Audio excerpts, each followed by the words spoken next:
unmute for the purpose of eliminating inadvertent background noise. Members and witnesses, you will need to unmute your microphones each time you wish to speak. Additionally, members will need to be visible on screen in order to be recognized. Due to the anticipated length of this hearing, the committee will take a 15-minute recess around 3 o'clock to provide witnesses and members a restroom break. Finally, documents for the record can be sent to Ed Kazmarski and Joe Orlando at the email addresses we have provided to your staff. All documents will be entered into the record at the conclusion of the hearing. The chair will now recognize himself for 5 minutes. Our nation is drowning in disinformation driven by social media. Platforms that were once used to share photos of kids with grandparents are all too often havens of hate, harassment, and division. The way I see it, there are two faces to each of your platforms.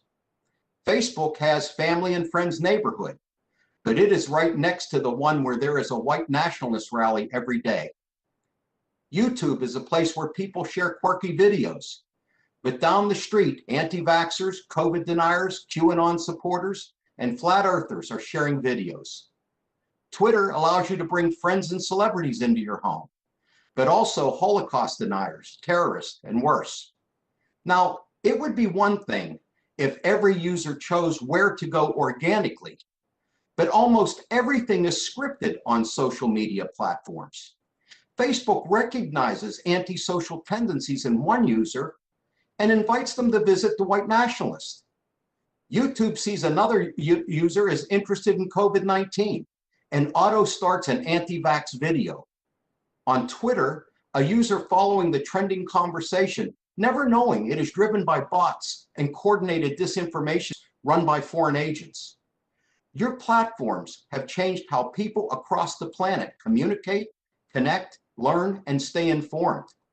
The power of this technology is awesome and terrifying, and each of you has failed to protect your users and the world from the worst consequence of your creations. This is the first time the three of you have appeared before Congress since the deadly attack on the Capitol on January 6th. That event was not just an attack on our democracy and our electoral process, but an attack on every member of this committee and in the Congress. Many of us were on the House floor and in the Capitol when that attack occurred, and we were forced to stop our work of certifying the election and retreat to safety, some of us wearing gas masks and fearing for our lives. We fled as a mob desecrated the Capitol, the House floor, and our democratic process. People died that day, and hundreds were seriously injured. That attack and the movement that motivated it started and was nourished on your platforms. Your platform suggested groups for people to join, videos they should view, and posts they should like, driving this movement forward with terrifying speed and efficiency. FBI documents show that many of these individuals used your platforms to plan, recruit, and execute this attack. According to independent research, users on Facebook were exposed 1.1 billion times to misinformation related to the election last year alone, despite changes to your policies and claims that you removed election misinformation. Our nation is in the middle of a terrible pandemic. Nearly 550,000 Americans have lost their lives to this deadly disease, more than any other country on the planet. And an independent study found that on Facebook alone, that users across 5 countries, including the United States, were exposed to COVID disinformation an estimated 3.8 billion times, again, despite claims of fixes and reforms. And now, as the Biden administration is working to implement the American Rescue Plan and get vaccines in people's arms, we are faced with waves of disinformation on social media about the safety and efficacy of these shots. These vaccines are our best chance we have to fight this virus, and the content that your websites are still promoting, still recommending, and still sharing is one of the biggest reasons people are refusing the vaccine. And things haven't changed. My staff found content on YouTube telling people not to get vaccines and was recommended to similar videos. The same was true on Instagram, where it was not only easy to find vaccine disinformation, but platforms recommended similar posts. The same thing happened on Facebook, except they also had anti-vax groups to suggest as well. And Twitter was no different. If you go to any of these super spreader accounts that remain up despite the policies meant to curb this anti-vax content, you'll see this content. Now, understand this. You can take this content down. You can reduce division. You can fix this, but you choose not to.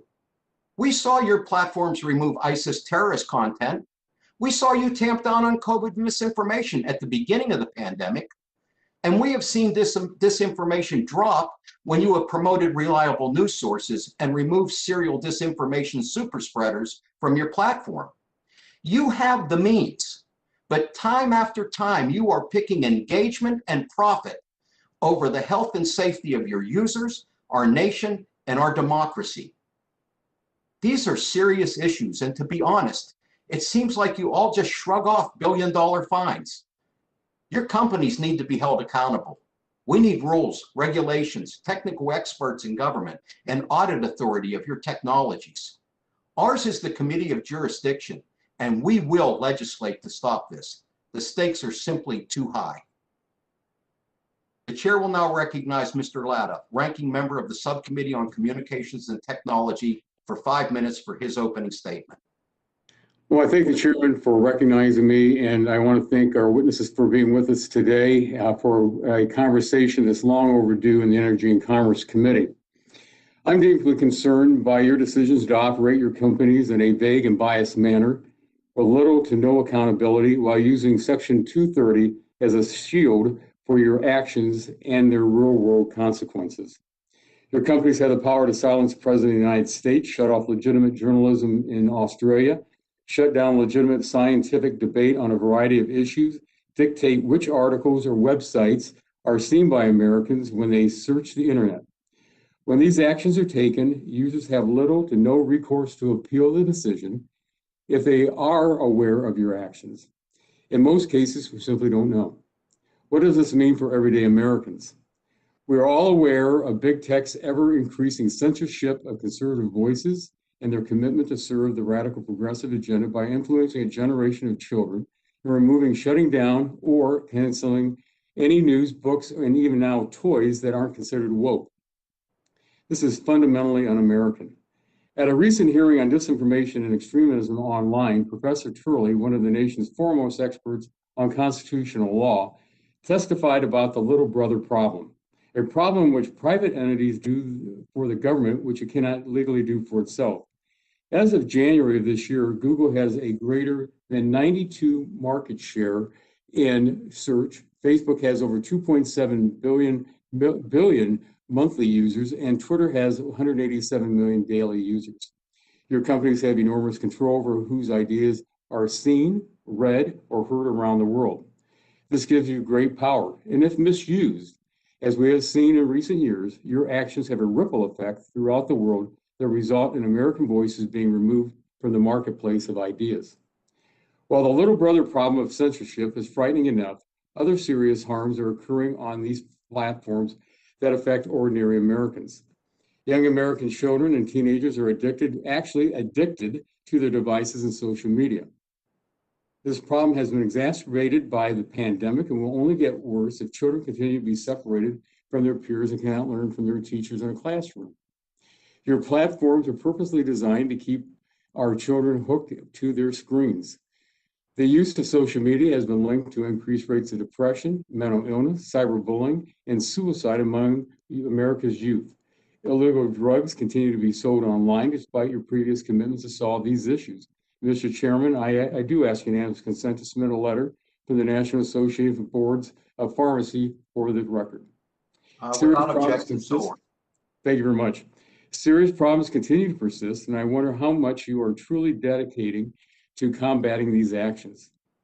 What actions are you taking to educate Americans about the dangers of using your site, especially the dangers for our kids? As ranking member of the Subcommittee on Communications and Technology, we have oversight of any change made to Section 230 of the Communications Decency Act. Section 230 provides you with liability protection for content moderation decisions made in good faith. Based on recent actions, however, it is clear that your definition of good faith moderation includes censoring viewpoints you disagree with and establishing faux independent appeals process that doesn't make its content moderation decision based on American principles of free expression. I find that highly concerning. I look forward to today's hearing as an important step in reconsidering the extent to which big tech deserves to retain the significant liability protection. And with that, Mr. Chairman, I yield back the balance of my time. Thank you, gentleman. Yields back. The chair now recognizes Chair Schakowsky, chair of the Subcommittee on Consumer Protection and Commerce, for 5 minutes for her opening statement. Thank you. It's a pleasure to co-chair this meeting with you. I want to welcome our witnesses and thank them for coming. It is not an exaggeration to say that your companies have fundamentally and permanently transformed our very culture and our understanding of the world. Much of this is for good, but it is also true that our country, our democracy, even our understanding of what is truth has been harmed by the proliferation and dissemination of misinformation and extremism, all of which has deeply divided us. What our witnesses today need to take away from this hearing is that self-regulation has come to the end of its road, and that this democracy, this democratic, the people that you see before you, elected by the people, is preparing to move forth with legislation and regulation. The regulation that we seek should not attempt to limit constitutionally protected freedom of speech, but it must hold platforms accountable when they are used to incite violence and hatred, or, as in the case of the COVID pandemic, spread misinformation that costs thousands of lives. All three of the companies that are here today run platforms that are hotbeds of misinformation and disinformation. And despite all the promises and new policies to match, disinformation was rampant in the 2020 election, especially targeting vulnerable communities. For example, Spanish language ads run by the Trump campaign falsely accused President Biden of being endorsed by Venezuelan President Maduro. The spread of disinformation fed upon itself until it arrived at the Capitol of the United States on January 6th, which cost 5 lives. The lives lost in the insurgency were not the first cases of these platforms' failure, nor even the worst. In 2018, Facebook admitted a genocide of the Rohingya people in Myanmar was planned and executed on Facebook. 2020 saw the rise of coronavirus disinformation on Facebook platforms, including the playing of the, they called it the Plandemic. This film got 1.8 million views and 150,000 shares before it was removed. Disinformation like Plandemic made people skeptical of the need for vaccines and almost certainly contributed to the horrible loss of life during the pandemic. Disinformation and also hops platforms to spread viruses. I'm looking for a time. Disinformation also hops from platform to platform. Pandemic actually was first on YouTube before it was on Facebook and Instagram and Twitter. Misinformation regarding the election dropped 73% across social media platforms after Twitter permanently suspended Trump, as well as also, I'm sorry? 30 seconds. Okay. And also the Capitol insurgency and QAnon. But the question really is, what took so long? The witnesses here today have demonstrated time and time again that they do not, that self-regulation has not worked. They must be held accountable for allowing disinformation and misinformation to spread. And that is why I'll be introducing the Online Consumer Protection Act, which I hope will earn bipartisan support. And thank you. I yield back. Gentlelady yields back. The chair now recognizes Mr. Bilirakis, ranking member for the Subcommittee on Consumer Protection and Commerce, for 5 minutes for his opening remarks. Thank you, Mr. Chairman. I appreciate it. Thank you for participating in today's hearing, all the witnesses and the members. I've been thinking about this hearing since our side first requested this hearing last year. My time in Congress has provided me enough knowledge about the history of the committee to know what the Telecommunications Act was, and importantly, what it wasn't. Components of that law have been struck down by the courts, while other provisions are interpreted and applied differently than first conceived. This is all a departure from congressional intent. Regardless of what one thinks or whether all of the Communications Decency Act was the right approach, the same members that voted for Section 230 voted for that entire bill. The statute was meant to protect our society, specifically our children.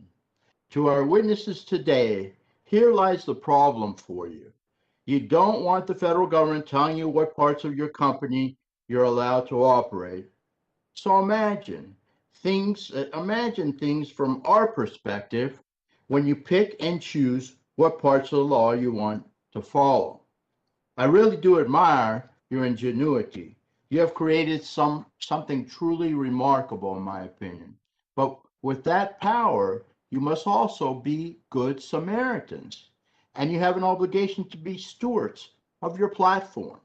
If your legal department doesn't believe you're bound to the intent of the law, I would hope your moral compasses will.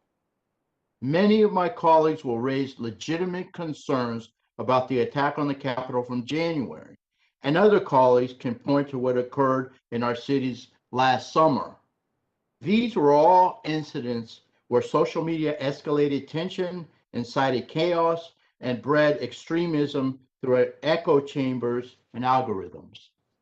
As the new Republican leader, quite an honor, on the Commerce Protection and Commerce Committee, so the Consumer Protection and Commerce Committee, I have been digging into how your companies operate. That led me to run a survey of my district following our big tech hearing announcement. The conclusion is my constituents simply don't trust you anymore. With thousands of responses, over 82% say they do not trust big tech to be good stewards of their platforms or consistently enforce their policies. That includes my constituent who told me we were providing information to local families on teen suicide risks on Facebook live stream. It was blocked by Facebook. Another constituent said she has seen countless teens be bullied online or simply not able to process a devastating comparison game that they are forced to deal with on social media. Others told me they stopped using your services altogether out of fear and distrust. One even told me they quit social media due to treatment from your companies over their family's Christian views. Each one of these represents a story of how your companies have failed people. And you'll be hearing from my colleagues with more of these stories about how big tech has lost its way, highlighting a much larger problem. People want to use your services, but they suspect your coders are designing what they think we should see and hear by keeping us online longer than ever, and all with the purpose to polarize or monetize us, disregarding any consequences for that assault, for the assault on our inherent freedoms, which we hold so dearly. So I don't want to hear about how changing your current law is going to hurt startups, because I've heard directly from them accusing you of anti-competitive tactics. None of us want to damage entrepreneurs. What I do want to hear is what you will do to bring our country back from the fringes and stop the poisonous practices that drive depression, isolation, and suicide, and instead cooperate with law enforcement to protect our citizens.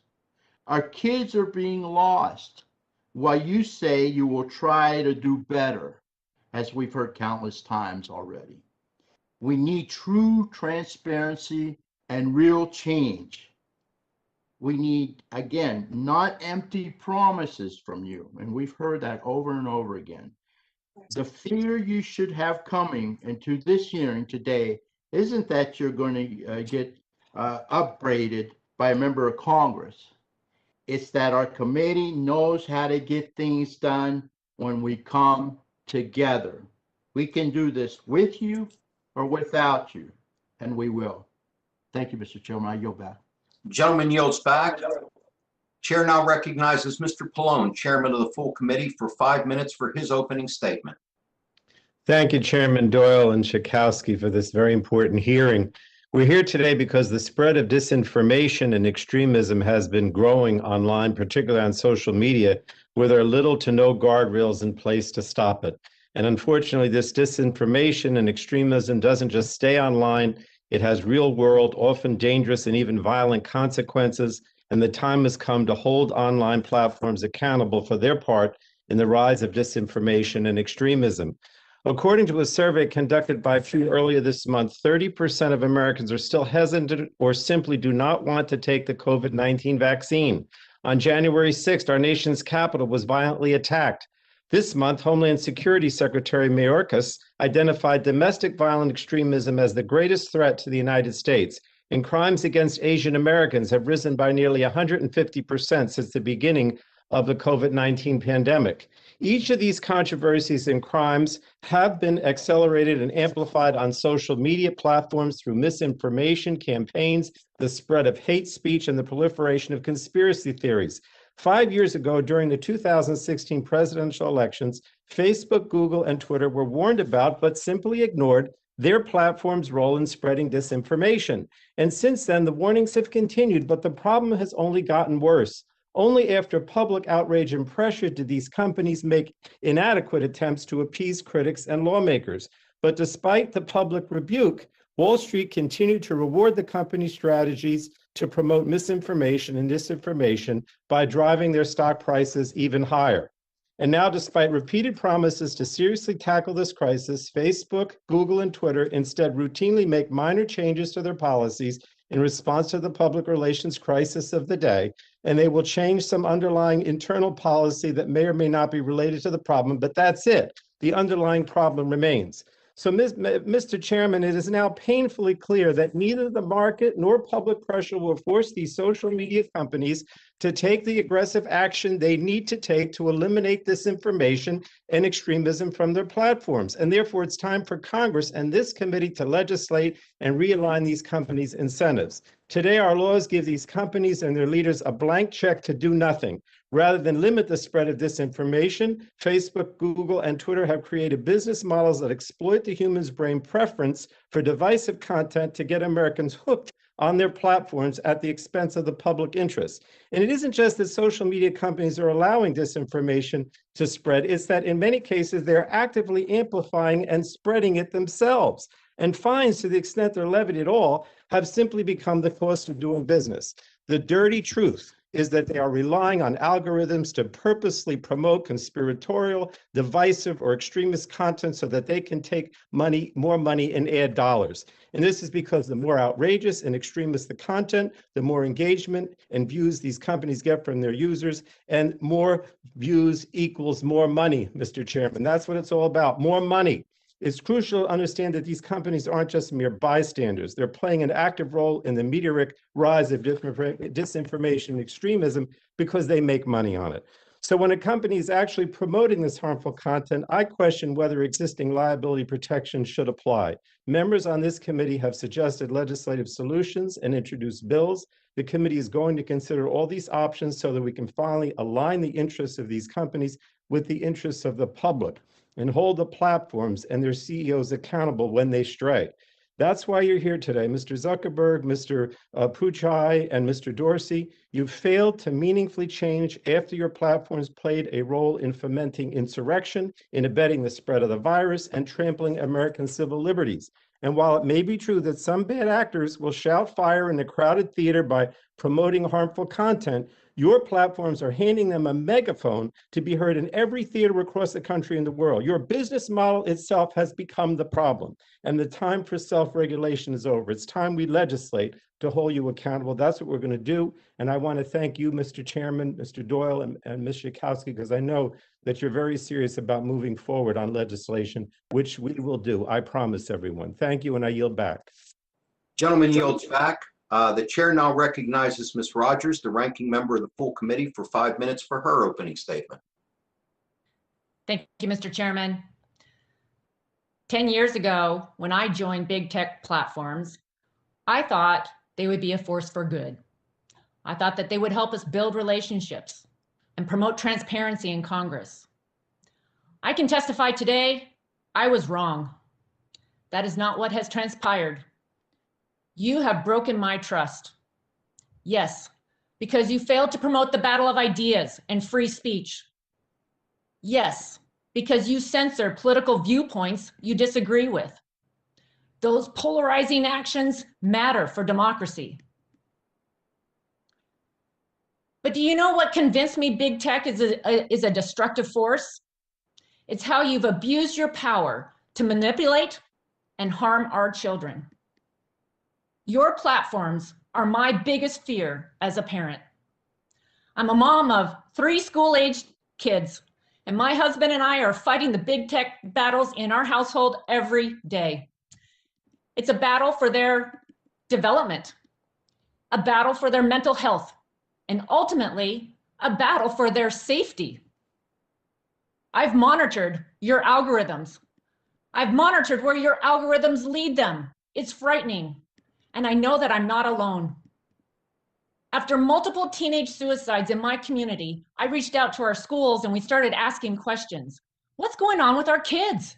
What's making them feel so alone, so empty, and in despair? And this is what I heard over and over again from parents, pediatricians, school administrators, and teachers. They're all raising the alarm about social media. A day doesn't go by that I don't talk to friends and other parents who tell me, their 14-year-old is depressed. She used to love soccer. Now they can't get her to do anything. She never gets off her device or leaves her room. I think about a mom who told me she can't leave her daughter alone ever because she harms herself. For the family who's recovering after almost losing their daughter to a predator she met online. These stories are not unique to me or Eastern Washington. I recently heard of a young college student who has lost 9 friends to suicide. This is unimaginable. The science on social media is becoming clearer. Between 2011 and 2018, rates of depression, self-harm, suicides, and suicide attempts exploded among American teens. During that time, Rates of teen depression increased more than 60%, with a larger increase among young girls. Between 2009 and 15, emergency room admissions for self-harm among 10 to 14-year-olds tripled, and suicide substantially increased. One study found during that time, teens who use their devices for 5 or more hours a day were 66% more likely to have at least one suicide-related outcome compared to those who use their device for just one. Other studies have found that teens who spend more time online report lower psychological well-being and more feelings of loneliness. Remember, our kids, the users, are the product. You, big tech, are not advocates for children. You exploit and profit off of them. Big tech needs to be exposed and completely transparent for what you are doing to our children, so parents like me can make informed decisions. We also expect big tech to do more to protect children because you haven't done enough. Big tech has failed to be good stewards of your platforms. I have 2 daughters and a son with a disability. Let me be clear. I do not want you defining what is true for them. I do not want their future manipulated by your algorithms. I do not want their self-worth defined by the engagement tools you built to attract their attention. I do not want them to be in danger from what you've created. I do not want their emotions and vulnerabilities taken advantage of so you can make more money and have more power. I'm sure most of my colleagues on this committee who are parents and grandparents feel the same way. Over 20 years ago, before we knew what big tech would become, Congress gave you liability protections. I want to know, why do you think you still deserve those protections today? What will it take for your business model to stop harming children? I know I speak for millions of moms when I say we need answers, and we will not rest until we get them. Thank you. Thank the gentlelady. Gentlelady yields back. The chair would now like to remind members that pursuant to committee rules, all members' written opening statements shall be made a part of the record. I would now like to introduce our witnesses for today's hearing and thank them all for appearing today. First, we have Mark Zuckerberg, Chairman and Chief Executive Officer of Facebook, Sundar Pichai, Chief Executive Officer of Google, and Jack Dorsey, Chief Executive Officer of Twitter. We want to thank all 3 of you for joining us today. We look forward to your testimony. Each of you will have 5 minutes to give your opening statements. Mr. Zuckerberg, we'll start with you. You're recognized for 5 minutes. Chairs Pallone, Schakowsky, and Doyle, ranking members Rogers, Latta, and Bilirakis, and members of the committee. I'm glad that this committee is looking at all the ways that misinformation and disinformation show up in our country's discourse. There are important challenges here for our society, and we have to decide how we want to handle speech that is legal but harmful, and who should be responsible for what people say. Misinformation is not a new problem. It was 200 years ago that a congressman said that a lie would travel from Maine to Georgia while truth was still getting on his boots. And disinformation has often been spread through traditional media too. But the internet gives everyone the power to communicate, and that certainly presents unique challenges. Now, people often say things that aren't verifiably true, but that speak to their lived experiences. And I think we have to be careful restricting that. For example, if someone feels intimidated or discriminated against while voting, I believe that they should be able to share their experience, even if the election overall was fair.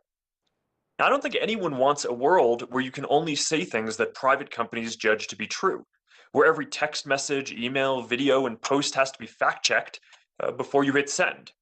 But at the same time, we also don't want misinformation to spread that undermines confidence in vaccines, stops people from voting, or causes other harms. At Facebook, we do a lot to fight misinformation.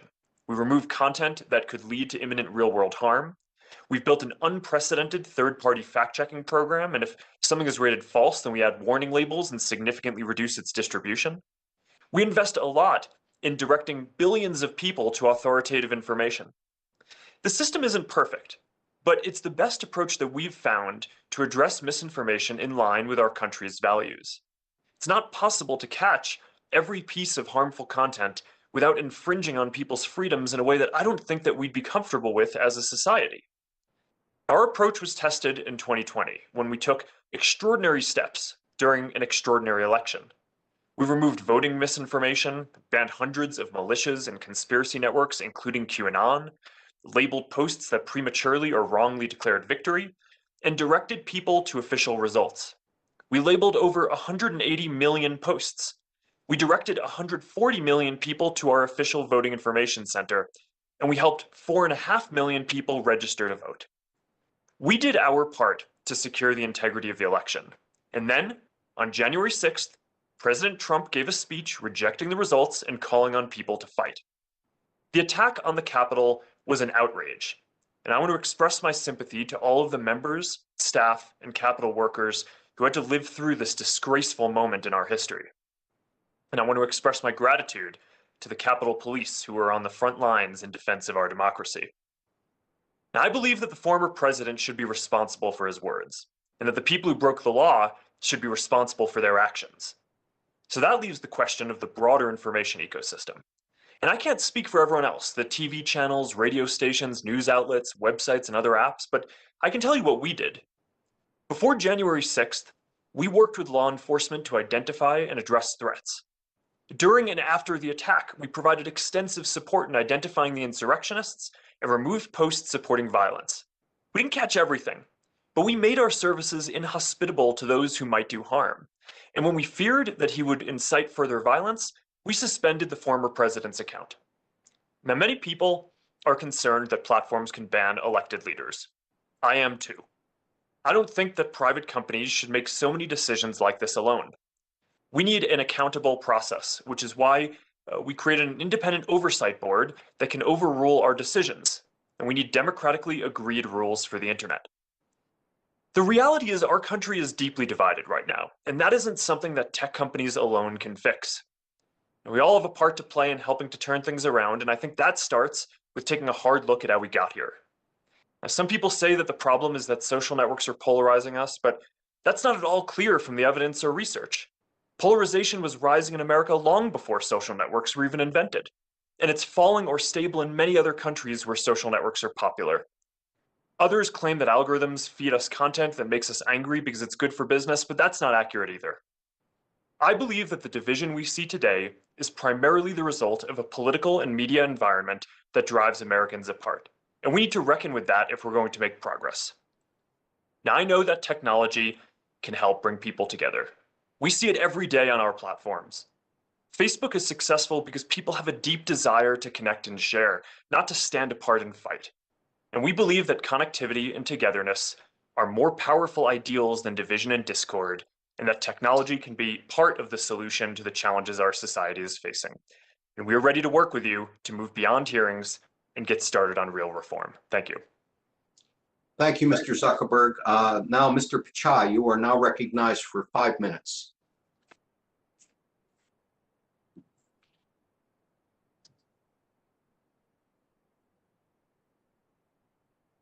Mr. Pichai, are you Sorry, I have unmuted? my volume on.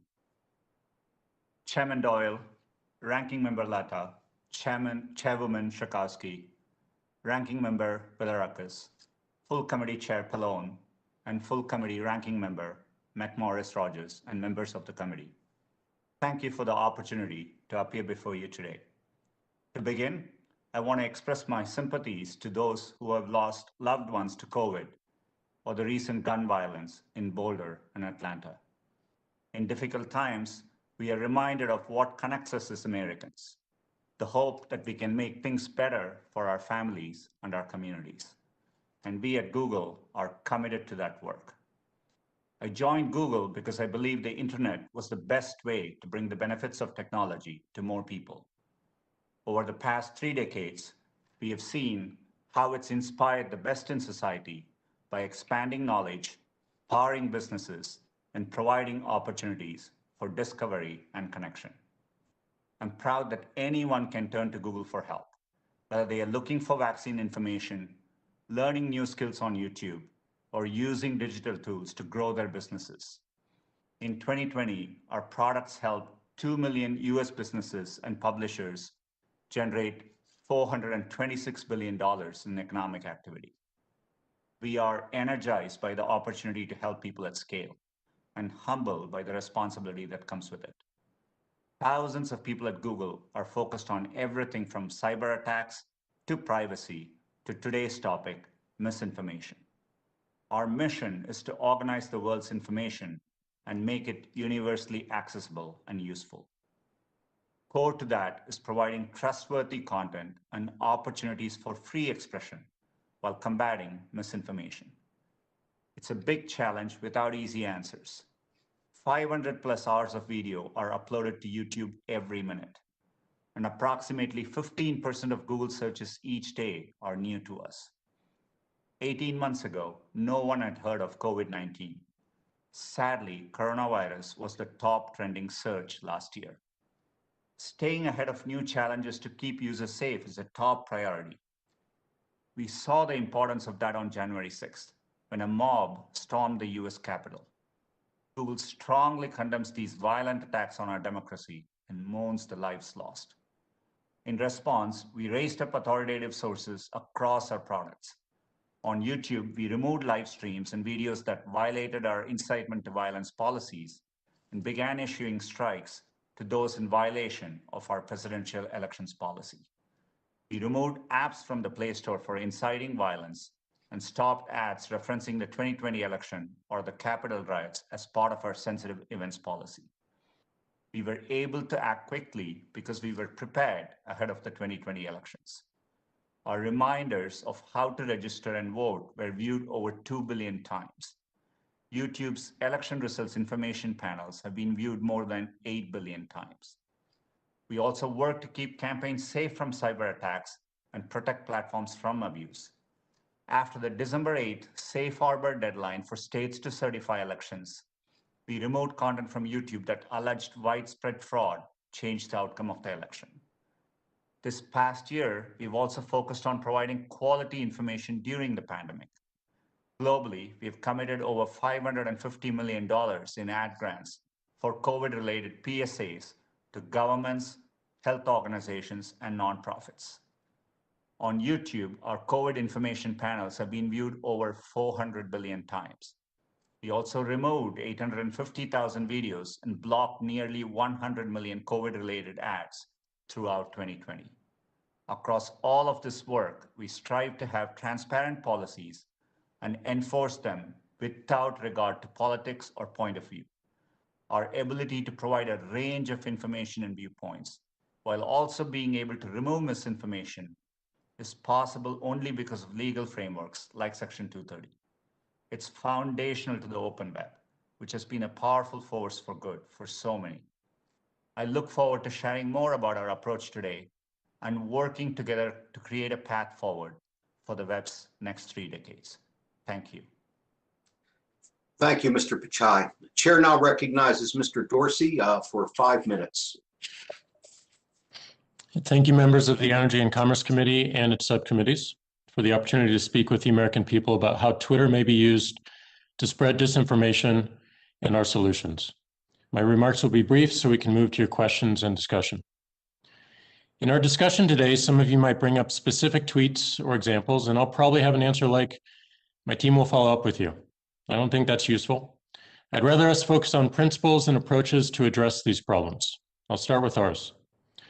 We believe in free expression. We believe in free debate and conversation to find the truth. At the same time, we must balance that with our desire for our service not to be used to sow confusion, division, or destruction. This makes the freedom to moderate content critical to us. Our process to moderate content is designed to constantly evolve. We observe what's happening on our service. We work to understand the ramifications, and we use that understanding to strengthen our operations. We push ourselves to improve based on the best information we have. Much of what we're likely to discuss today are entirely new situations the world has never experienced before, and in some unique cases involve elected officials. And we believe the best way to face a big new challenge is through narrowing the problem to have the greatest impact. Disinformation is a broad concept. We needed to focus our approach on where we saw the greatest risk if we hope to have any impact at all. So we chose to focus on disinformation leading to offline harm, and 3 categories to start: manipulated media, public health, and civic integrity. Many of you will have strong opinions on how effective we are in this work. Some of you will say we're doing too much and removing free speech rights. Some of you will say we're not doing enough and end up causing more harm. Both points of view are reasonable and worth exploring. If we woke up tomorrow and decided to stop moderating content, we'd end up with a service very few people or advertisers would want to use. Ultimately, we're running a business, and a business wants to grow the number of customers it serves. Enforcing policy is a business decision. Different businesses and services will have different policies, some more liberal than others. And we believe it's critical this variety continues to exist. Forcing every business to behave the same reduces innovation and individual choice, and diminishes free marketplace ideals. If instead we woke up tomorrow and decided to ask the government to tell us what content to take down or leave up, we may end up with a service that couldn't be used to question the government.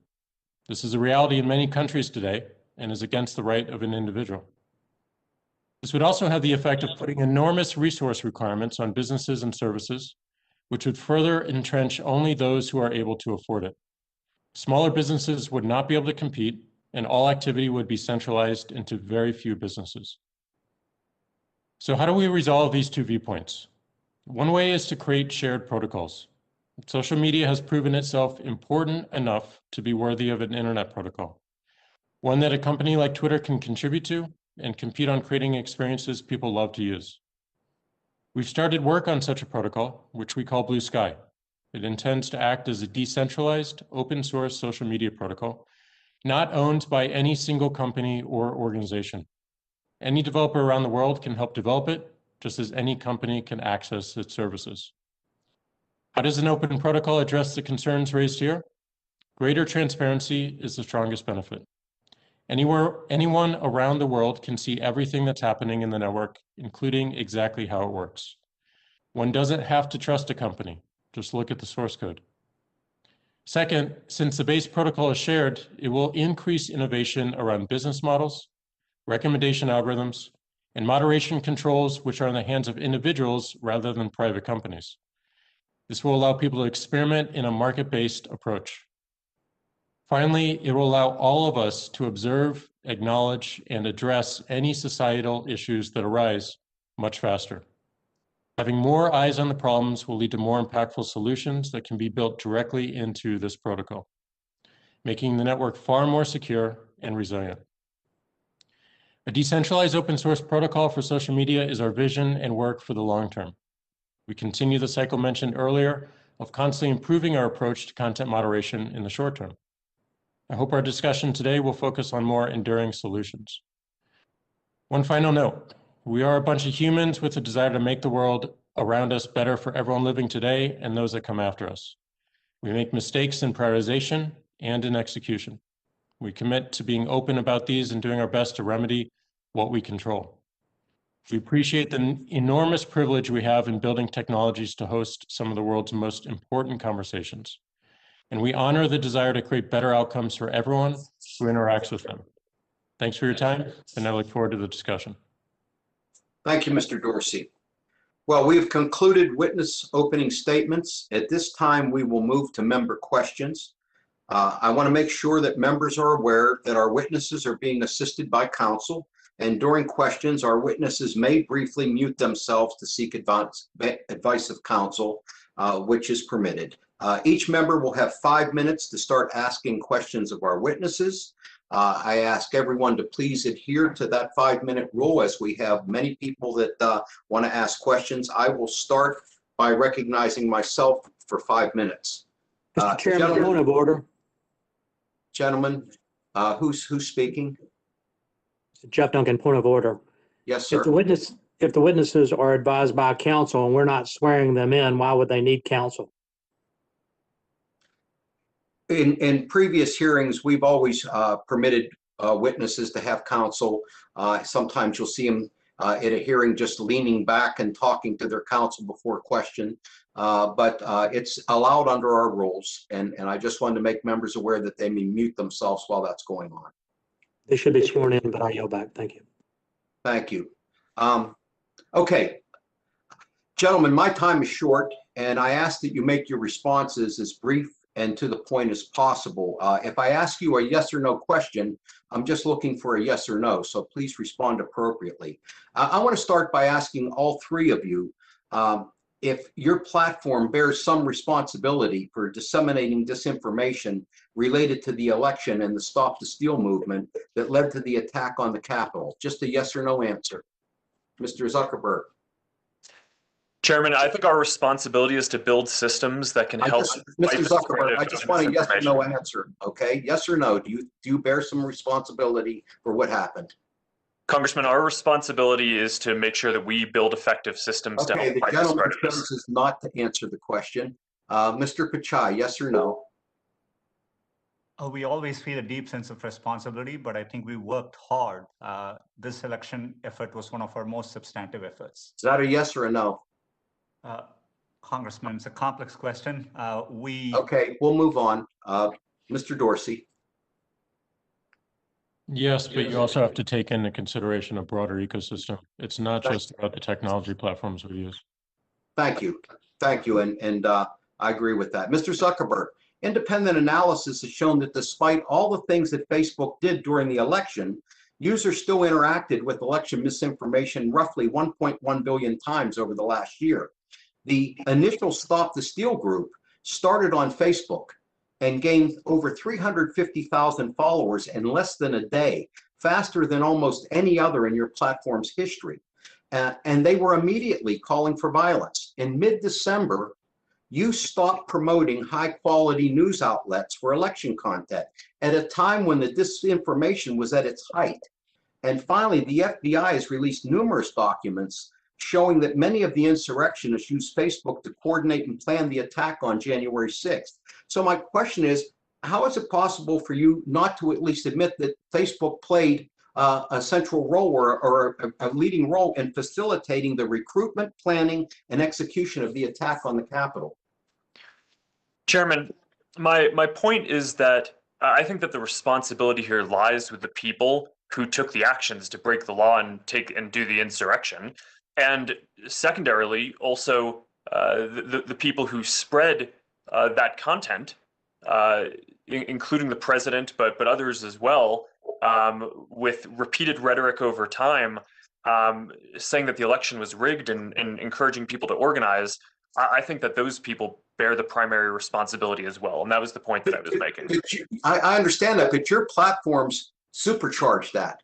You took a thing and magnified in 12 hours. You got 350,000 people in your site. You gin this up. Your algorithms make it possible to supercharge these kinds of opinions. I think we're here because of what these platforms enable, how your choices, put our lives and our democracy at risk. And many of us just find it just unacceptable. I want to ask each of you another question.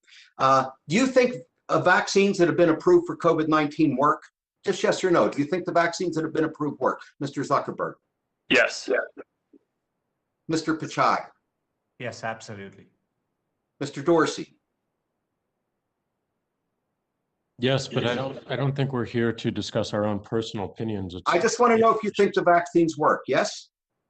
Yes, however. Thank you. Okay, so if you think the vaccines work, why have your companies allowed accounts that repeatedly offend your vaccine disinformation policies to remain up? I mean, according to report, just 12 accounts on Facebook, Twitter, and Instagram account for 65% of all the vaccine disinformation on your platforms. You're exposing tens of millions of users to this every day. I don't have the stats on YouTube, but my understanding is it's similar. So my question is, why in the midst of a global pandemic that has killed over 500,000 Americans, that you haven't taken these accounts down that are responsible for the preponderance of vaccine disinformation on your platforms? Will you all commit to taking these platforms down today? Mr. Zuckerberg. Congressman, yes, we do have a policy against allowing Oh, I know you have a vaccine policy, but will you disinformation. take the sites down today? You still have 12 people up on your site doing this. Will you take them down? Congressman, I would need to look at and have our team look at the exact examples to make sure Look they at it violate the today policies, and but we get have a back to policy in us place for tomorrow, these. because those still exist. We found them as early as last night. Mr. Pichai, how about you? We have removed over 850,000 videos in If you remove 2020 them on all, do you COVID. still And have people that are spreading disinformation on your platforms? There's about 12 super spreaders. we have clear policies and we take down content. Some of the content is allowed if it's people's personal experiences, but we definitely Okay, thank you. Mr. widespread. Dorsey, I see my time is getting expired. Mr. Dorsey, will you We- take these sites down? You got Yes. about 12 super spreaders. Will you take them down? Yes, we remove everything against our policy. Thank you. I see my time has expired. I will now yield to the ranking member, Mr. Latta, for his 5 minutes. I thank my friend for yielding. Amanda Todd was just 15 years old when she hung herself. Amanda met a man online who took inappropriate screenshots of Amanda and proceeded to follow her around the internet and harass her for years. He found her classmates on Facebook, and he would send them the picture he took of her. To cope with the anxiety, Amanda turned to drugs and alcohol, but it became too much for her. Mr. Zuckerberg, clearly, Ms. Todd was underage, so the photo that was shared to harass her was illegal. Do you believe that Facebook bears any responsibility for the role it played in her death, yes or no?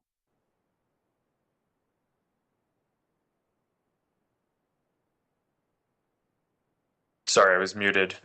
Congressman, it's a incredibly sad story, and I think that we certainly have a responsibility to make sure that we're building systems that can fight and remove this kind of harmful content. And in the case of child exploitation content, we've been building systems for a long time that use AI, and we have thousands of people working on being able to identify this content and remove it. And I think our systems are generally pretty effective at this.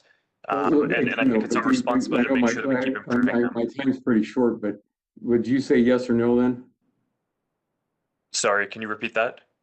Well, in the question, yes or no, then any responsibility? Congressman, I believe that the responsibility Okay, of the platforms... well, let me move on because I've got very short on time. Do you believe that Facebook should be held accountable for any role in her death? Yes or no? Congressman, the responsibility that I think platforms should have is to build effective systems to moderate this content. I'm going to have to take that, just you're not responding to the question. Unfortunately, stories like Amanda Todd's are only becoming more common. While we often talk about how your platforms can be used for good or evil, the evil seems to persevere. Mr. Zuckerberg, you've publicly stated that you support thoughtful changes to Section 230 to ensure that tech companies are held accountable for certain actions that happen on their platforms, such as child exploitation. What specific changes do you support in Section 230? Thanks, Congressman. I would support 2 specific changes, especially for large platforms. Although I want to call out that I think for smaller platforms, I think we need to be careful about any changes that we make that remove their immunity, because that could hurt competition. So let me just call on these for larger platforms. I think first, platforms should have to issue transparency reports that state the prevalence of content across all different categories of harmful content, everything from child exploitation to terrorism to incitement of violence to intellectual property violations to pornography, whatever the different harms are. And well, let me ask you also, quick now, where those transparency reports be reported to, and how often do you think those should be going out? well, Congressman, as a model, Facebook has been doing something to this effect for every quarter, right, where we report on the prevalence of each category of harmful content and how effective our systems are at identifying that content and removing it in advance. And I think the companies should be held accountable for having effective systems to do that broadly. The second change that I would propose is creating accountability for the large platforms to have effective systems in place to moderate and remove clearly illegal content. So things like sex trafficking or child exploitation or terrorist content. And I think it would be reasonable to condition immunity for the larger platforms on having a generally effective system in place to moderate clearly illegal types of content. Let me interrupt real quick because I'm running really short on time, because I know in your testimony you're talking about that you say that platforms should not be held liable if a particular piece of content evades its detection. So again, that's one of the areas when you're talking about the transparency and also the accountability I'd like to follow up on. I have to go on real quick. Mr. Pichai, yes or no, do you agree with Mr. Zuckerberg's changes to Section 230? There are definitely good proposals around transparency and accountability, which I've seen in various legislative proposals as well, which I think are important principles, and we would certainly welcome legislative approaches in that area. Okay, Mr. Dorsey, do you agree with Mr. Zuckerberg, yes or no? On the changes on 230? I think the ideas around transparency are good. I think it's going to be very hard to determine what's a large platform and a small platform, and it may incentivize the wrong things. Okay, gentlemen's time has expired. Thank you very much. My time has expired, and I yield back. Chair now recognizes Chair Schakowsky, Chair of the Subcommittee on Consumer Protection and Commerce, for 5 minutes. Thank you so much. Mr.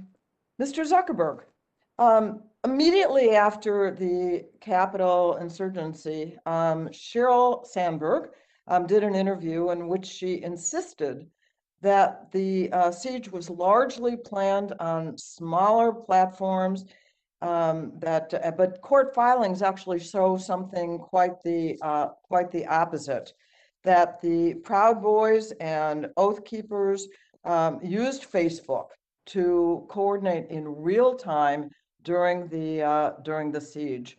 And so my question for you is, will you admit today that Facebook groups in particular played a role in fomenting the extremism that we saw and that led to the Capitol siege? Congresswoman, thanks for the question on this.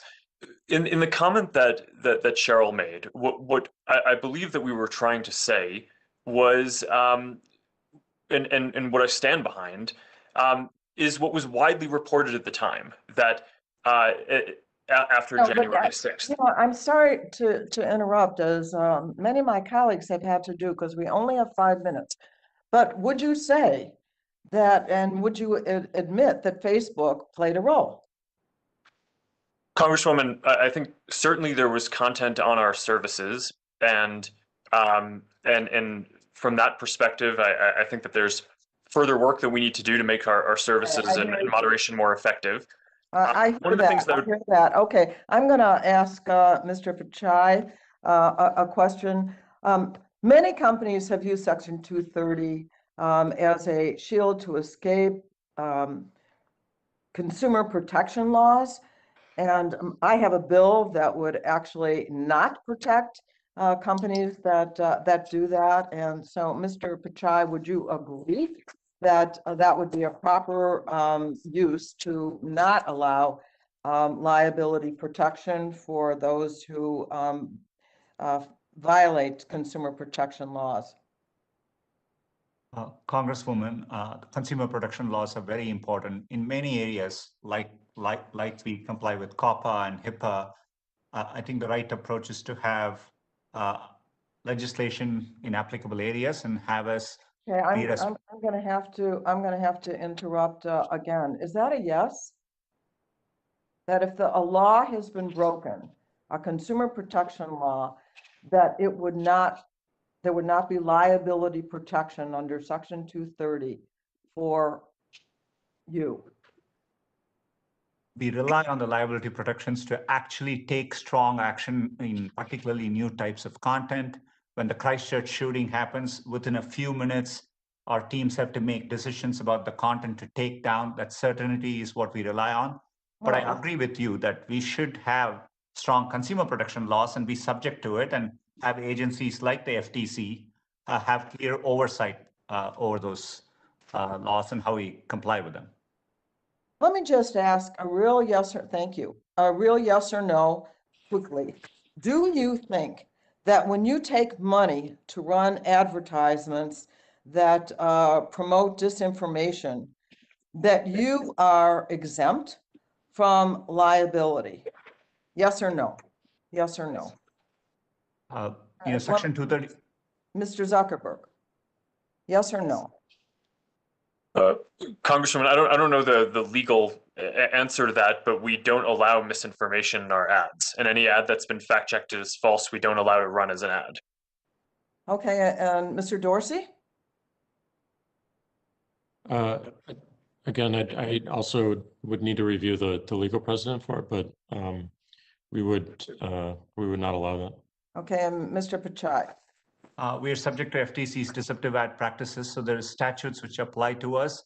We removed over 3 billion bad ads last year alone. Okay, let me ask one more question. Do you think that Section 230 should be expanded to trade agreements that are being made, as happened in the U.S. trade agreement with Mexico and Canada? Yes or no? Mr. Zuckerberg? Congresswoman, my primary goal would be to help update Section 230 to reflect the kind of modern reality and what we've learned over 25 years. But that said, I do still think that Section 230 plays a foundational role in the development of the internet and new companies getting built. So I do think that we should support it. I'm talking now about trade agreements. Mr. Pichai? Congresswoman, I think there's value in it, but if there are evolution of Section 230, that should apply. And so in a flexible way, being able to do that would be good, I think. Mr. Dorsey? I don't fully understand the ramifications of what you're suggesting, so we have to review that. I'm saying to have a liability shield that would be international and ratified in trade agreements, and I think it's a bad idea. Okay, gentlelady's time has expired. Thank you. I yield back. Chair now recognizes Mr. Bilirakis, ranking member of the Subcommittee on Consumer Protection and Commerce, for 5 minutes. Thank you, Mr. Chairman. Appreciate it. Mr. Dorsey, you have heard briefly about what I'm hearing from, again, in my district, my opening remarks, you've heard them. The other key part with these stories that we're hearing when we conduct these surveys is how we empower law enforcement. In a hearing last year, we received testimony that since 2016, Twitter has intentionally curtailed sharing threat data with law enforcement fusion centers. Here's the question.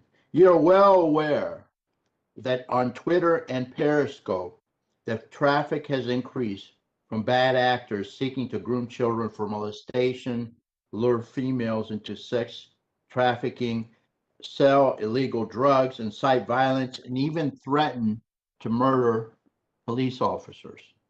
Are you willing to reinstate this cooperation, retain evidence, and provide law enforcement the tools to protect our most vulnerable? Yes or no?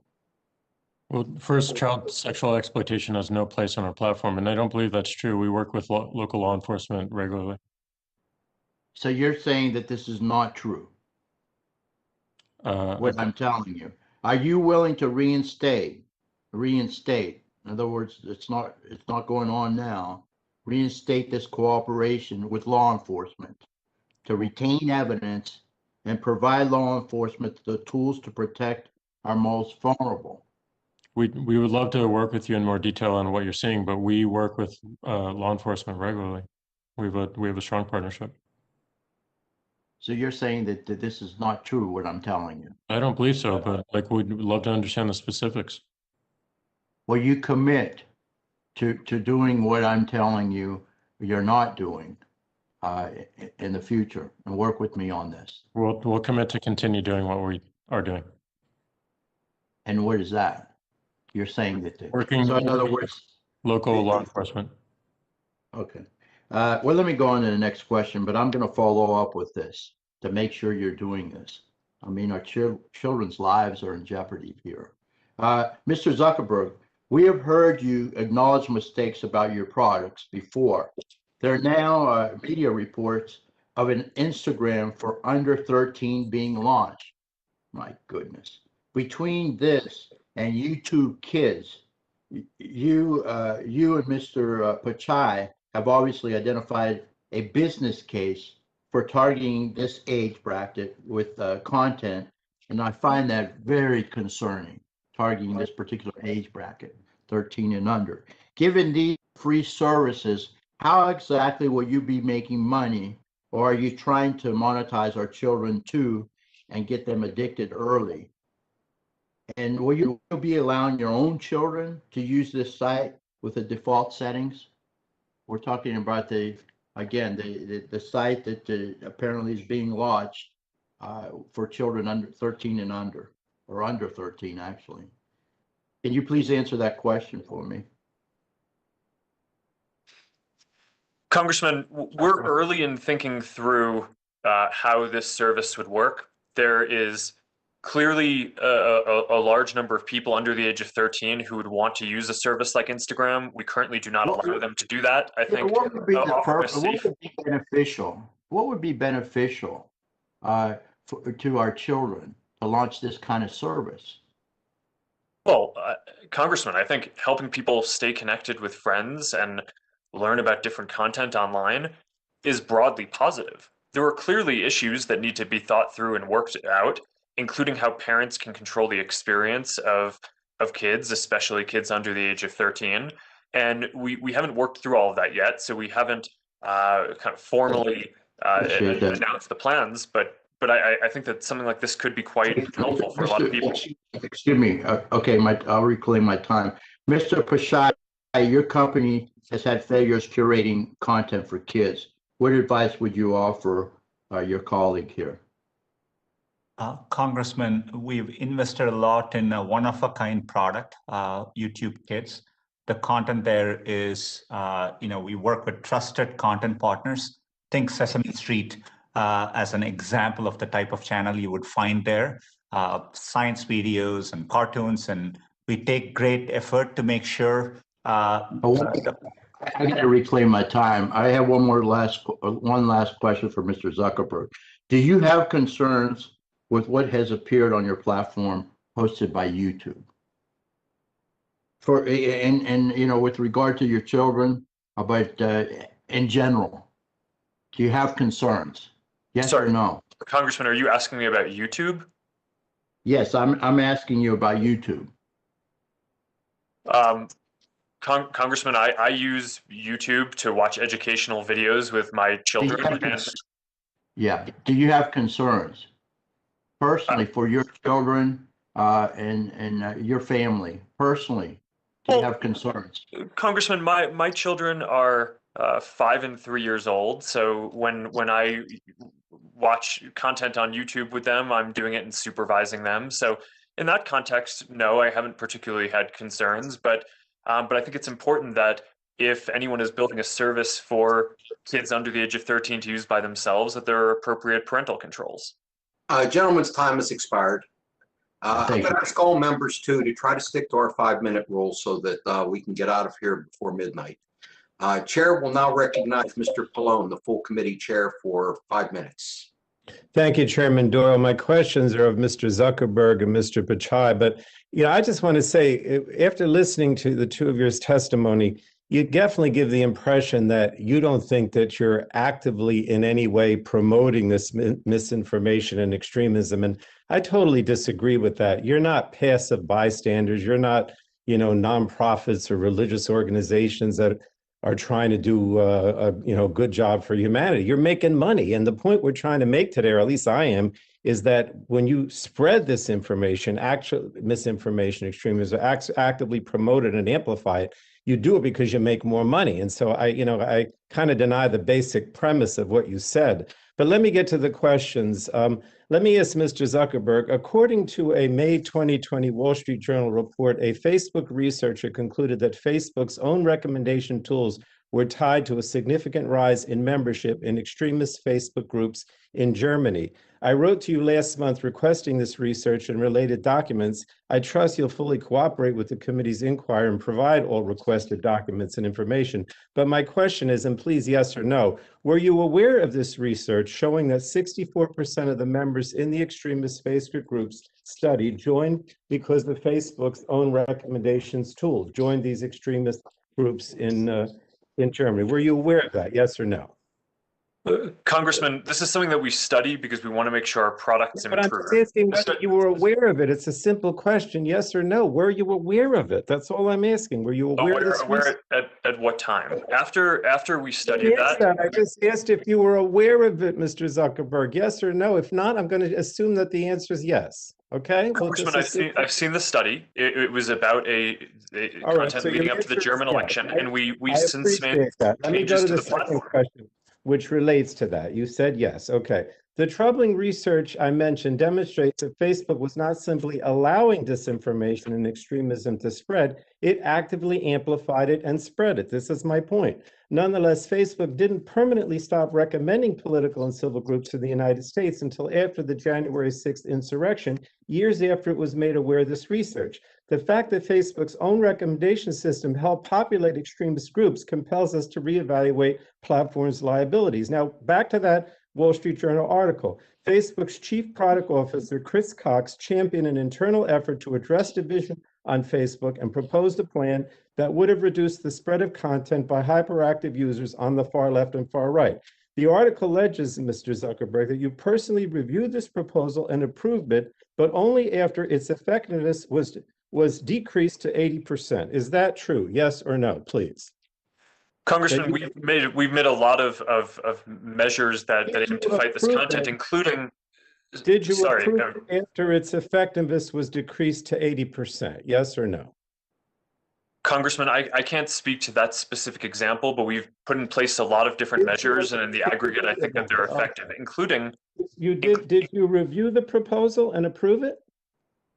Congressman, we do a lot of work in this area, and I review a lot of proposals, and we've moved forward on a lot of steps. It's not a difficult question. I'm just asking if you reviewed this internal proposal and you approved it.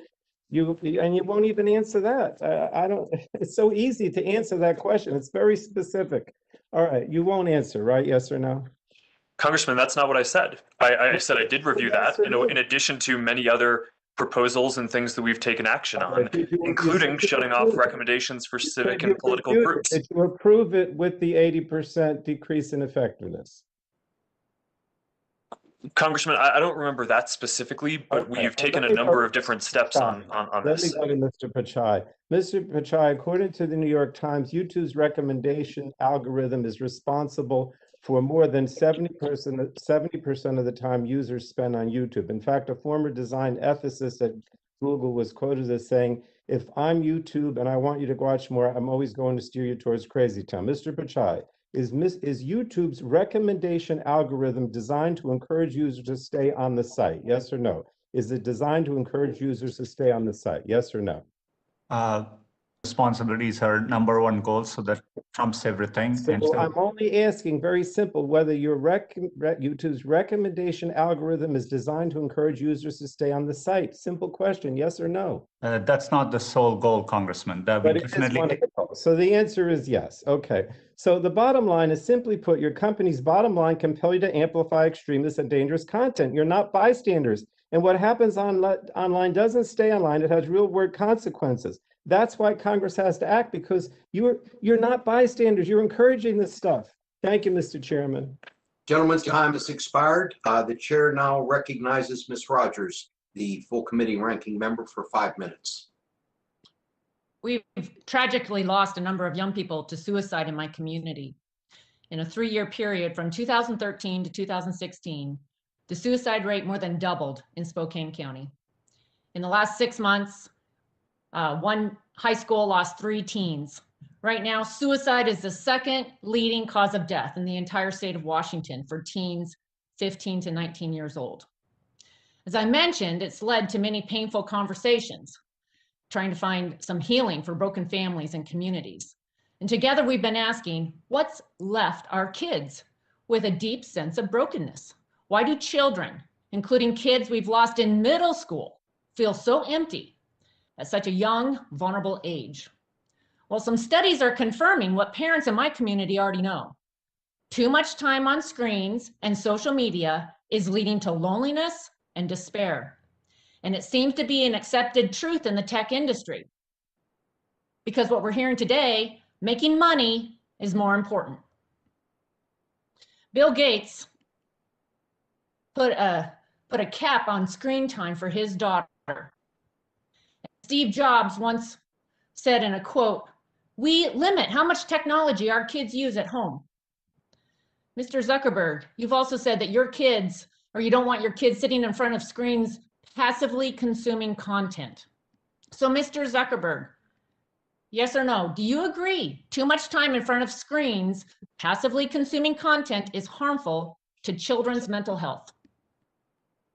Congresswoman, the research that I've seen on this suggests that if people are using computers and social apps— Could you answer yes or no? I'm sorry, could you use yes or no? I don't think that the research is conclusive on that, but I can summarize what I've learned if that's helpful. I'll follow up at a later time, because I do know that Facebook has acknowledged that passive consumption on your platform is leading to people feeling worse. And you've said that going from video to video is not positive. Yet Facebook is designed to keep people scrolling. Instagram is designed to get users to go from video to video. So I would like to ask you,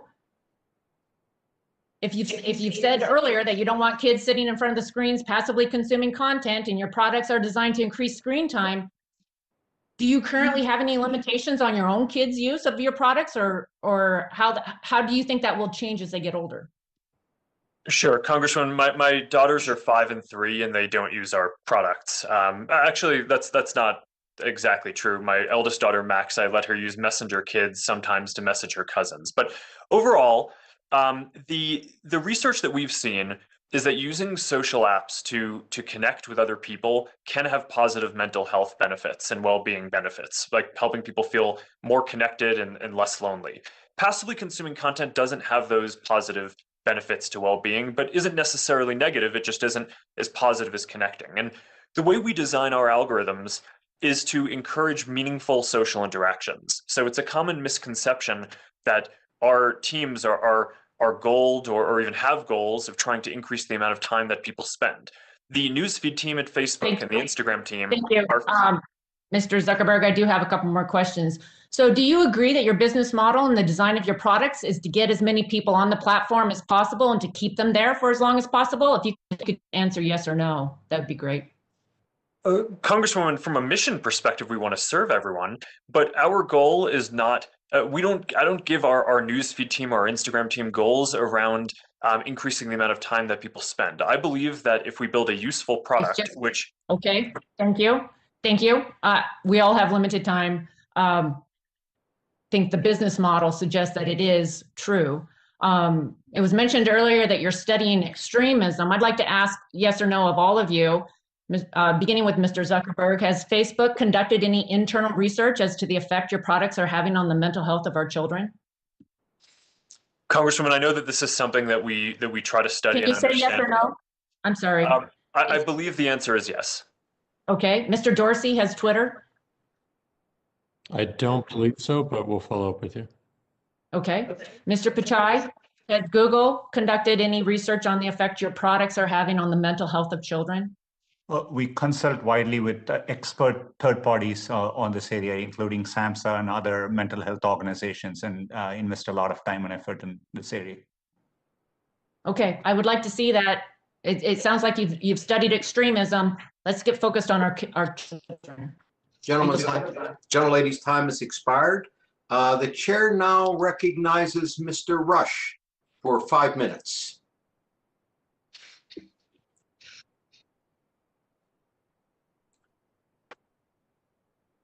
Bobby, you need to unmute. There you go. Nope, you're still muted. I want to thank you, Mr. Chairman.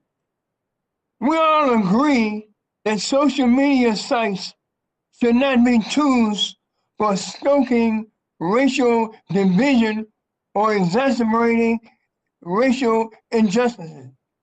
However, there's a growing body of research that demonstrates the disproportionate effects of disinformation and white supremacist extremism on women and people of color, especially Black people. We have seen and continue to see that too often social media sites put their earnings before equality. Simply stated, your corporations carelessly put profits over people. Misinformation, outlandish conspiracy theories, and incendiary content targeting minorities remains prevalent. And social media companies, your companies, are profiting from hate and racism on these platforms by harvesting data and generating advertising revenue from such content.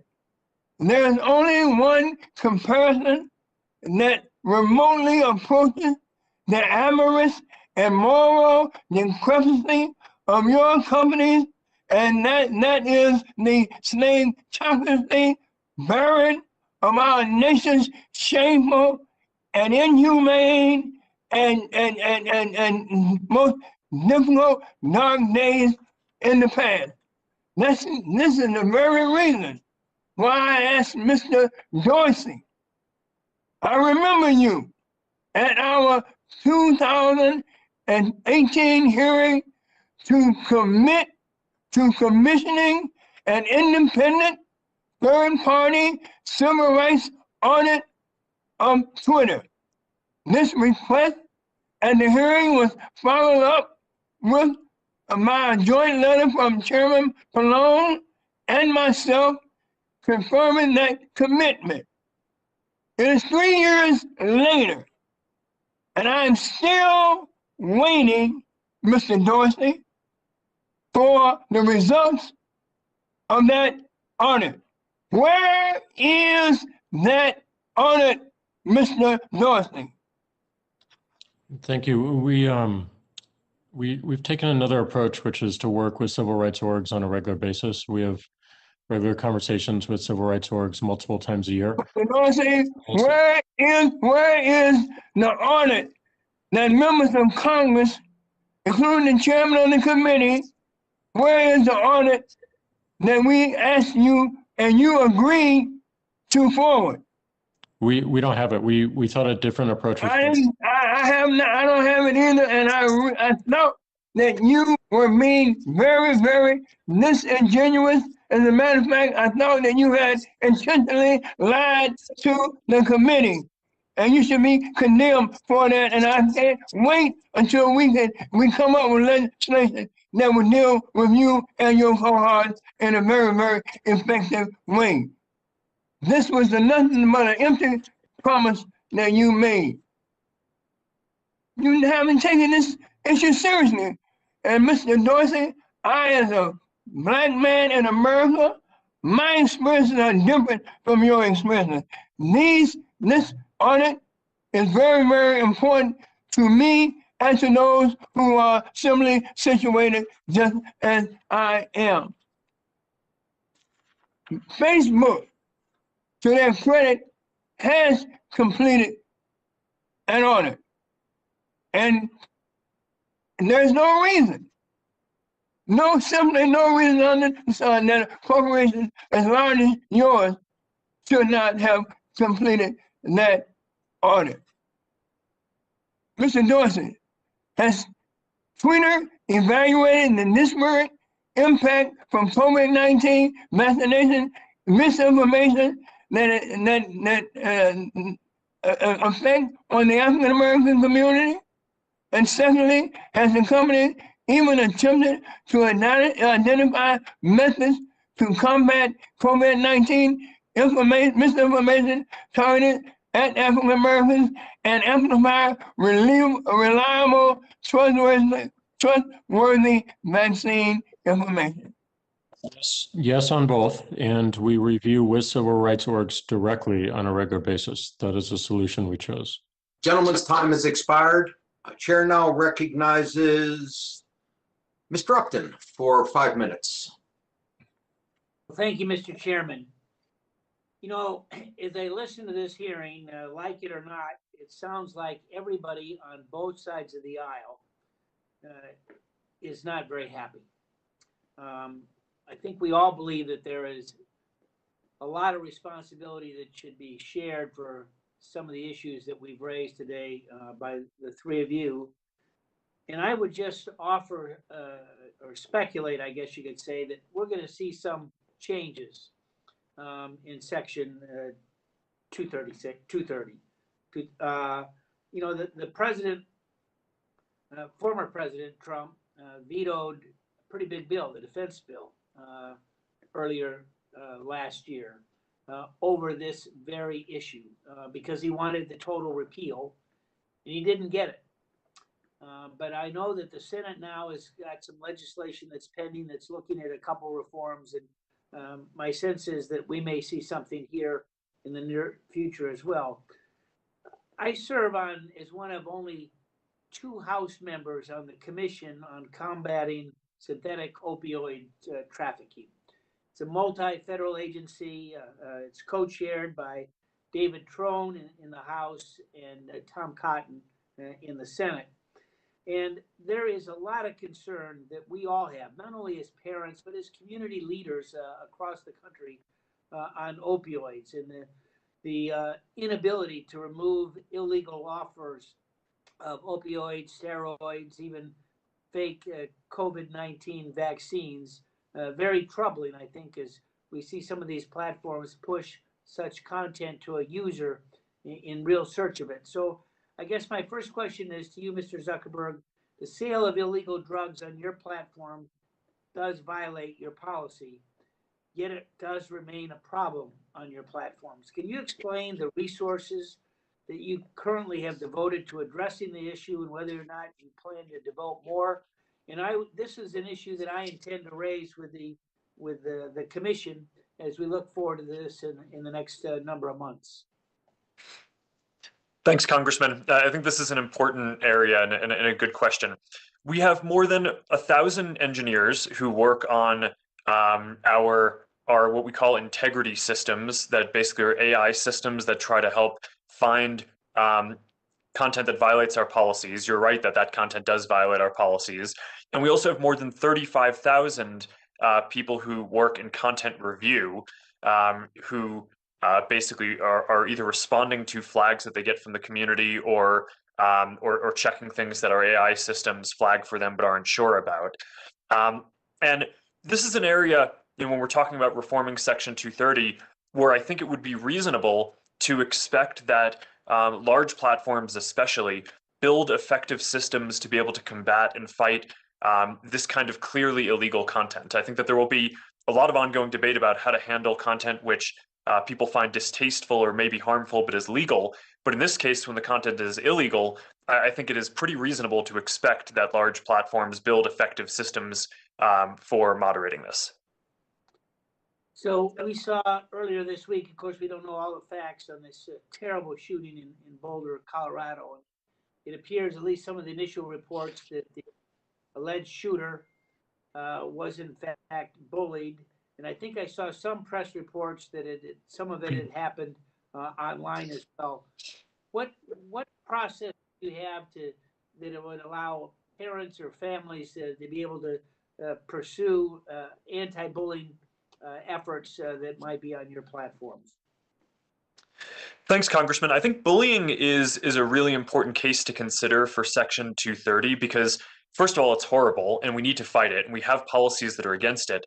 But it also is often the case that that bullying content is not clearly illegal. So when we talk about needing the ability under something like Section 230 to be able to moderate content, which is not only clearly illegal content but broader, one of the primary examples that we have in mind is making sure that we can stop people from bullying children. And here we work with a number of advocacy groups. We work with law enforcement to help fight this. this is a huge effort and part of what we do, and I think it's extremely important. And other than taking the approach that you don't want to see any changes to 230, what suggestions might you have for us as we examine this issue? Sorry, Congressman, I'm not saying that I don't think that there should be changes. I'm saying that I think 230 still broadly is important, so I wouldn't repeal the whole thing. But the three changes that I've basically suggested are, one is around transparency, that large platforms should have to report on a regular cadence for each category of harmful content, how much of that harmful content they're finding, and how effective their systems are at dealing with it. The second thing I think that we should do is hold large platforms to a standard where they should have effective systems for handling clearly illegal content like opioids or child exploitation or things like that. And the third thing that I think is an important principle is that these policies really do need to apply more to large platforms. And I think we need to find a way to exempt small platforms so that way, you know, when I was getting started with Facebook, if we'd gotten hit with a lot of lawsuits around content, it might have been prohibitive for me to get started. And I think none of us here want to see the next set of platforms from being stopped from kind of being able to get started and grow. Gentleman's time has expired. Chair now recognizes Ms. Eshu. Am I unmuted? Thank you, Mr. Chairman, and good morning. Well, it's still, we're Californians, so it's good morning for us. I want to start by saying that content moderation, like removing posts or banning accounts, is about treating symptoms. And I think that we need to treat symptoms, but I also think that we need to address two underlying diseases. The first is that your products amplify extremism. The second is that your business models of targeted ads enable misinformation because you chase user engagement at great costs to our society. So to Mr. Pichai, last month the Anti-Defamation League found that YouTube amplifies extremism. Scores of journalists and researchers agree. And here's what they say happens. A user watching an extremist video is often recommended more such videos, slowly radicalizing the user. YouTube is not doing enough to address recommendations, and it's why Representative Melankowski and myself introduced the Protecting Americans from Dangerous Algorithms Act to narrowly amend Section 230 so courts can examine the role of algorithmic amplification that leads to violence. And it's also why I, along with 40 of my House colleagues, wrote to each of you about this issue. And Mr. Chairman, I ask that those letters be placed into the record. So my question to you, Mr. Pichai, is, are you willing to overhaul YouTube's core recommendation engine to correct this issue? Yes or no? Congresswoman, we have overhauled our recommendation systems, and I know you've engaged on these issues before, pretty substantially in pretty much any area. But there, Mr. Pichai, yes or no? Because we still have a huge problem. And I outlined what the, are you saying that the Anti-Defamation League doesn't know what they're talking about? You know, all these journalists and researchers, there is a lot more to address. And that's why I'm asking you if you're willing to overhaul YouTube's core recommendation engine to correct this. It's serious, it's dangerous. What more can I say about it? Yes or no? Congresswoman, if I may explain, we have I don't have time to explain. So, you know, let me just say this to the witnesses. We don't do filibuster in the House. That's something that's done in the Senate. So filibuster doesn't work with us. To Mr. Zuckerberg, your algorithms use unseemly amounts of data to keep users on your platform because that leads to more ad revenue. Now, businesses are in business to make money. We all understand that. But your model has a cost to society. The most engaging posts are often those that induce fear, anxiety, anger, and that includes deadly deadly misinformation. The Center for Countering Digital Hate found that the Explore and suggested post parts of Instagram are littered with COVID misinformation, election disinformation, and QAnon posts. So this is dangerous, and it's why Representative Schakowsky and I are doing a bill that is going to ban this business model of surveillance advertising. So are you willing to redesign your products to eliminate your focus on addicting users to your platforms at all costs? Yes or no? Congresswoman, as I said before, the teams that design our algorithms and especially let me just say this, and I think it's irritating all of us, and that is that no one seems to know the word yes or the word no. Which one is it? If you don't want to answer, just say, I don't want to answer. So yes or no? Congresswoman, these are nuanced issues. And okay, so I'm going to say that's a no. To Mr. Dorsey, as the chairwoman of the Health Subcommittee, I think that you need to eliminate all COVID misinformation and not label or reduce its spread, but remove it. I looked at a tweet this morning. Robert Kennedy Jr. Links the death of baseball legend Hank Aaron to the COVID vaccine, even though fact checkers debunked the story. The tweet has 9,000 retweets. Will you take this down, and why haven't you?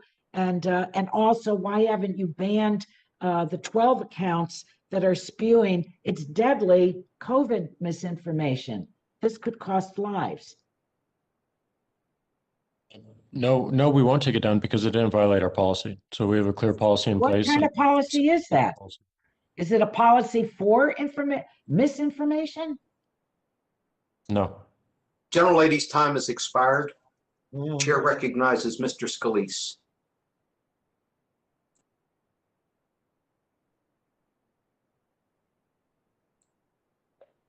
Is Mr. Scalise here? Thank you. There we go. Thank you, Mr. Chairman. I want to thank you for having this here. I want to thank our three witnesses for coming as well. Clearly, you're seeing a lot of concern being expressed by members on both sides, both Republican and Democrat, about the way that your social media platforms are run, and especially as it relates to the fairness and equal treatment of people. I know I've had a lot of concerns, shared it with some of you individually over the last few years about whether it's algorithms that seem to be designed sometimes to have an anti-bias against conservatives. But look, we all agree that whether it's illegal activity, bullying, those things ought not be permeated through social media. But there's a big difference between stopping bullying and violent type of social media posts versus actual censorship of political views that you disagree with.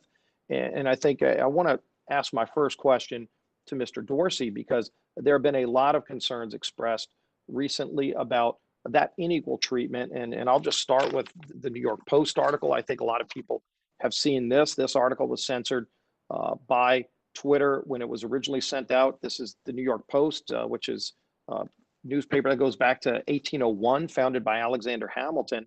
And for weeks, this very credibly sourced article right before an election about Hunter Biden was banned by Twitter.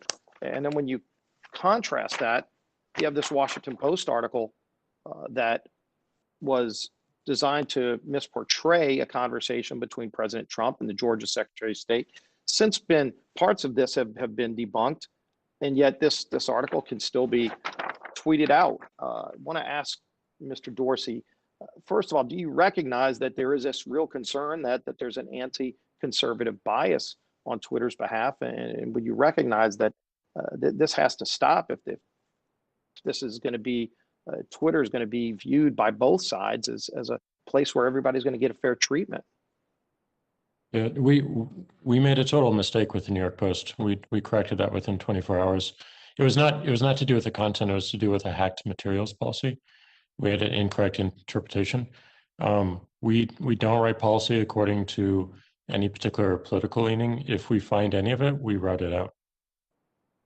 But so regarding the Washington Post, we will make mistakes, and our goal is to correct them as quickly as possible. And in that case, we did.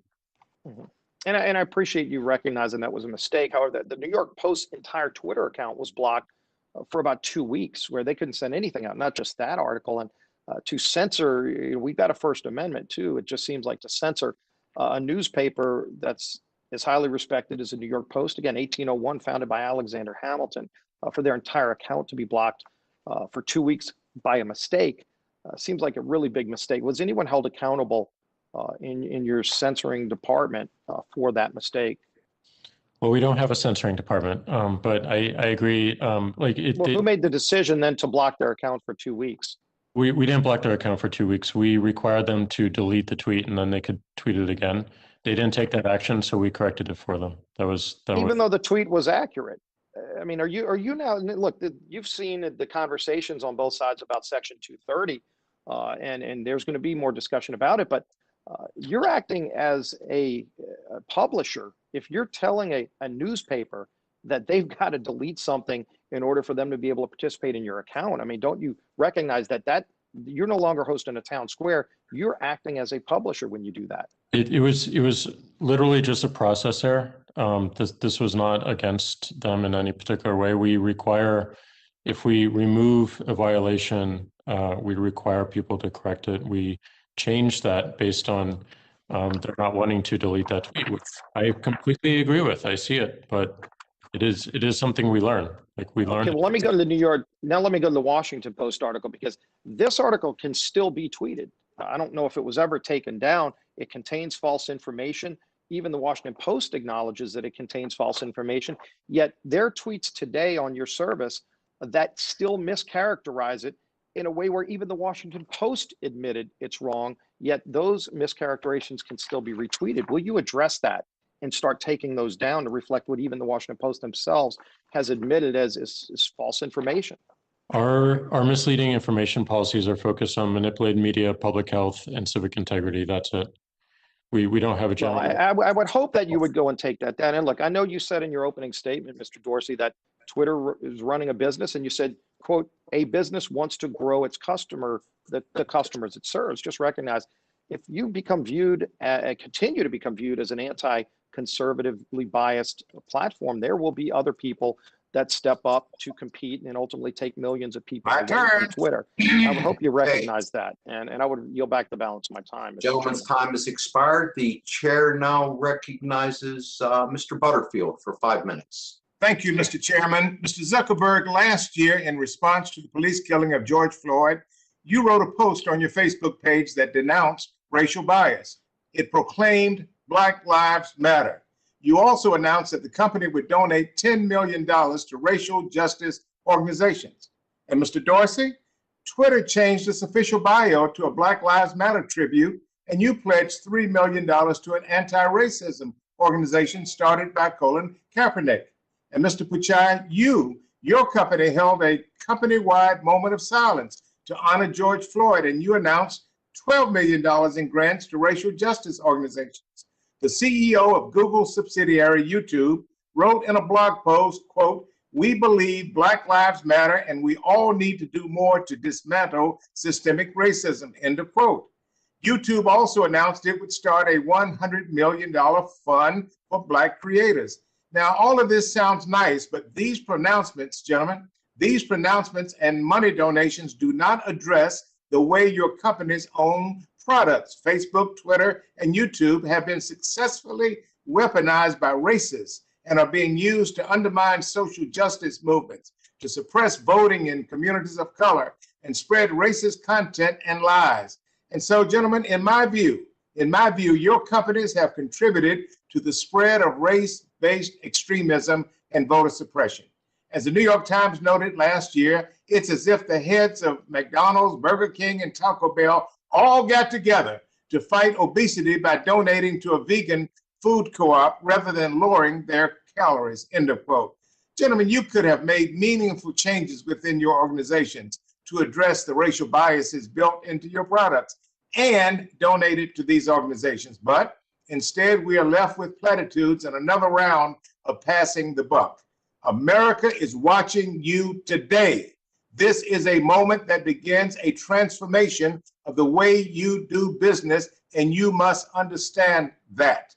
Perhaps a lack of diversity within your organizations has contributed to these failures. The Congressional Black Caucus's Tech 2025 initiative has been working for years to increase diversity and equity in tech companies at all levels, and you know that because we have visited with you in California. We founded this initiative in 2015 with the hope that by now the tech workforce would reflect the diversity of our country. Here we are, 2021. I acknowledge that you've made some modest advancements, but not enough. There must be meaningful representation in your companies to design your products and services in ways that work for all Americans. And that requires public accountability. History has shown that you have talked the talk, but have failed to walk the walk.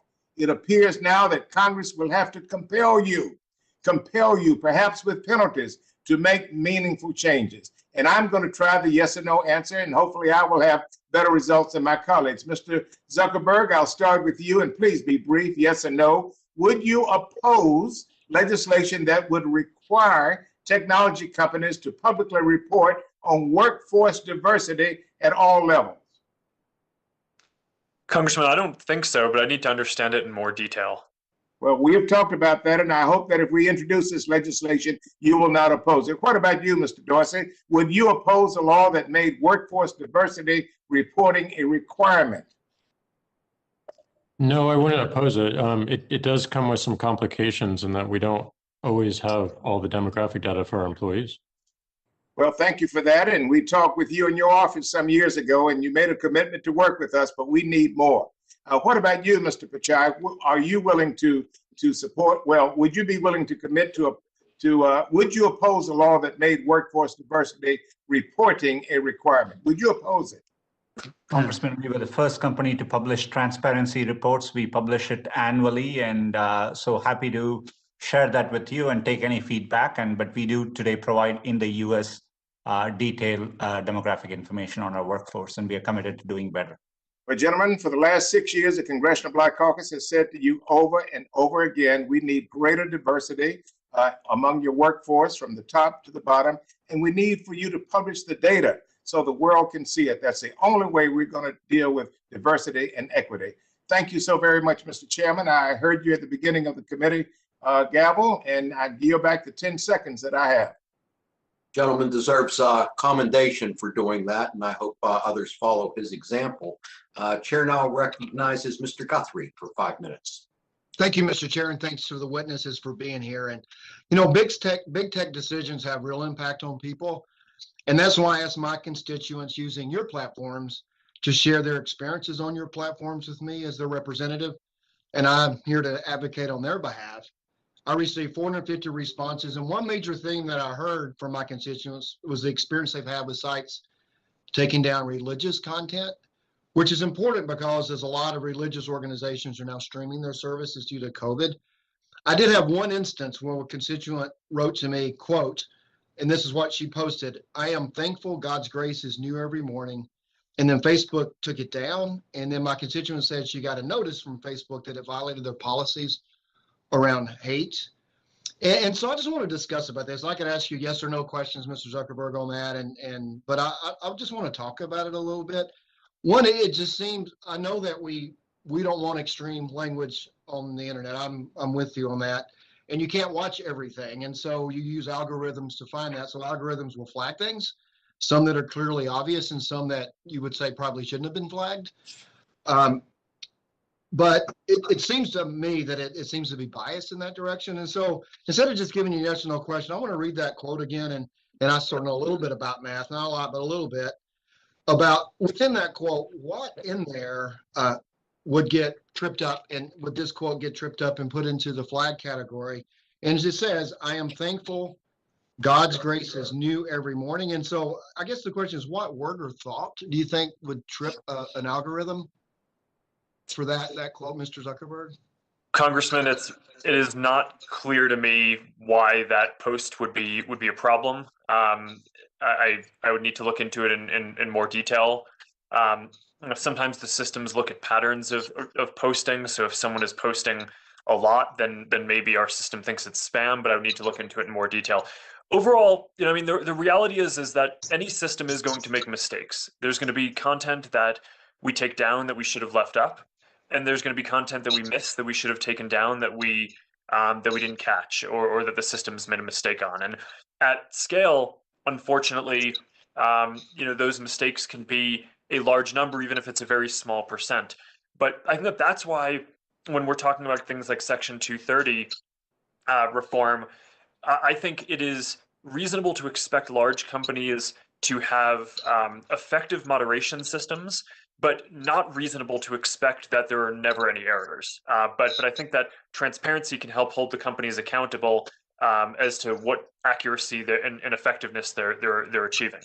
Okay, thanks. Well, to your spam comment, I think they did receive a notification that was for the hate policy. So, and I understand there's going to be gray areas, whatever, but that quote, I don't see where the gray areas, how it could get caught up in that. But I want to move on. Thanks for your answer with that. I want to move on. So, Mr. Dorsey, I want to talk about the RFK Jr. I didn't see that quote, but you said that didn't violate your policy. And just in the context of that, I know CDC just recently updated its school guidance to make clear science says you can be 3 feet away and still be safe in schools. Things are changing every day because we're learning more and more about this virus. So how did the RFK comment not violate your policy and RFK Jr. and how did we have a RFK 3 that we all JPK 3, I guess we all like, and as a former colleague, but RFK Jr. and the policy towards that, and then how do you keep up with what's changing so quickly, Mr. Dorsey? Yeah, we can follow up with you on the exact reasoning, but we have to recognize that our policies evolve constantly, and they have to evolve constantly. So, as has been said earlier in this testimony, we observe what's happening as a result of our policy. We try to understand the ramifications, and we improve it.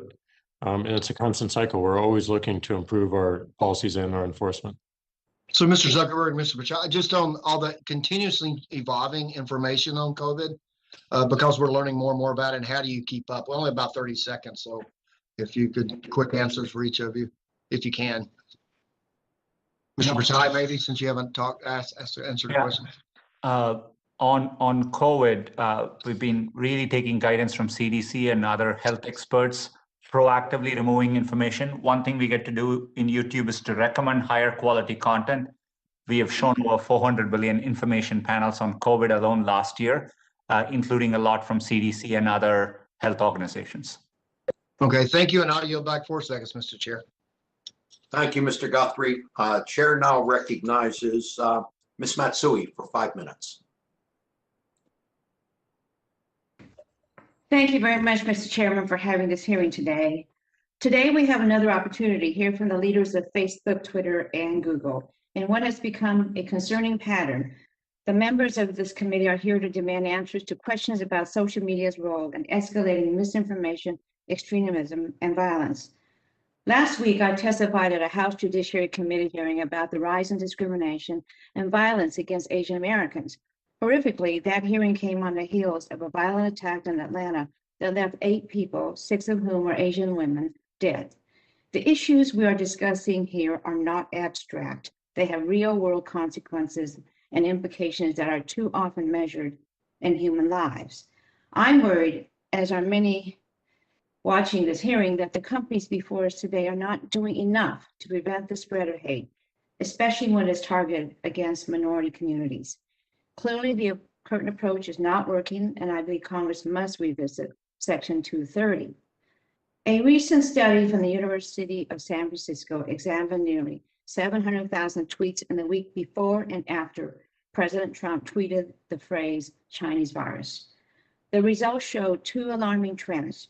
There was a significantly greater increase in hate speech the week after the president's tweet, and that half of the tweets using the hashtag China virus showed an anti-Asian sentiment compared to just 1/5 of the tweets using the hashtag COVID-19. This empirical evidence backs up what the World Health Organization already knew in 2015, saying disease names really do matter. We've seen certain disease names provoke a backlash against members of particularly religious or ethnic communities. Despite this, Facebook and Twitter are still allowing hashtags like China virus, Kung flu, and Wuhan virus to spread. Mr. Zuckerberg and Mr. Dorsey, given the clear association between this type of language and racism and violence, why do you still allow these hashtags on your platforms? Anyone answer that, or is that not answerable? I think we're waiting for you to call on one of us. We do have policies against hateful conduct, and that includes the trends. So when we see it associated with any hateful conduct, we will take action on it. It's useful to remember that a lot of these hashtags, though, do contain counter speech, and people on the other side of it do own them and show why this is so terrible and why it needs to stop. Could I just take my time back? The fact of the matter is I think you know how to develop algorithms to kind of get rid of this and examine this further. Mr. Zuckerberg, any comment here? Thanks, Congresswoman. The rise in anti-Asian hate is a really big issue and something that I do think that we need to be proactive about. I agree with the comments that Jack made on this. Any on Facebook, any of that context, if it's combined with something that's clearly hateful, we will take that down. It violates the hate speech policy. But one of the nuances that Jack highlighted that we certainly see as well in enforcing hate speech policies is that we need to be clear about when someone is saying something because they're using it in a hateful way versus when they're denouncing it. And this is one of the things that has made it more difficult to operationalize this at scale. An opportunity to really look at hate speech, what it really means, particularly in this day and age when we have many instances of these things happening. Hate speech on social media can be baked in. And unfortunately, this also is a trend that maybe happened years and years ago, in which it might have just been a latent situation. But with social media, it travels all around the world and it hurts a lot of people. And my feeling, and I believe a lot of other people's feeling, is that we really have to look at how we define hate speech. And, you all are very brilliant people and you hire brilliant people. I would think that there is a way for you to examine this further and take it one step lower to see if it is something that is legitimate or not. And I really feel that this is a time, especially now when we're examining platforms and what you can do and should do. And as we're examining here in this committee, and as we write legislation, we really want to have the entire multitude of what can and can't be done. So with that, Mr. Chairman, I only have 11 seconds left and I yield back. Thank you. Thank you. General Lady yields back. Let's see. The chair now recognizes Mr. Kinzinger for 5 minutes. Thank you, Mr. Chairman, and thank you all for being here. In all this conversation, it's good to have. I think we also have to recognize that we're lucky to have all these companies located in the United States. When we talked about the issues and concerns, for instance, with TikTok, we can see that a lot of these companies could easily leave here and go elsewhere, and then we would have far less oversight. I think the crackdown on January 6th was correct. I think we need to be careful to not use that as a way to deflect from, what led to January 6th, pushing of this narrative of stop the steal. I think there are folks that are concerned, though, that we also need to make sure that those same levels of protection exist when you talk about like Iran, for instance, and what the leaders there tweet. But let me go into specific questions. So over the years, we've obviously seen the rise of disinformation. It's not new. I remember getting disinformation in the 90s, but we've seen it spread on these platforms. So we live in a digital world where many people get their news and entertainment from the internet, from articles and posts that are often based off algorithms that can cater to what people see and read. So with those constant news feeds that simply reinforce people's beliefs, or worse, that they can promote disgraceful and utterly ridiculous conspiracy theories from groups like QAnon. Extremism and violence have grown exponentially as a result, and we know it's true specifically after January 6th. So, Mr. Zuckerberg, let me ask you, according to Haney Fareed at Berkeley, numerous external studies and some of your own internal studies have revealed that your algorithms are actively promoting divisive, hateful, and conspiratorial content because it engages users to spend more time. Do you think those studies are wrong? And if not, what are you guys doing to reverse course on that? Sure. Thank you, Congressman. This is an important set of topics. In terms of groups, we stopped recommending all civic and political groups, even though I think a lot of the civic and political groups are healthy, because we were seeing that was one vector that there might be polarization or extremism, and groups might start off with one set of views, but migrate to another place. So we removed that completely, and we did it first as an exceptional measure during the election, and since the election, we've announced that we're going to extend that policy indefinitely. For the rest of the content in newsfeed and on Instagram, the main thing that I'd say is I do think that there's quite a bit of misperception about how our algorithms work and what we optimize for. I've heard a lot of people say that we're optimizing for keeping people on the service. The way that we view this is that we are trying to help people have meaningful social interactions. People come to social networks to be able to connect with people. If we deliver that value, then it will be natural that people use our services more. But that's very different from setting up algorithms in order to just kind of try to tweak and optimize and get people to spend every last minute on our service, which is not how we design the company or the services.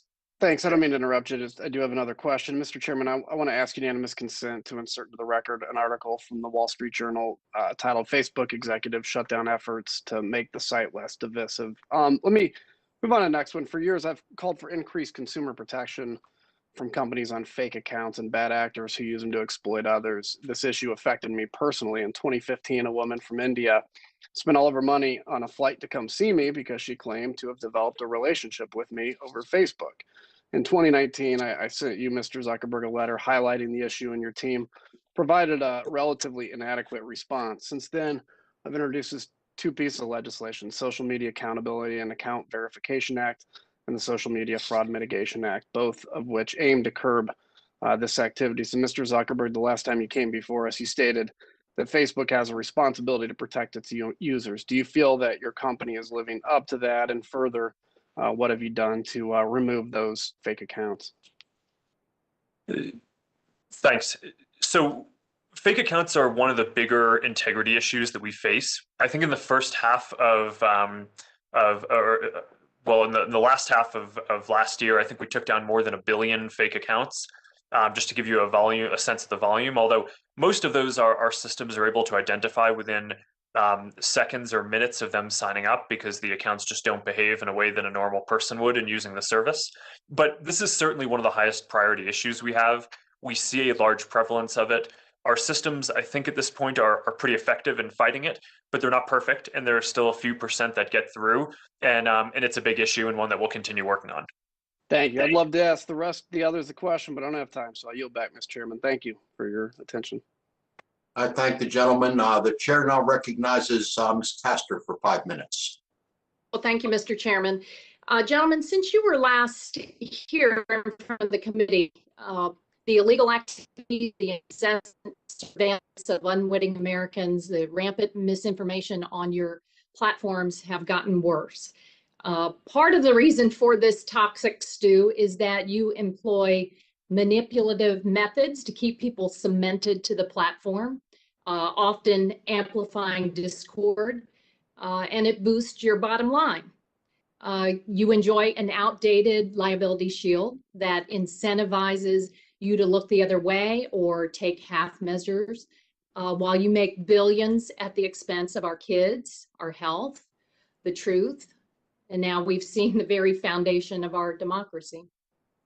I've been working for over a year with advocates and other members on an update to the children's protections online. You all know that tracking and manipulation of children under age 13 is against the law. But Facebook, Google, YouTube, and other platforms have broken that law or have found ways around it. Many have been sanctioned for knowingly and illegally harvesting personal information of children and profiting from it. I have a question for each of you. It's a quick yes or no. Did you all watch The Social Dilemma, where former employees of yours or other big tech platforms say they do not allow their kids on social media? Mr. Zuckerberg?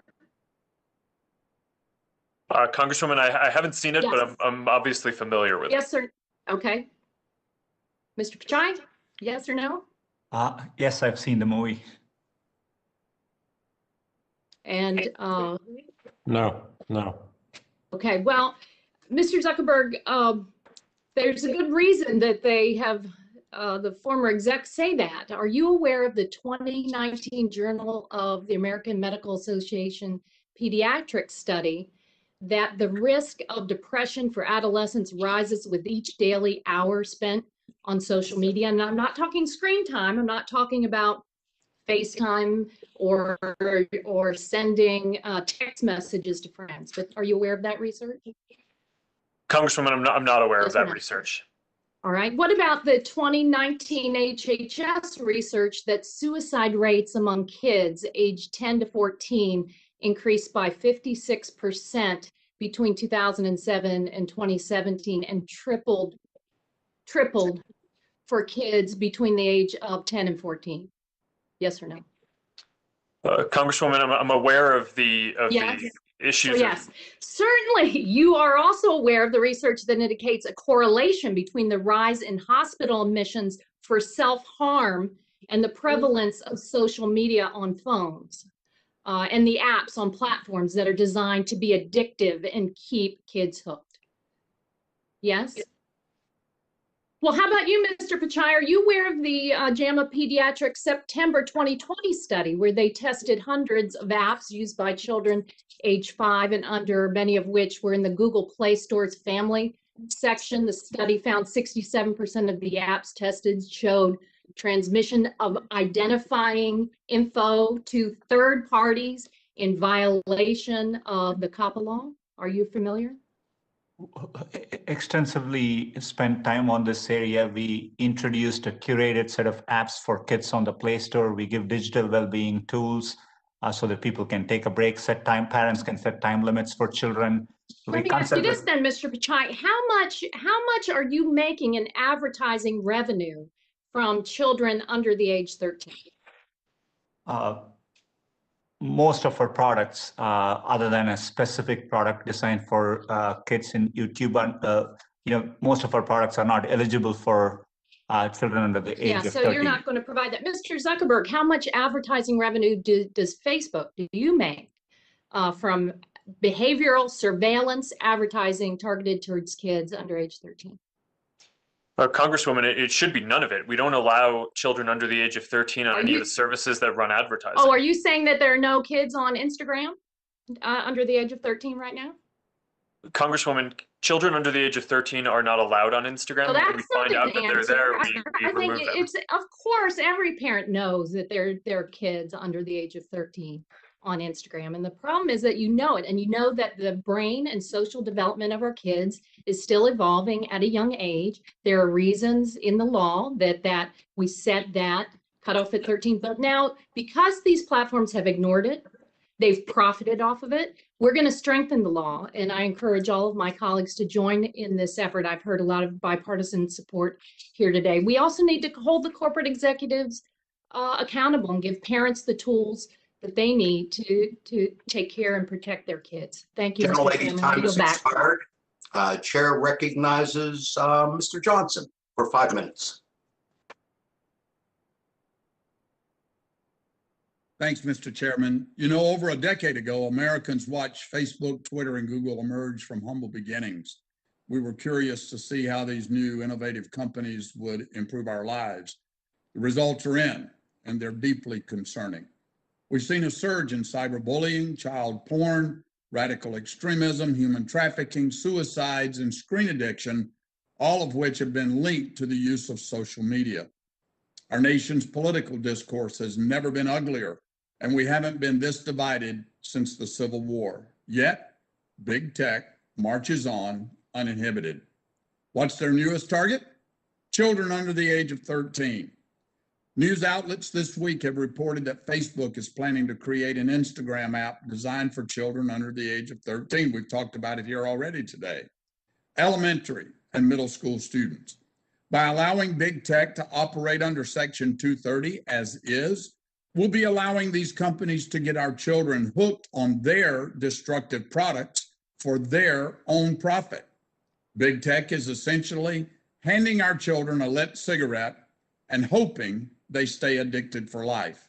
You know, in 1994, Democratic Congressman Henry Waxman chaired a hearing with the CEOs of our nation's largest tobacco companies.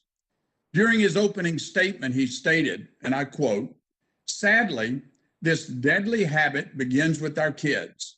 In many cases, they become hooked quickly and develop a lifelong addiction that is nearly impossible to break."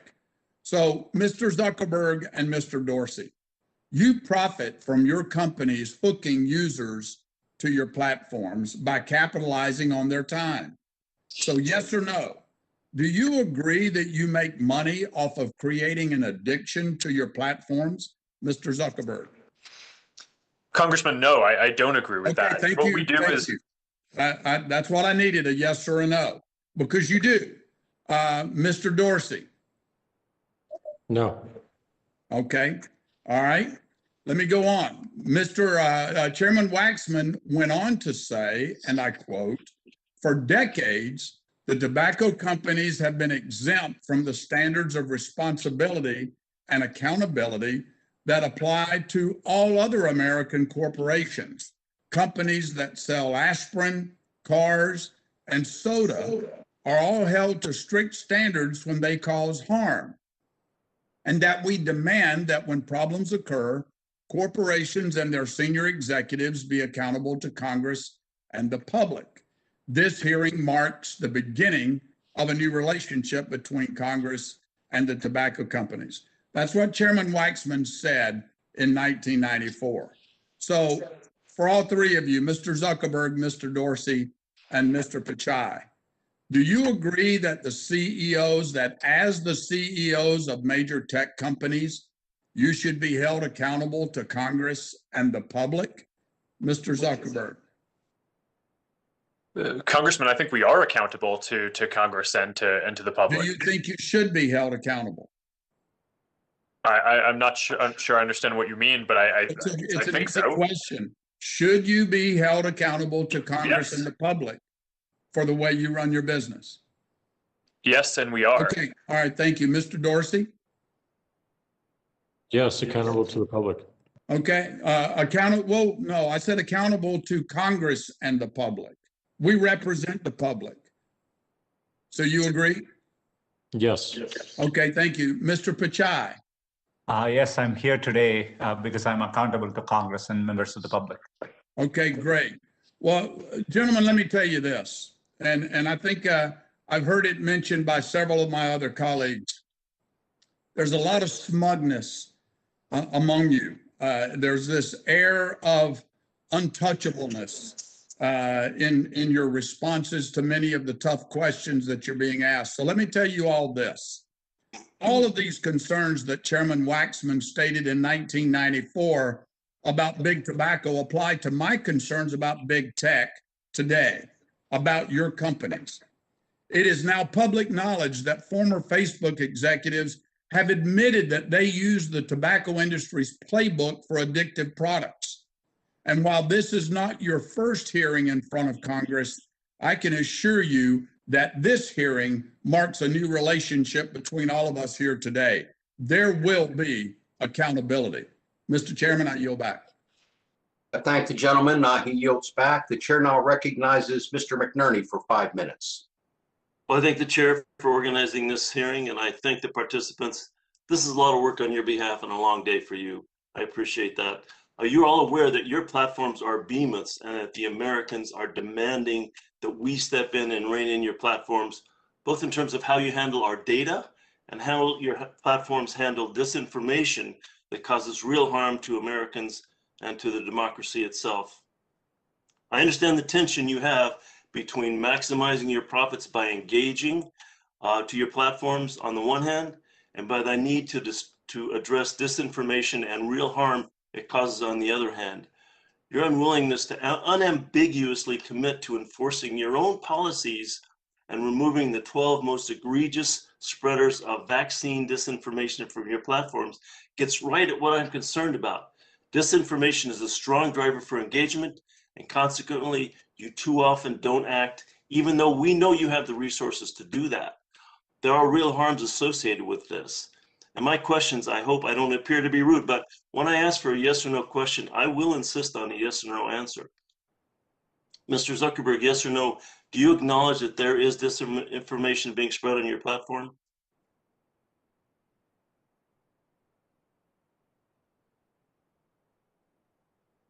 Sorry, I was muted. Yes, there is, and we take steps to fight it. Thank you. Yes or no, do you agree that your company has profited from the spread of disinformation? Congressman, I don't agree with that. People don't want to see disinformation on our services, and when we do, So I let's think it note hurts that. our long-term business. You said you don't agree with that. I appreciate your forthrightness on that. But we all know this is happening. Profits are being generated from COVID-19 and vaccine disinformation, election disinformation, QAnon conspiracy theories, just to name a few things. And it's baffling that you have a negative answer to that question. Approximately, well, let's move on to the next issue. Mr. Zuckerberg, you talk a lot about relying on third-party fact checkers to combat the spread of disinformation, but you tell us very little about the process. I wrote you a letter nearly 2 years ago asking about it, and you failed to answer my question. I asked this question again when an executive from your company testified last year, and she failed to answer it. I'd like to get an answer today. On average, from the time content is posted to Facebook's platform, how long does it take Facebook to flag suspicious content to third-party fact checkers, for third-party fact checkers to review the content, and for Facebook to take remedial action after this review is completed? How long does this entire process take? I'm just looking for a quick number. Congressman, it can vary. If an AI system identifies something immediately, it can be within seconds. If we have to wait for people to report it to us and have human review, it can take hours or days. The fact checkers take as much time as they need to review things, but as soon as we get an answer back from them, we should operationalize that and attach a label if the content is rated false and reduce the I understand what you're saying, but what I do know is that this process isn't happening quickly enough, and I'm very concerned that you aren't motivated to speak things up, because most problematic content is what gets the most views, and the longer the content stays up, the more this helps maximize your bottom line and the more harm that it can cause. It's clear that you aren't going to make these changes on your own. This is a question for all of the participants, panelists. Would you oppose legislation that prohibits placing ads next to what you know to be or should know to be false or misleading information, including ads that are placed in videos, promoted content, and ads that are placed above, below, or on the side of a piece of content? Mr. Zuckerberg, would you answer with a yes or no first, please? Congressman, that's very nuanced. I think the questions to determine whether something is misinformation is a process that I think would need to be spelled out well in a law like that. Well, okay, I appreciate that. Mr. Dorsey? Yes, I would oppose it until we see the actual requirements and what the ramifications are. We need to understand that. Okay, Mr. Pichai, would you oppose the prohibition like this? The principle makes sense. In fact, advertisers don't want anywhere near to be content like that. And so we already have incentives. You can imagine reputable advertisers like consumer products advertisers do not want any ads to appear next to information that could turn off their consumers. So we have natural incentives to do the right thing here. Okay, you all say you want a safe and open platform for everyone. You say it's not in your company's interest to have disinformation on your platform, so you shouldn't oppose efforts that would prevent harming American people. I yield back.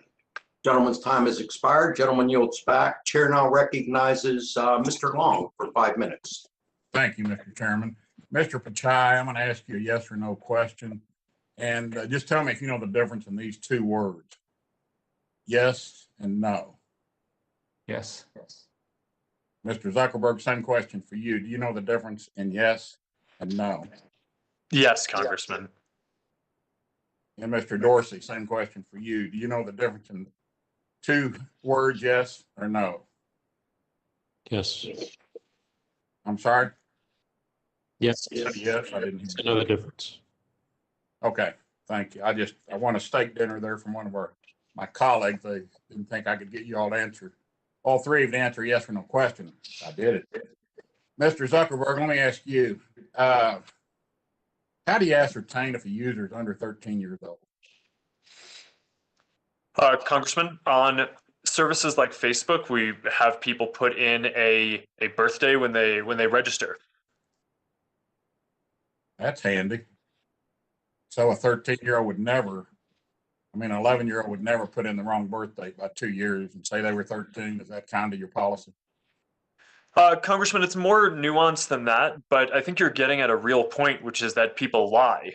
And we have additional systems that try to determine what someone's age might be. So if we detect that someone might be under the age of 13, even if they lied, we kick them off. But this is part of the reason why we're exploring having a service for Instagram that allows under 13s on, because we worry that kids may find ways to try to lie and evade some of our systems. But if we create a safe system where that has appropriate parent controls, then we might be able to get people into using that instead. We're still early in figuring this out, but that's a big part of the theory and what we're hoping to do here. But currently, they're not allowed to use Instagram, correct? That's correct. Our policies do not allow people under the age of 13 to use it. I'm from Missouri, the show me state, and just to say that no one under 13 could get on, to me, doesn't pass the Missouri smell test of show me. So sticking with you, Mr. Zuckerberg, you created the Facebook Oversight Board as a way to help hold Facebook accountable. They are currently looking at Facebook's decision to remove President Trump's Facebook account. If the Oversight Board determines that Facebook should have left President Trump's account up, what will you do? Congressman, we will respect the decision of the Oversight Board, and if they tell us that former President Trump's account should be reinstated, then we will honor that. I don't know why people call Attorney General Ashcroft Attorney General, but when they speak of President Trump, they don't call him former president. But I guess I'll leave that for another day. Sticking with you again, Mr. Zuckerberg, it's my understanding is that Facebook Oversight Board is comprised of members from all over the world. As you're well aware, the United States has the strictest protections on free speech than any other country. Since the decisions of the board are being made by a panel rather than the U.S. Court of Law, how can you assure members of this committee and the American people that the Oversight Board will uphold free speech and make their decisions based on American laws and principles? Congressman, the members of the Oversight Board were selected because of their views on free expression and strong support of it. That's why we created the Oversight Board, to help us defend these principles and to help us balance the different aspects of human rights, including free expression. But each of the people on the Oversight Board was selected because of a strong commitment to free expression. And I think the decisions that the Oversight Board has made so far reflect that. Okay, let me move on to Mr. Dorsey. Mr. Dorsey, I know you're from the Show Me State also. Have you been vaccinated against COVID-19? Not yet. Mr. Pachai, have you been vaccinated against COVID-19? Sorry, I missed the question, Congressman. Have you? I know I bore a lot of people. Have you been vaccinated against COVID-19? Congressman, I was very fortunate to have received it last week. So you have one shot, you have another one to go, or is it just Johnson & Johnson, or you just need one? I still have one more shot to go. And Mr. Zuckerberg, same question. Have you been vaccinated against COVID-19? I have not yet, but hope to as soon as possible. Okay, it's not a personal preference not to get vaccinated, you just haven't got to your age group, or? That's correct. Okay, thank you. And I just cannot believe Robert Kennedy Jr. is out there with his anti-vax stuff, and it's allowed to stay up on Twitter. With that, I yield back. Gentleman yields back. Let's see who's next. I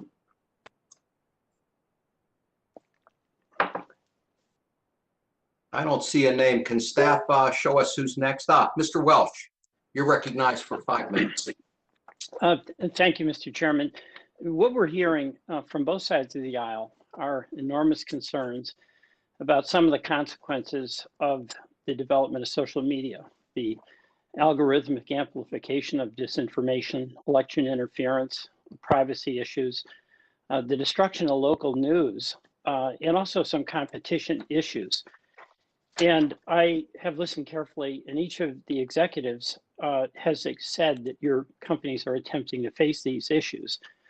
But a concern I have is whether, when the public interest is so affected by these decisions and by these developments, ultimately, should these decisions be made by private executives who are accountable to shareholders, or should they be made by elected representatives accountable to voters? So I really have two questions that I'd like each of you, starting with Mr. Zuckerberg and then Mr. Pichai and then Mr. Dorsey, to address. First, do you agree that many of these decisions that are about matters that so profoundly affect the public interest, should they be made exclusively by private actors like yourselves who have responsibilities for these major enterprises? And secondly, as a way forward to help us resolve these issues or work with them, would you support the creation by Congress of a public agency, one like the Federal Trade Commission or the Securities and Exchange Commission, one that had staff that's expert in policy and technology, it has rulemaking and enforcement authority, to be an ongoing representative of the public to address these emerging issues? Mr. Zuckerberg. Congressman, I agree with what you're saying, and I've said a number of times that I think that private companies should not be making so many decisions alone that have to balance these complicated social and public equities. And I think that the solution that you're talking about could be very effective and positive for helping out, because what we've seen in different countries is around the world is there are lots of different public equities at stake here: free expression, safety, privacy, competition, and these things trade off against each other. And I think a lot of these questions and the reason why people get upset at the companies, I don't think it's necessarily because the companies are negligent. I think it's because these are complex trade-offs between these different equities. And if you pardon my interruption, but I want to go to Mr. Pichai, but thank you, Mr. Zuckerberg.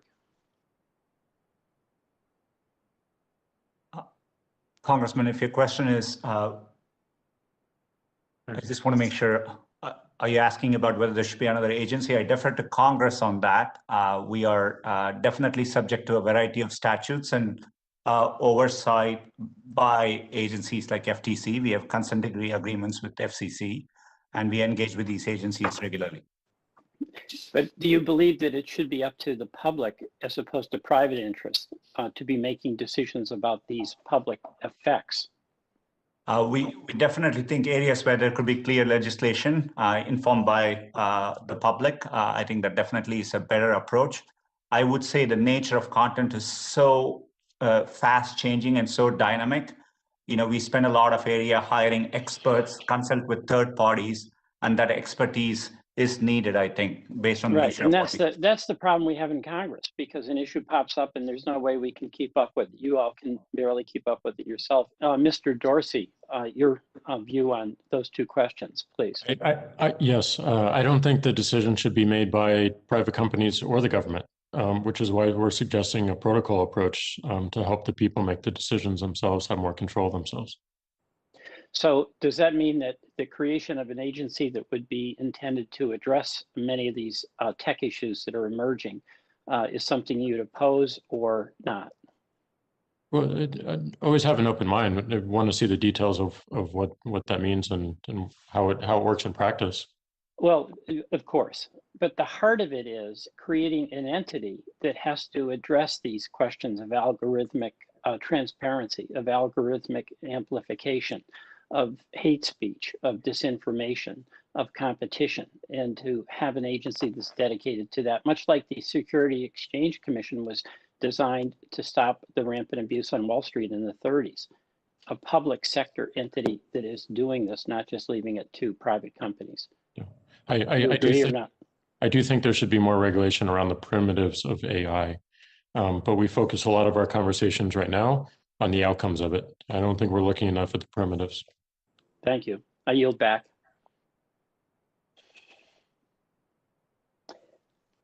Gentleman yields back. Chair recognizes Mr. Bashan for 5 minutes. Thank you, Mr. Chairman. And first of all, I want to thank the witnesses for being here today. It's going to be a long day, and appreciate your testimony and your answering questions. I do think it's important to understand history, excuse me, when you look at these situations. And, you know, when it comes to the political side, when Thomas Jefferson wanted to get out an anti-Adams message, even though he was his own vice president, he started his own newspaper because it was pretty clear that the newspapers that were being published weren't going to change their view, because there was no competitive reason to do that. And I think we're looking at potentially a similar situation here.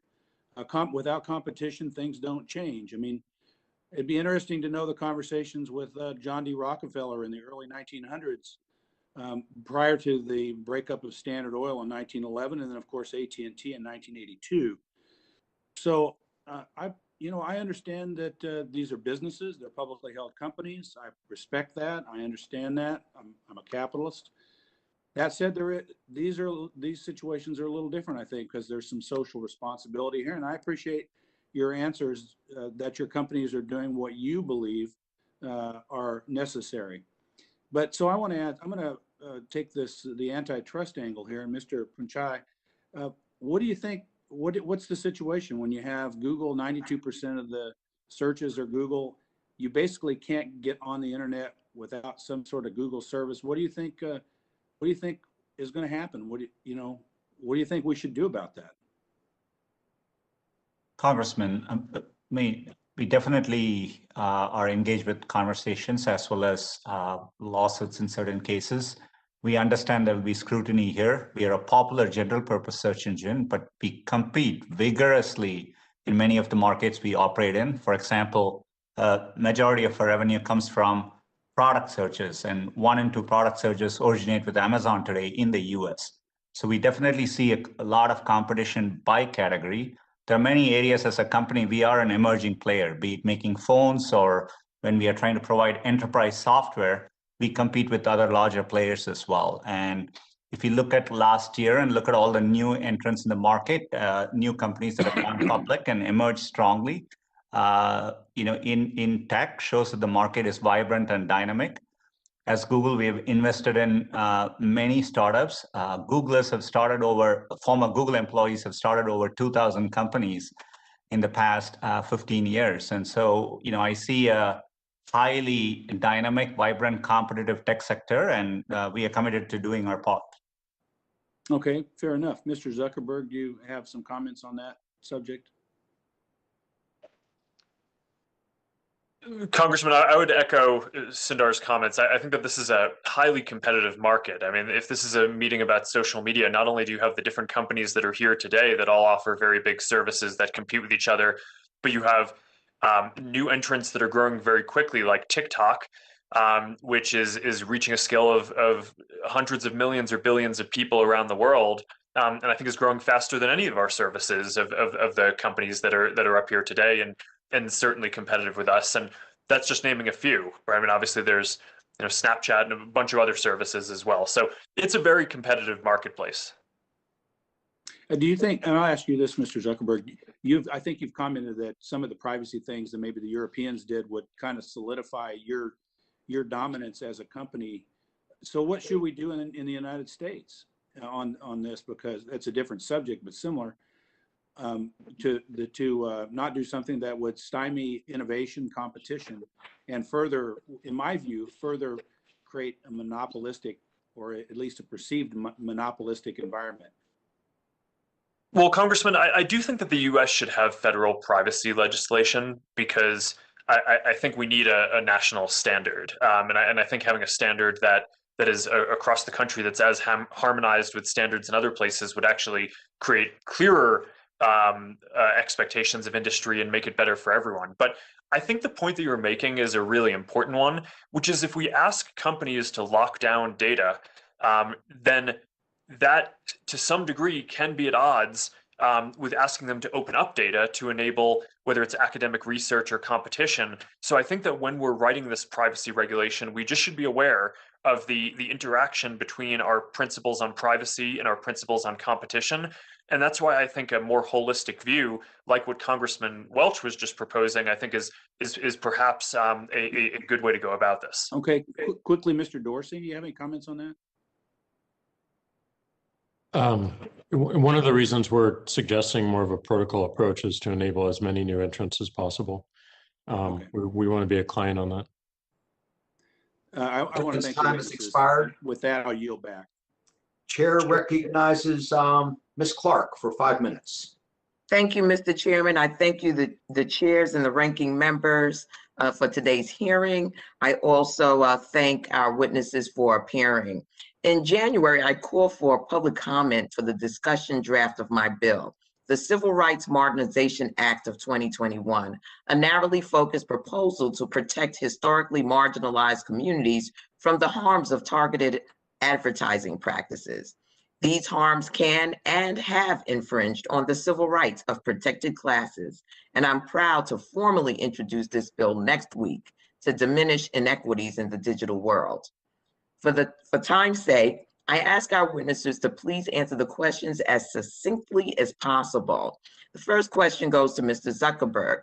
Facebook currently provides their advertisers with insight on how to get their ads in front of people who are most likely to find their ads relevant by utilizing tools to use criteria like consumers' personal interests, geography, to fine-tune the targeting. This is often used code that target or avoid specific races or other protected classes of people. Let me add that I'm aware of the updates to your special ad audience. However, why does Facebook continue to allow for discrimination in the placement of advertisements that can violate civil rights laws? Congresswoman, we've taken a number of steps to eliminate ways that people can target different groups based on racial affinity and different ways that they might discriminate, because this is a very important area. And we have active conversations going on with civil rights experts as to the best ways to continue improving these systems, and we'll continue doing that. Mr. Dorsey, Twitter allows advertisers to use demographic targeting to reach people based on location, language, device, age, and gender. In July, your company made changes to your ad targeting policy to advise advertisers to, quote, not wrongfully discriminate against legally protected categories of users, end quote. What did Twitter mean by the phrase wrongfully discriminate? Are some kinds of discriminatory advertising permitted on Twitter? If so, would you please explain? No, not at all. I'm sorry, I didn't get that answer. No, none at all. Okay, and so can you explain what you meant by wrongfully discriminate? We mean that you shouldn't just use our ad systems to discriminate. Oh, okay. Mr. Pichai, Google has recently announced a new approach in their targeting system called FLoC, or Federal Learning of Cohorts. Excuse me, Federated Learning of Cohorts, to allow an ad targeting to groups of people with similar characteristics. The new system will utilize machine learning to create these cohorts for the consumer's visits to websites. Given the potentially biased and disparate impact of machine learning algorithms, how has Google addressed the potential discriminatory impact of this new FLoC system? Congresswoman, it's an important area. We recently announced a joint collaboration with HUD to ban ads that would target age, gender, family status, zip code, in addition to race, which we've long disallowed. So we'll bring similar provisions, particularly when we are using machine learning. And by the way, FLoC is early. We haven't implemented it yet. We will be publishing more technical proposals on it. And they will be held to our AI principles, which prohibit discrimination based on sensitive categories, including race, and we will be happy to consult and explain our work there. I appreciate that. Gentlemen, I just want you to be aware that the longer we delay in this, the more that these systems that you have created bake discrimination into these algorithms. I think that is critical that you get in there and that you do what is in the best interest of the public of the United States of America and undo a lot of the harm that has been created with the bias that has been baked into your systems. With that, Mr. Chairman, I yield back 23 seconds, and I thank you for this opportunity. And I thank the gentlelady for that. The chair now recognizes Mr. Wahlberg for 5 minutes. Thank you, Mr. Chair, and thanks to the panel for being here. You know, what I've listened to so far today, I'd have to say that based upon what many of us in Congress say about the best legislation, when both sides don't like it, it's probably good. And you've certainly hit that today.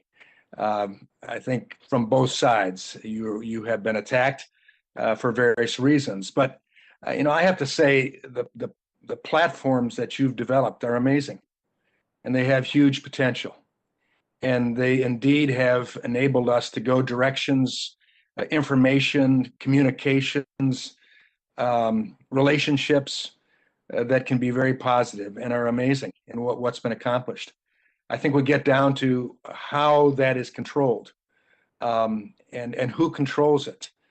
Going back to our foundations as our country, it was our second president, John Adams, who said that our Constitution was meant for a moral and religious people and is wholly inadequate for any other. I think we're seeing a lot of the problems that you're frustrated with as a result of parents and families, churches, schools that aren't taking the primary responsibility. I get that. So it comes down to the choice that's left for the people is really between conscience and the constable.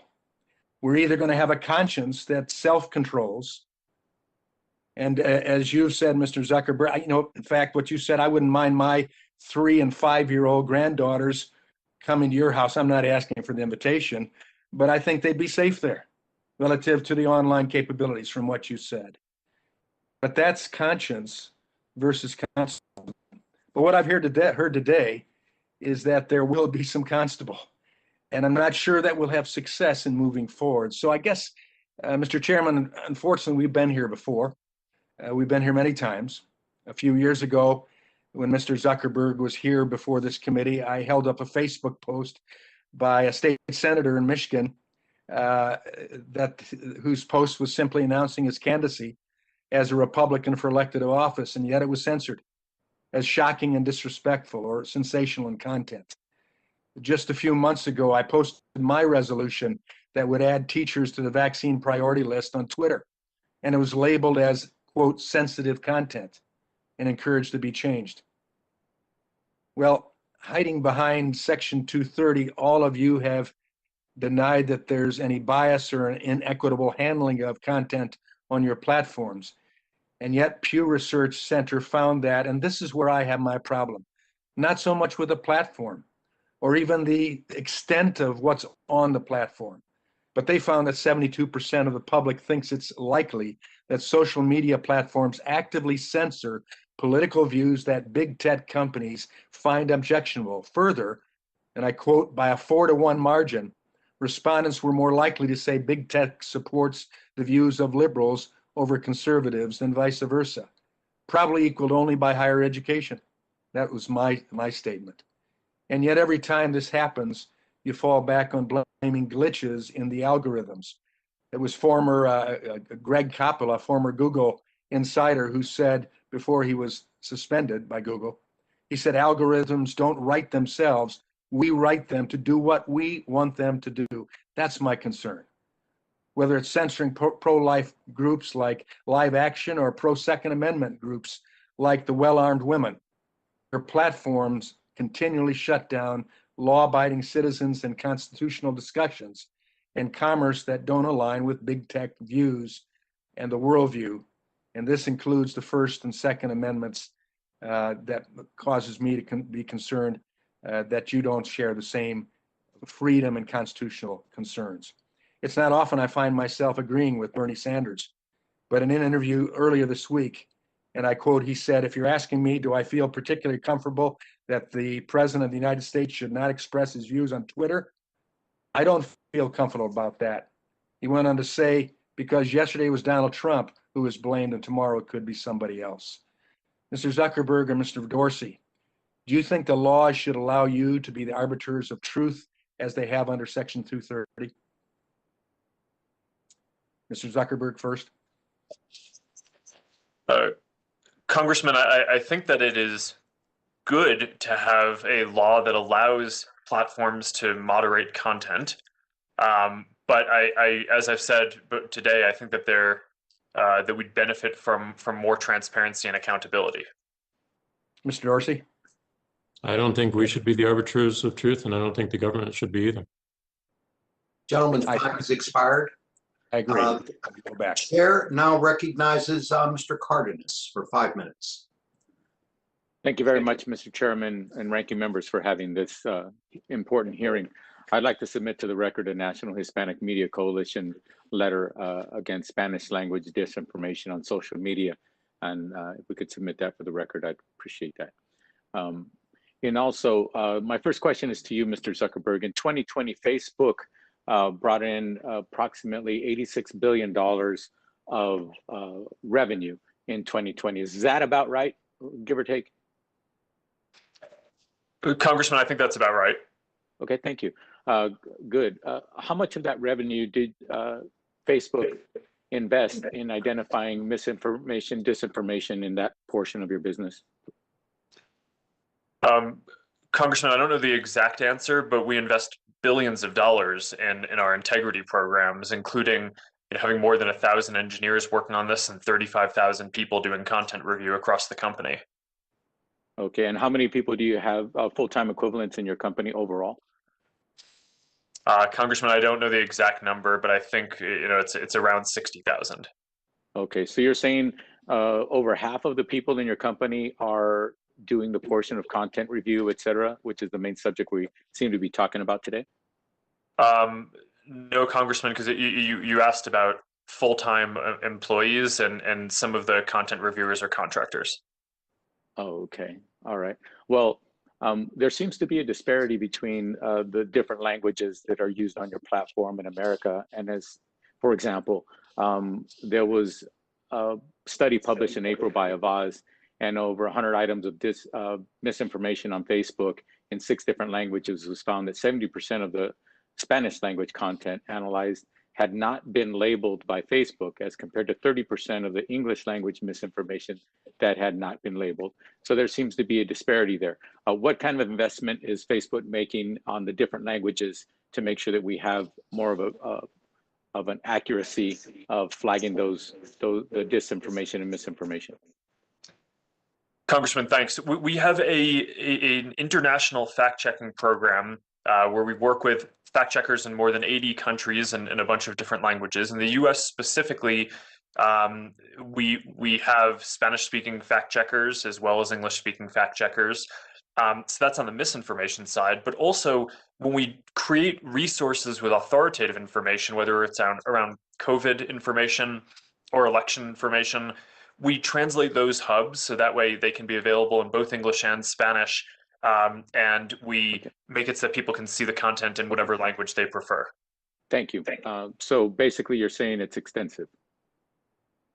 Congressman, this is certainly something that we invest a lot in, and it will be something that we continue to invest more in.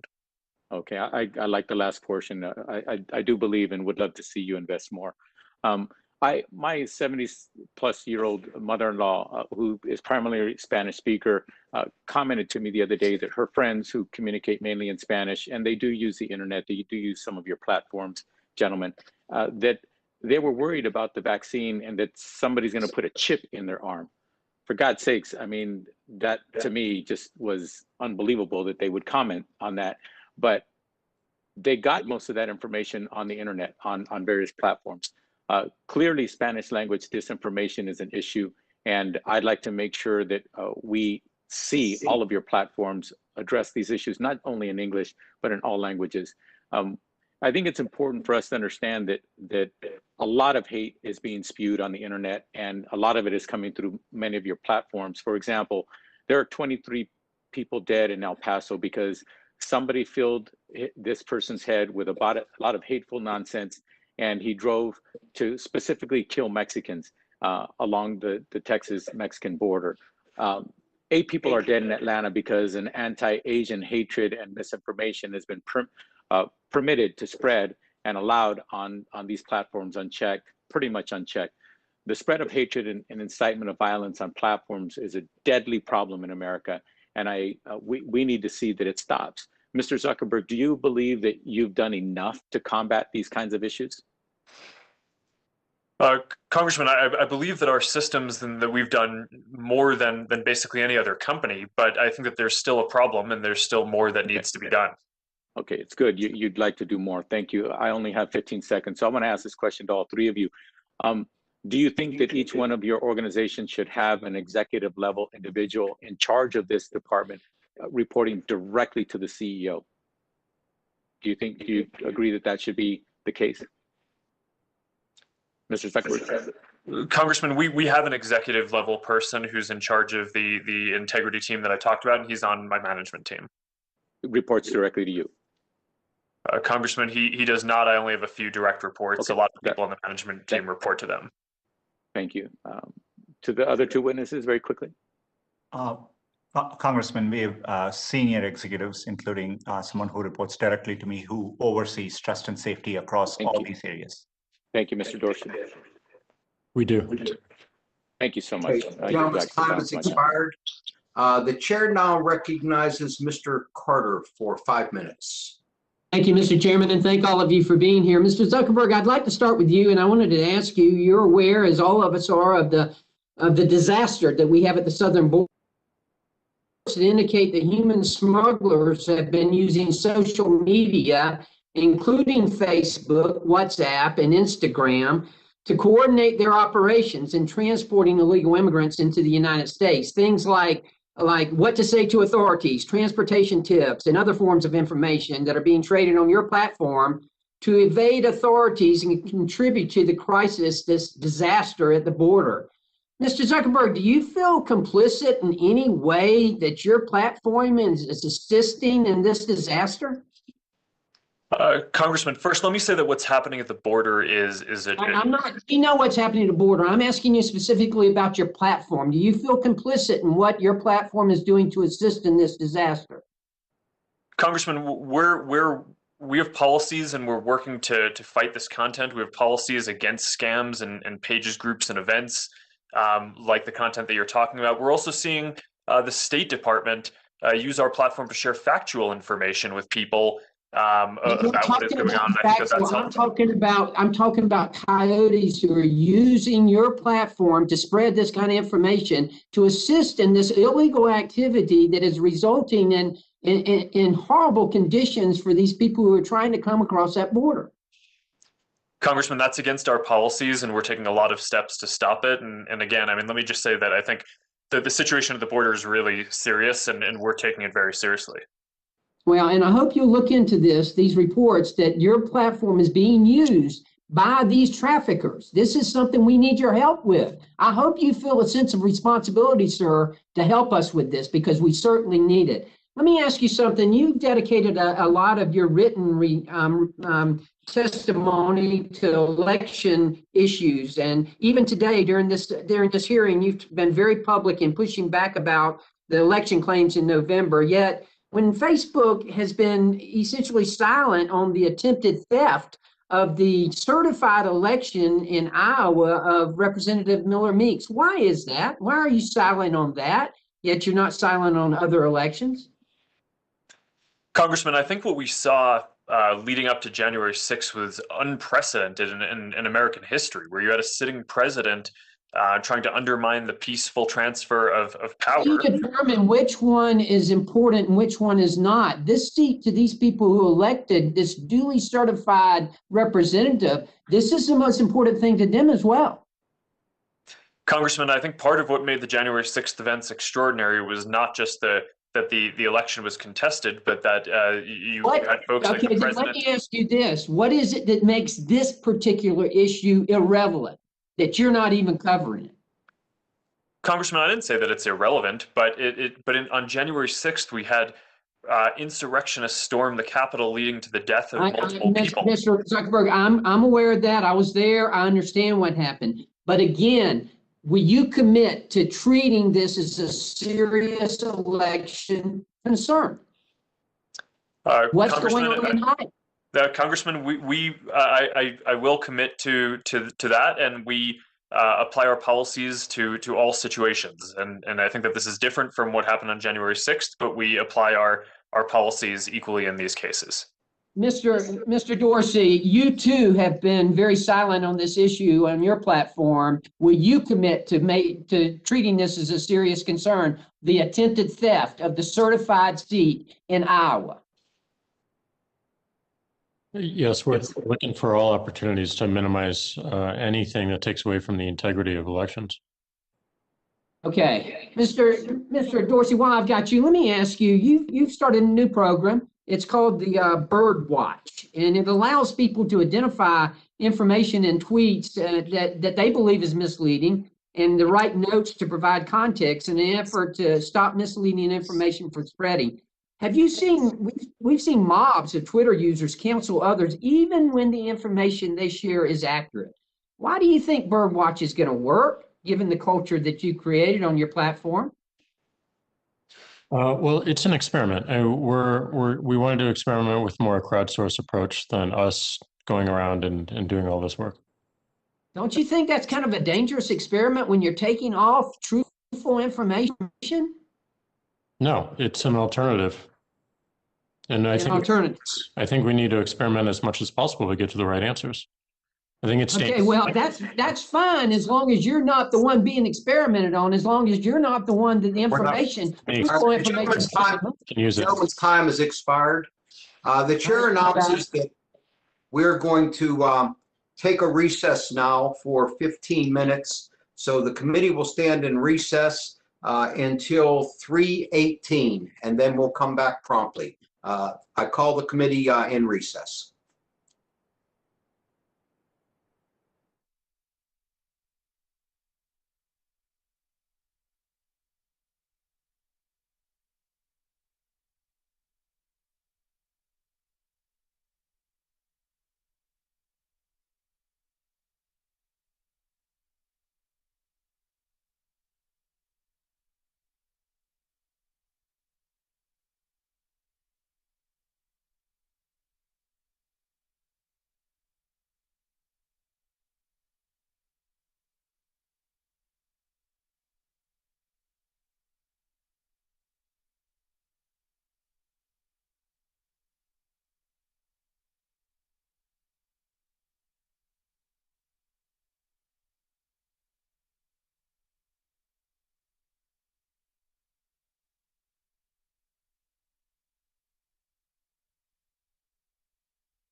and ask all members and witnesses to come back online.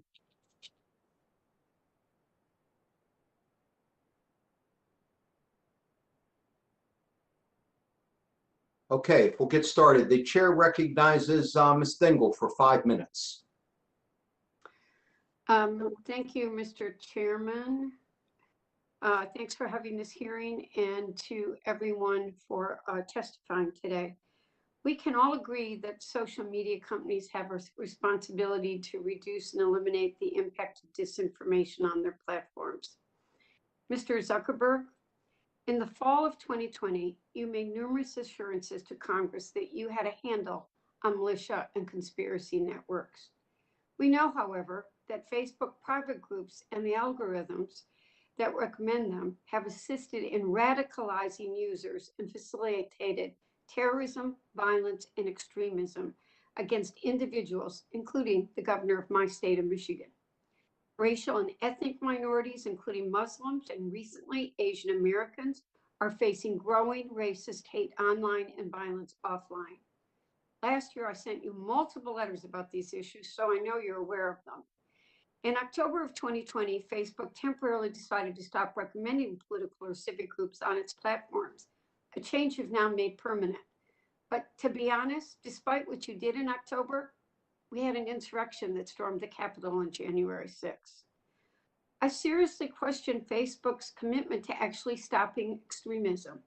In a recent investigative report, a former Facebook AI researcher said he and his team conducted study after study confirming the same basic idea: models that maximize engagement increase polarization. And you yourself have said that the more likely content is to violate Facebook community standards, the more engagement it generally receives.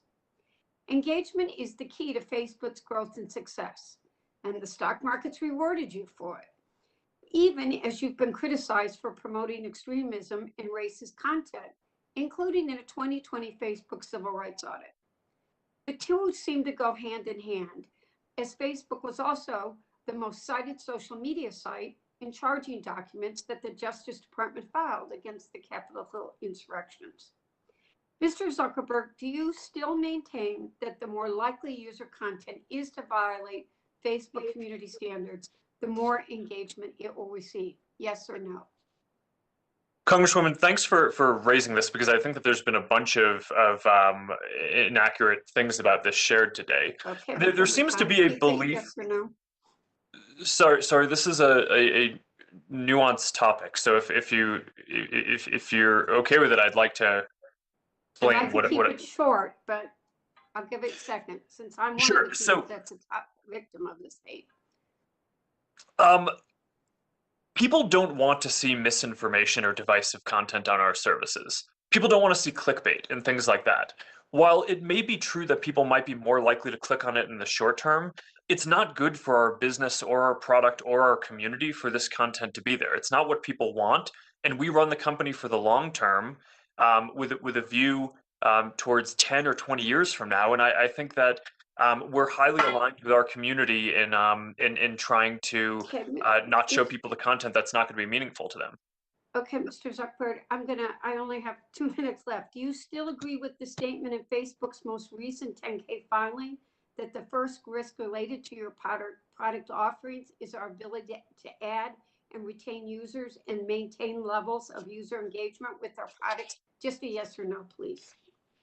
Congresswoman, I think that that's generally right. I mean, for any product, the ability to build something that people like and use is something that is a risk if we can't do that. So do you still agree with the statement of your CFO on a recent earnings call that the changes to group recommendations so far wouldn't affect your engagement? Yes or no? Congresswoman, there are so many different parts of the service that I think it's probably right that not recommending political or civic groups probably isn't going to meaningfully decrease engagement. But we've taken a lot of other steps, including, reducing viral videos by about 50 million hours of watching a day, which have had a meaningful impact on engagement. But we do that because it helps make the service better and helps people like it more, which I think will be better for both the community and our business over the long term. Okay, Mr. Zuckerberg, I'm sorry to have to do this in 5 minutes, but given your promises in the fall, the events that transpired on January 6th, and your true incentives, as you yourself admit, I find it really difficult to take some of these assurances you're trying to give us today seriously. I believe that regulators and independent researchers should have access to Facebook and other large social media platforms' recommendation algorithms, not just for groups, but for any relevant feature that can be exploited or exploit private user data collected by the company to support extremism. And I support legislation to do so. Mr. Zuckerberg, given your inability to manage your algorithms or your unwillingness to reduce controversial content, are you opposed to a law enabling regulators to access social media algorithms or other information technology that result in the promotion of harmful disinformation and extremist content? Well, Congresswoman, while I don't necessarily agree with your characterization, I do think that giving more transparency into the systems is an important thing. We have people working on figuring out how to do this. One of the nuances here and complexity is that it is hard to separate out the algorithms versus people's data, which kind of goes into that to make decisions, and the data is private, so it's tough to make that public and transparent. But I do think that this is an important area of study on how to audit and make algorithms more transparent. Okay, the gentlelady's time has expired. The chair recognizes Mr. Duncan for 5 minutes. Thank you, Mr. Chairman. Let me first say that Democrats are repeating disinformation about the motives of the murderer in Atlanta during a hearing on disinformation is irony at its worst. The murderer admitted that he was a sex addict. The problem was addiction, mental illness. While my thoughts and prayers go out to the families who were impacted by this hideous crime, it was not a hate crime. And to say so is disinformation. Mr. Dorsey, is it okay for a white male to tweet a picture of a KKK Klansman hood to a black woman? No, that would go against our hateful conduct policy. Just this week, black conservative commentator Candace Owens was sent a tweet from a white liberal depicting a KKK hood, and your support center said that that racist harassment of a conservative didn't violate your terms of service. What do you have to say about that? We removed that tweet. Okay, thank you for doing that. Also this week, Syrian refugee Ahmad al-Alawi Alisa, a Biden-supporting Muslim, allegedly murdered 10 people at a grocery store in Boulder, Colorado. Your support center told Newsweek that referring to this gentleman as a white Christian terrorist wasn't a violation of your misinformation policy. What do you have to say about that? I don't know that case, but we can follow up with you on it. Thank you. Your promises from the last hearing that you'll work on this or make it better ring completely hollow sometimes, so I ask that you do. You've censored and taken down accounts of conservatives, Christian, and even pro-life groups. At the same time, liberals, tyrants, and terrorists continue to have unfettered access on Twitter. You're able to take down the account of a sitting United States president while he was still president, but you continue to allow state sponsors of terror to use Twitter as a platform, including the Ayatollah Khamenei, Javad Zarif of Iran, or even Bashar Assad of Syria. You act like judge and jury and continue to hide behind the liability protections in Section 230 of the Communication Decency Act, which Congress set up to foster a free and open internet.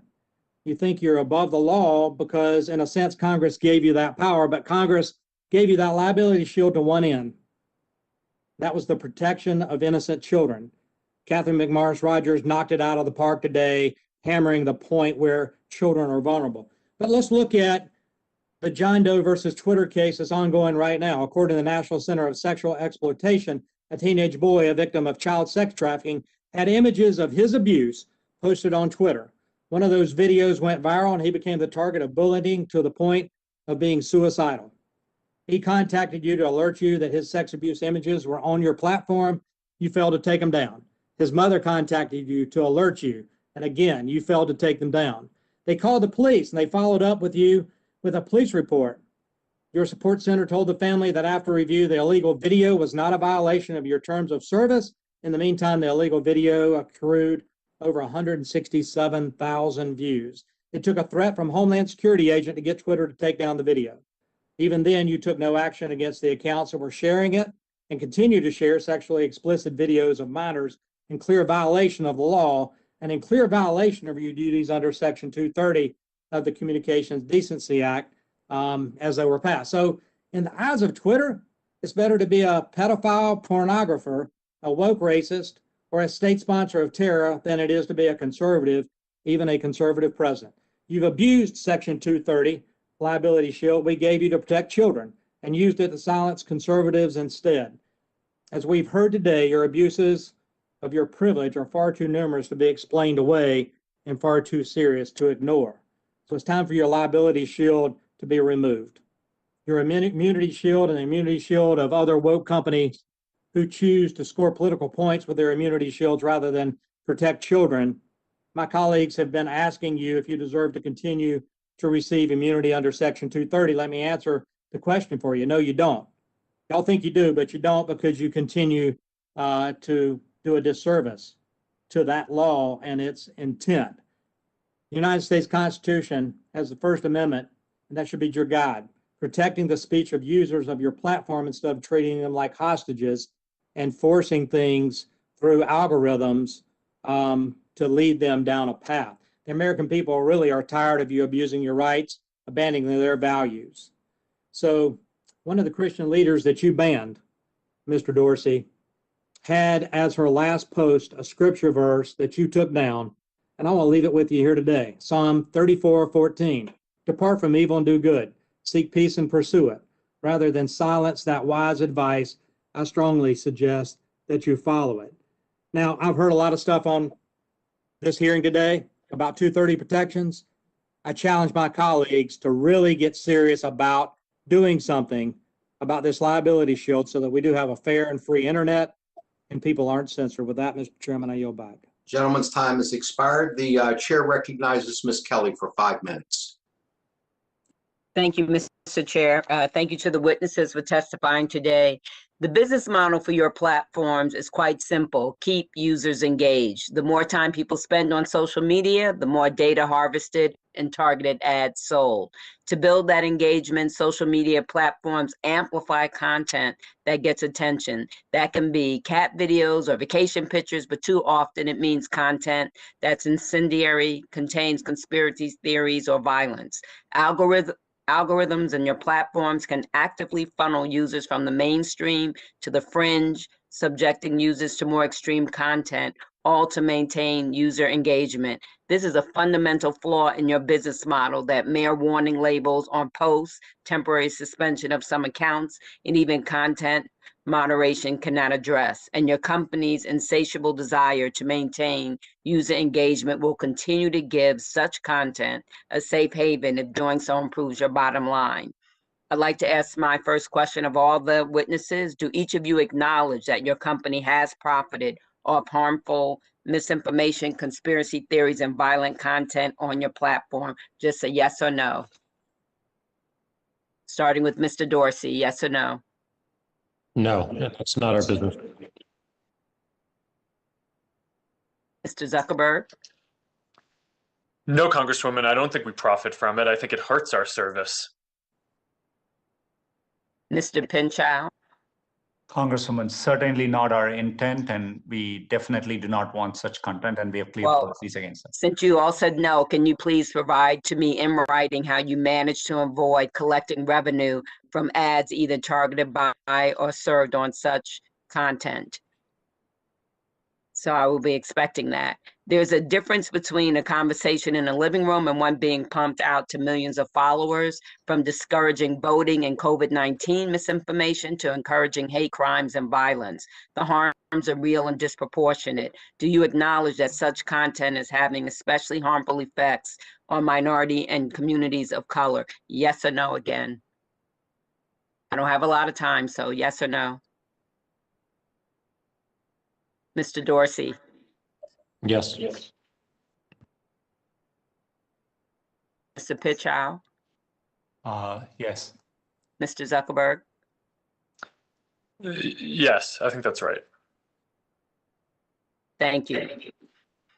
If your financial incentives and human psychology lead to the creation of a system that promotes emotionally charged content that is often harmful, do you believe that you can address the ones, or do you believe that you will always need to play more of a whack-a-mole on different topics? Mr. Zuckerberg? Congresswoman, I do think that we can take systemic actions that help to reduce a large amount of this. But there will always be some content that gets through those systems that we will have to react to.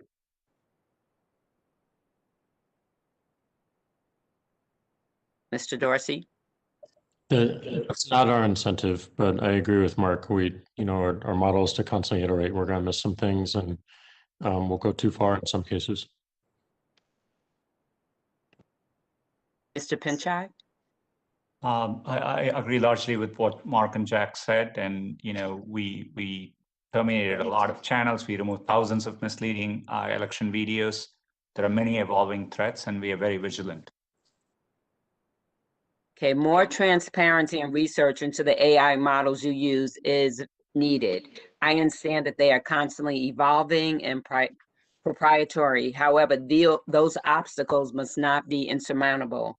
Would you agree to some type of test bed to evaluate your procedures and technology for disparate impacts? And would you welcome minimal standards set by the government? I only have 44 seconds. I'll go. You're not calling us, but yes, we're interested in opening all this up and going a step further and having a protocol. I don't think that should be government driven, but it should be open and transparent that the government can look at it and understand how it works. And I agree that this is an area where research would be helpful, and I think some standards, especially amongst the civil rights community, would be helpful guidance for the companies. Congresswoman, we work with many third parties. I just mentioned the HUD collaboration we had. Definitely would be open to conversations about minimum standards. It's an important area. Gentleman's time has expired. Chair now recognizes Mr. Dunn for 5 minutes. Thank you very much, Mr. Chairman. Many of the questions today deal with personal harms, but there are long-term economic and security harms to our country I'd like us to keep in mind as well. I represent Florida's 2nd congressional district, which is proud to host a large presence of the U.S. military, including civilian support companies. One of these is Applied Research Associates, which is doing great work with our military in the field of artificial intelligence and machine learning. I agree with our nation's top national security experts on the critical importance of the United States maintaining its competitive edge in AI, and I share the concern of former Google CEO Eric Schmidt, who warned just a few weeks ago of the grave consequences should we lose that edge to China. Leader Rogers led a bipartisan bill enacted last year, the American Compete Act, to lay out clear AI strategy. We all recognize that China is not a good place to do business, evidenced by the fact that all of your respective main products and services are banned there.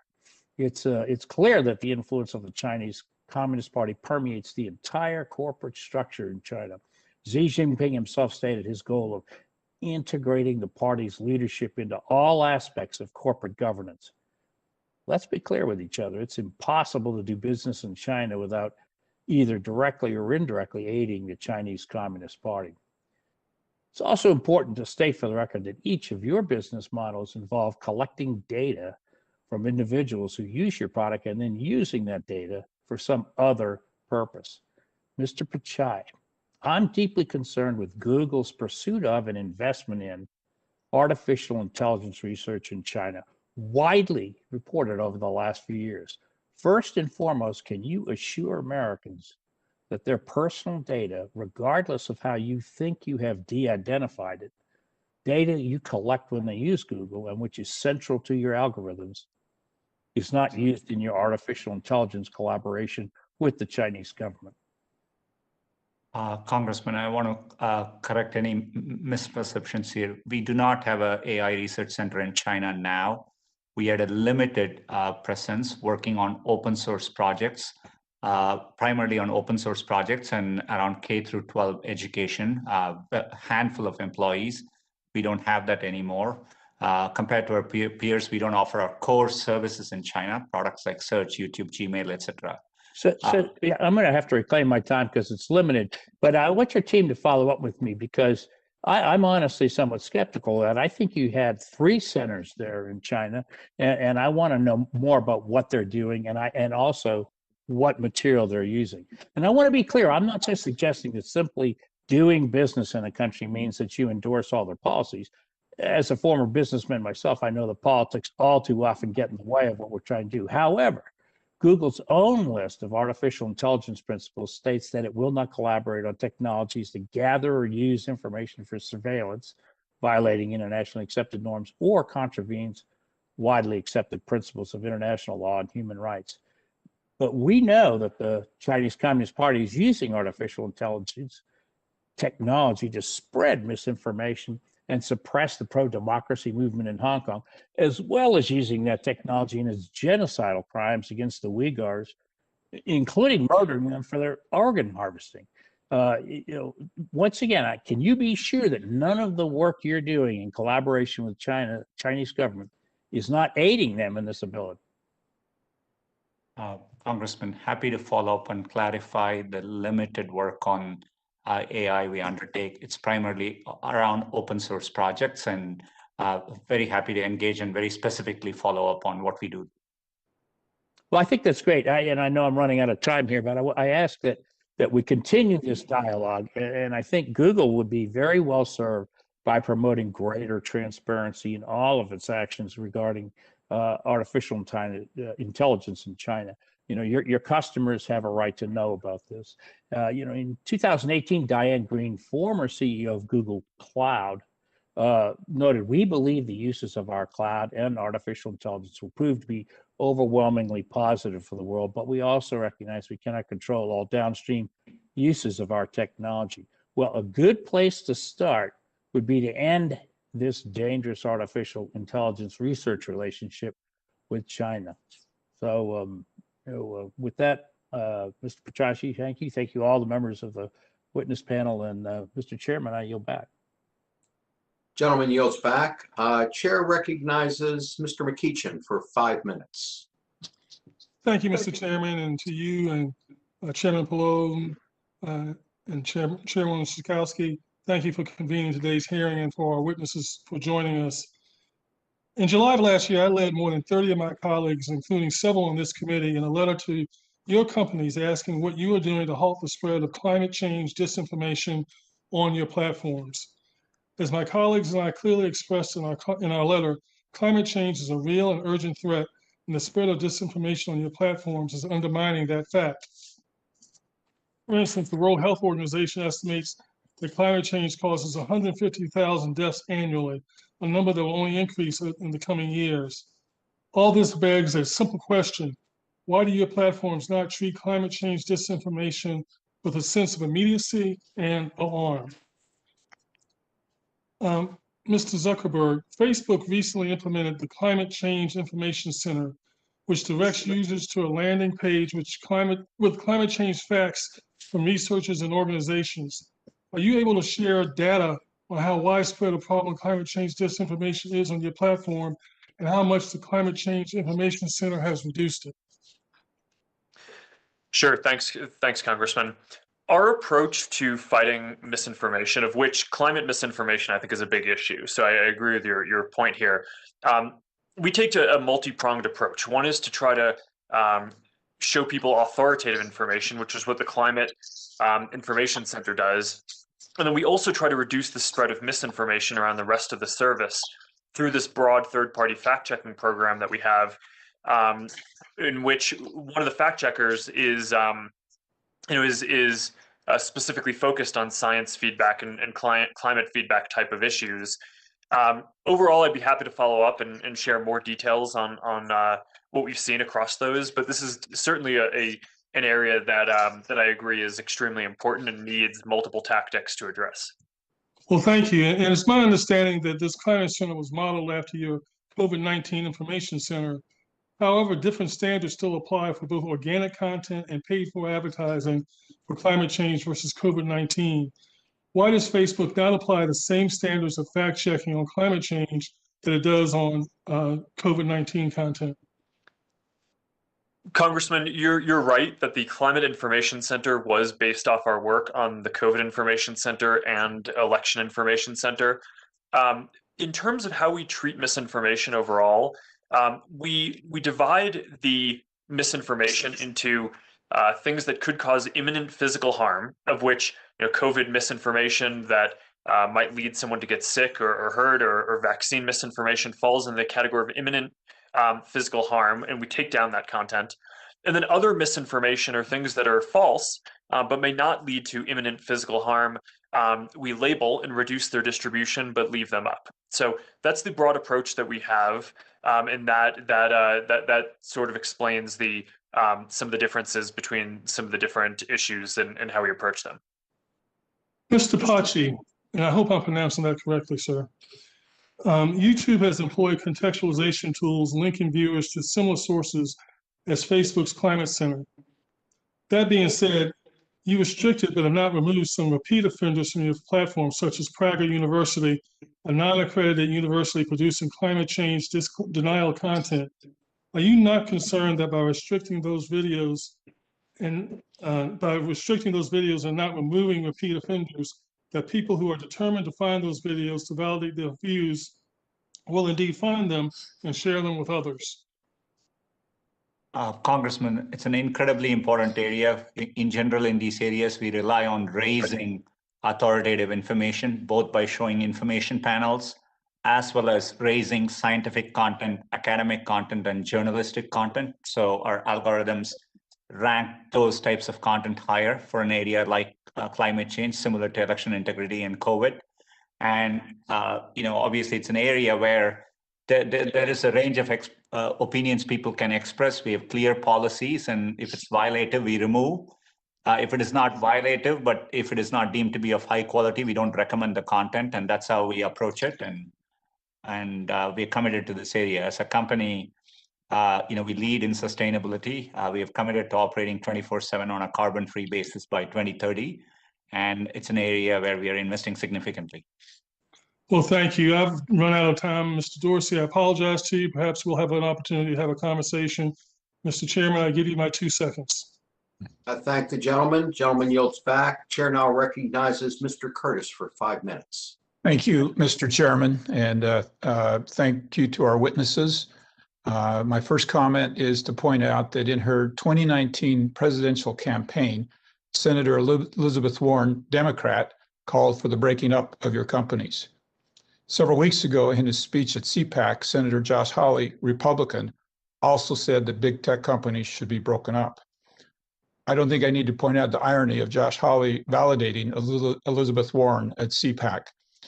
There seems to be a train wreck coming. Unfortunately, the very few tools that we have in our tool bag are regulation and breaking up. Mr. Zuckerberg, I read through your terms of service, including the dense community standards document. In your terms of service, you state that you cannot control and do not take responsibility for content posted on your platform. The community standards document, which is frequently cited as why content is or is not censored, says you sometimes make content moderation decisions based off what's considered best for the public interest or public discourse. I know in your testimony you said that companies need to earn their liability protections. That's great, but that doesn't address the concerns people understandably share about your past or current views on what is or is not acceptable. How do you claim you cannot take responsibility and therefore should maintain your liability protections for content posted on your site, but at the same time state that your platform will monitor content based off what's in the public's best interest? That appears to be two-sided. Congressman, thanks. People use our services to share and send messages billions of times a day. And it would be impossible for us to scan or understand everything that was going on. And I don't think that our society would want us to take the steps that would be necessary to monitor every single thing. I think that we would think that would infringe on our freedoms. So broadly, I think it's impossible to ask companies to take responsibility for every single piece of content that someone posts. And that, I think, is the wisdom of 230. At the same time, I do think that we should expect large platforms to have effective systems for being able to handle, broadly speaking, categories of content that are clearly illegal. So we've talked today about child exploitation and opioids and sex trafficking and things like that. And I think it's reasonable that to expect that companies have systems that are broadly effective, even if they're not going to be exactly perfect, and there are still going to be some pieces of content that inevitably get through, just like no police department in a city is going to be able to eliminate all crime. I've got to jump in only because we're out of time. I would love to spend more time on that with you. Let me also ask you, Utah is known for Silicon Slopes, our startup community. You've called for government regulation, but some view this with skepticism because larger companies tend to deal with regulation much better than small companies. If you think back to your college days, the early startup phase of Facebook, what challenges do you see for startups to compete, and what cautions should Congress consider as we look at regulation that potentially could be a barrier for companies that just might be your future competition? Thanks. I think that this is a really important point whenever we're talking about regulation. And I want to be clear that the recommendations that I'm making for Section 230, I would only have apply to larger platforms. I think it's really critical that a small platform, that, the next student in a dorm room or in a garage, needs to have a relatively low, as low as possible regulatory burden in order to be able to innovate and then get to the scale where they can afford to put those kind of systems in place. So I think that that's a really important point to make. But I think that that goes for the content discussions that we're having around 230. It probably also applies to the privacy law that I hope that Congress will pass in this year or next year to create a federal U.S. privacy standard. And I also think that we should be exploring proactively requiring things like data portability that would make it easier for people to take data from one service to another. Thank you. I've got just a few seconds left. And Mr. Pichai, this is a little bit off topic, so I'm simply going to ask this question and submit it for the record and not ask for a response. Almost a decade ago, your company started Google Fiber. You introduced gig speed and free internet to all the residents of my home city, Provo, Utah. Sadly, it seems like your efforts to do this across the country were slowed down or even stopped by excessive government regulations. I'd love you to share off the record, and I'll submit it for the record, why government is making it so hard to expand internet across the country. Thank you, Mr. Chairman, and I yield my time. Gentleman yields back. The chair recognizes Mr. Soto for 5 minutes. Thank you, Mr. Chairman. When television, radio, traditional newspapers, political blogs, and even private citizens spread lies, they can be sued and held liable for damages or FCC fines. But pursuant to 230, you all can't be sued. You have immunity. But it ain't 1996 anymore, is it? Meanwhile, lies are spreading like wildfire through platforms. Americans are getting hurt or killed, and the reason is your algorithms. I want you to all know I was held captive in the gallery during the Capitol insurrection. I was surrounded by domestic terrorists that killed the Capitol police officer, ransacked the Capitol, and almost disrupted a presidential election. And many of these domestic terrorists plotted on your platforms. I think we all understand by now this violence is real. And so this is why we're here today in the Committee of Jurisdiction with power to protect our fellow Americans. Mr. Zuckerberg had mentioned effective moderation systems. So now we know you have systems that can prevent many of these harms. Thank you for your statement supporting accountability today, and even for championing support accountability in ads. So the question is, what specific changes to Section 230 do you support to ensure more accountability? Mr. Zuckerberg just mentioned categories of content that are clearly illegal, U.S. privacy standards, and data portability as 3 standards we should be looking at. Mr. Pichai, should we be creating these standards and then holding platforms accountable if they violate them under 230? Congressman, first of all, there are many ways, and there are many laws today which do hold us liable. FTC has oversight. We have consent decree with the FCC, COPPA, HIPAA, etc. And for example, areas where there are privacy laws, and we have called for federal privacy legislation. But in Europe, with GDPR, in California, we have privacy state legislation. We are both accountable, as well as we are subject to private plaintiff action against these statutes. So, Mr. Pichai, you agree with these categories that were just outlined by Mr. Zuckerberg. Is that correct? I definitely think what Mark is talking about along the lines of transparency and accountability are good proposals to think through. There are various legislative proposals along those. Mr. Dorsey, do you think we should be establishing categories of content that are clearly illegal, U.S. privacy standards and data portability, as well as penalties for violation of those standards? I believe as we look upon 230 and evolutions of it, building upon it, I think we need more transparency around content moderation practices, not just the policies. I think we need more robust appeals processes. And I think the real issue is algorithms and giving people more choice around algorithms, more transparency around algorithms. So if there's any one I would pick, it would be that one. It's a tough one, but it's the most impactful. Thank you, Mr. Dorsey. Mr. Zuckerberg, political misinformation spread rampantly, unfortunately, in Spanish in Florida's Hispanic community on Facebook in the 2020 presidential election. Even with the political ad ban, how do you think this happened? Mr. Zuckerberg. Congressman, it's you know, I do still think that there's too much misinformation across all of these media that we've talked about today. How did it happen? I mean, it's, you know, I think we've talked a lot today about algorithms. I actually think a lot of this stuff happens in what we refer to as deterministic products, like messaging, right? Someone sends a text message to someone else. There's no algorithm there determining whether that gets delivered. People can just send that to someone else. A lot of the stuff, I think, unfortunately, was amplified on TV and in traditional news as well. There was certainly some of this content on Facebook, and it's our responsibility to make sure that we're building effective systems that can reduce the spread of that.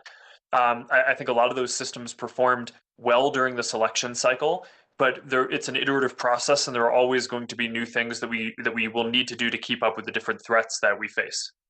Mr. Zuckerberg, will you commit to boosting Spanish language moderators and systems on Facebook, especially during election season, to help prevent this from happening again in Spanish language?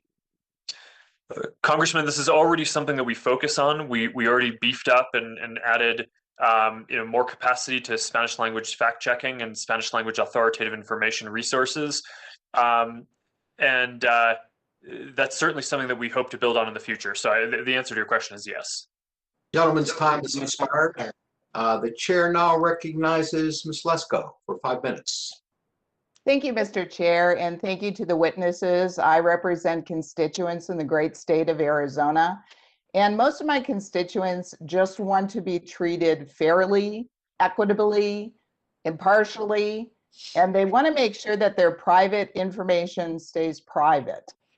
Mr. Pichai, does Wikipedia influence Google's search results? We do index and Wikipedia is in our index, and for certain queries, if an answer from Wikipedia rises to the top of our ranking, yes, we do rely on it. Thank you. Mr. Dorsey, did you personally decide to ban President Trump from your platform? We have a process that we go through to get there, and that came after a warning. And did you make the final decision? Ultimately, I have final responsibility. Thank you. And Mr. Pichai, in July 2018, the Wall Street Journal reported that Google let hundreds of outside developers scan the inboxes of millions of Gmail users. Mr. Pichai, do Google employees review and analyze Gmail users' content? Congresswoman, I mean, we take privacy very seriously. We don't use the data from Gmail for advertising, and our employees generally do not access it, only in narrow cases, either to troubleshoot with the right consent and permissions. There are provisions with enough checks and balances. So I think what you're saying is occasionally your Google employees do review and analyze. I have another question regarding that. Does Google share Gmail users' emails or analysis of your emails with third parties? We do not sell any data. I think what you're referring to is users could give API access to third-party developers. For example, there were applications which could give travel-related information. So this is a user choice, and it's an API on top of the platforms. We have done numerous steps to make sure users have to go through multiple steps before they would give consent to a third party. And so I've looked through your Google privacy statements and user content, and I still have concerns about that. I'm very concerned. I have Gmail accounts just like millions of people, and I don't know if you're looking at them. I don't know who's looking at them. I don't know who's sharing them. I don't know what you're doing with them. It makes me concerned. I only have a clarify one thing I said there. Only if a user asks us to troubleshoot an account with that user permission. But we do not look into users' email contents, and we do not share the contents with anyone else without the users asking us to do so. However, the Wall Street Journal had this article saying that hundreds of developers were reviewing the email contents. So I have to move on to another question because I only have a short time. Mr. Dorsey, Twitter denied the Center for Immigration Studies the ability to promote 4 tweets that contained the phrases illegal alien and criminal alien, even though those are the correct legal terms. Mr. Dorsey, if there is a warning posted related to a border threat, how will Twitter algorithms react to the use of the word illegal versus undocumented? Well, it's not about our algorithms. It's interpretation against our policy and if there's violations. But we can follow up with you on how we'd handle situations like that. Well, this is the legal term is illegal alien. That is in law, the legal term. So I don't understand why you would not allow that. That is the legal factual term. And with that, I'm going to ask another question. Mr. Zuckerberg, this has been brought up before. Do you believe that your platform harms children? Congresswoman, I don't believe so. This is something that we study and we care a lot about. Designing products that improve people's well-being is very important to us. And what our products do is help people stay connected to people they care about, which I think is one of the most fundamental and important human things that we do, whether that's for teens or for people who are older than that. And again, our policies on the main apps that we offer generally prohibit people under the age of 13 from using the services. Gentlelady's time has expired. The chair now recognizes Mr. O'Halloran for 5 minutes. Thank you, Mr. Chairman. I am enlightened. Thank you to the panel today. I'm enlightened by what I've heard today. 3 of the most knowledgeable business people in the world with beautiful profit centers, business models, a sense of the future direction that your companies want to go in, standards that are in many cases reliable, but others not very much so. And a very big concern by the Congress of the United States on the direction you want to go in versus what's good for our nation in total. Mr. Zuckerman, last October, Facebook announced it removed a network of 202 accounts, 54 pages, and 76 Instagram accounts for violating your coordinated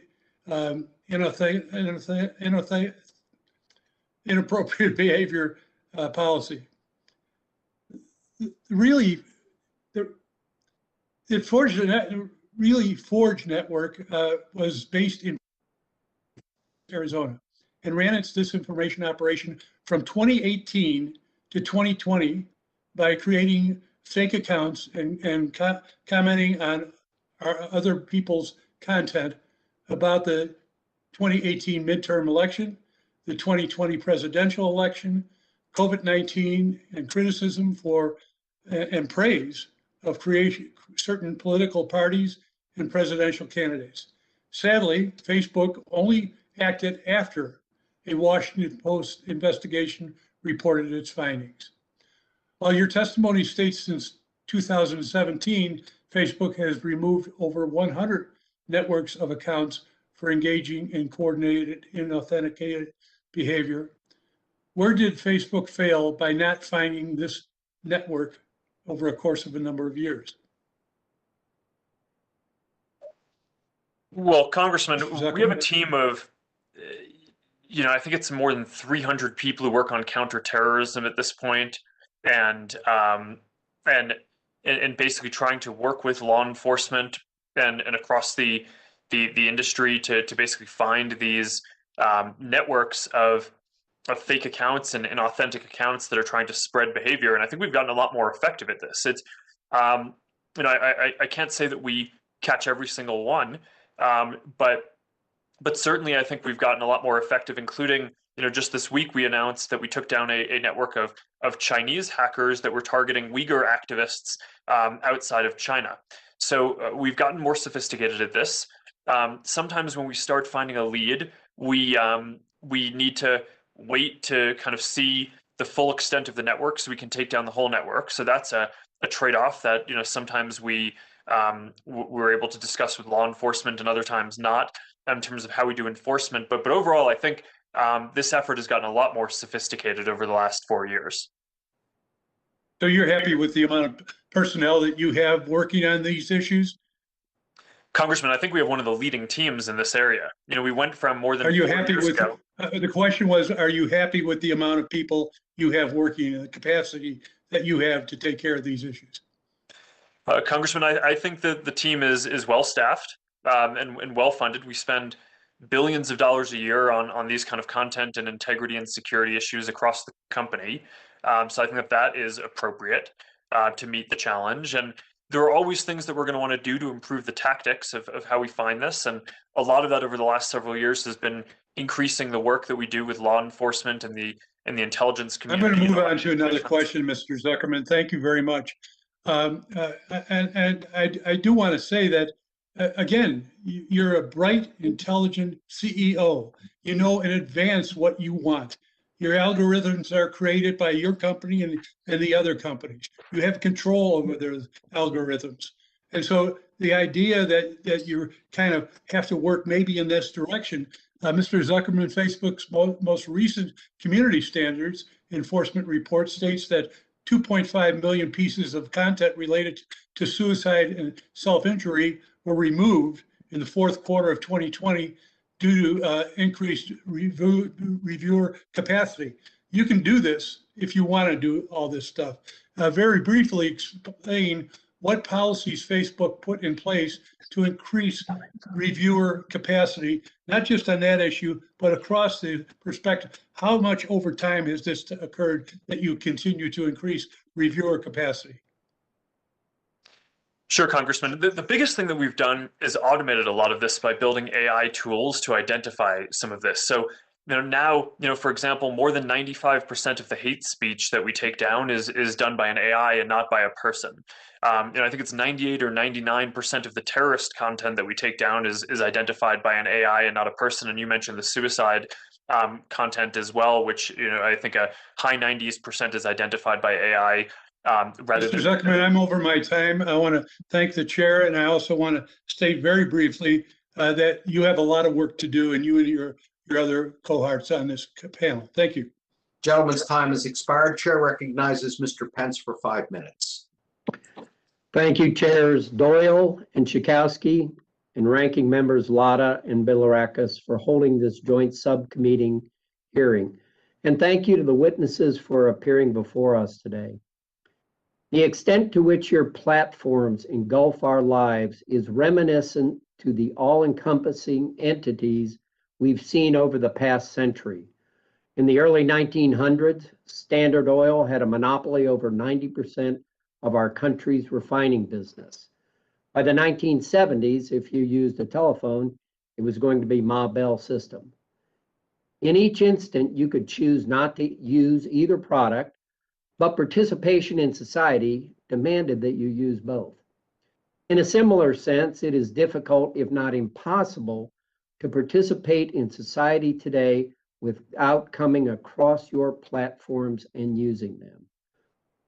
We could choose not to use them, but like oil and telecommunications, it's considered essential, and so many other people do use them. Even the government has become an equal contributor. Each member of Congress and every senator is all but required to use your platforms to communicate with their constituents while we're in Washington, D.C. I know you understand that your platforms have a responsibility to act in good faith for Hoosiers and all Americans. Unfortunately, regularly, my Facebook and Twitter accounts, like many of my peers and other people I know, are littered with hateful, nasty arguments between constituents that stand in complete opposition to the ideas of civil discourse that your platforms claim to uphold and that you've referenced today. I'm sure you are aware that official government accounts have restrictions that significantly limit our ability to maintain a platform that is a productive resource of information to the public.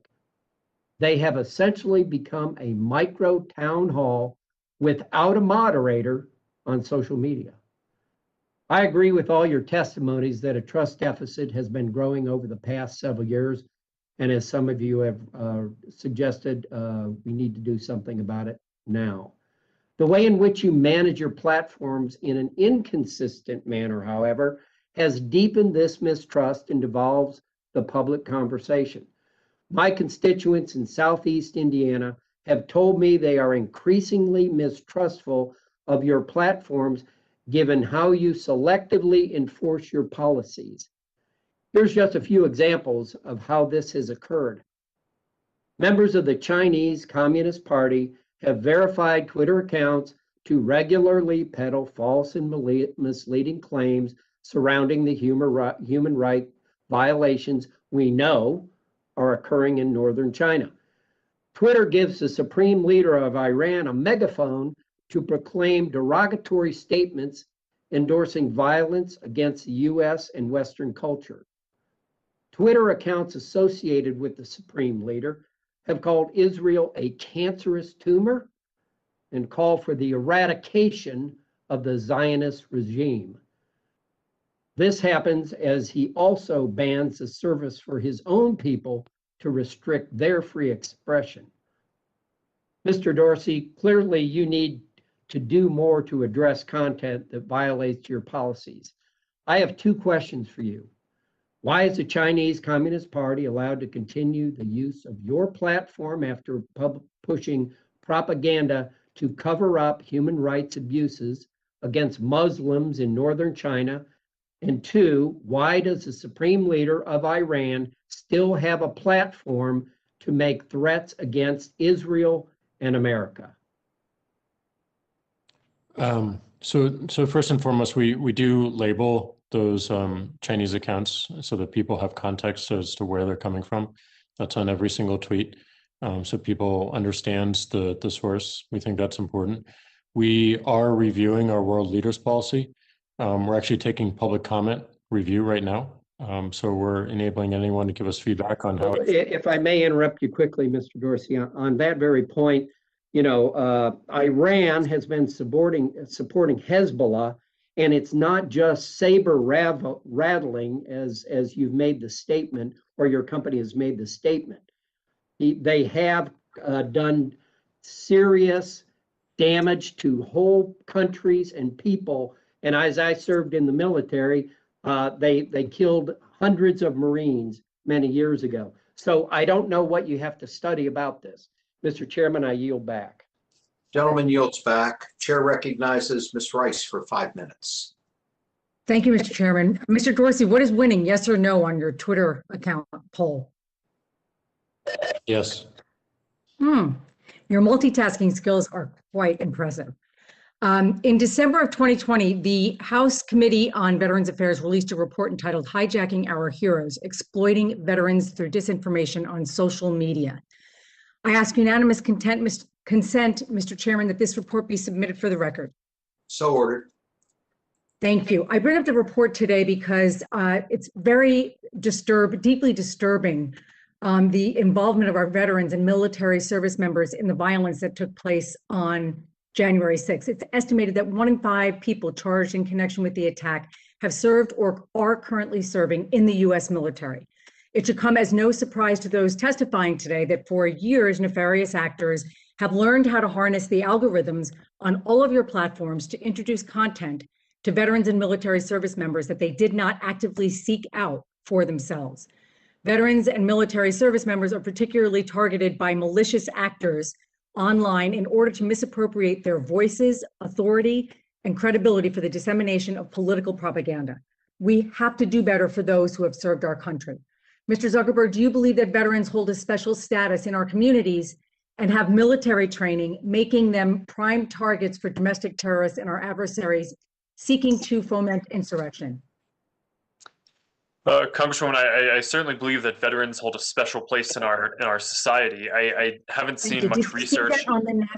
Did you see on the National Mall and at the Capitol, there were rioters who arrived in combat gear who were armed with tactical equipment? Did you see those images, yes or no? Yes. Okay. Have you personally talked to the Iraq and Afghanistan Veterans of America, IAVA, about disinformation campaigns targeting veterans?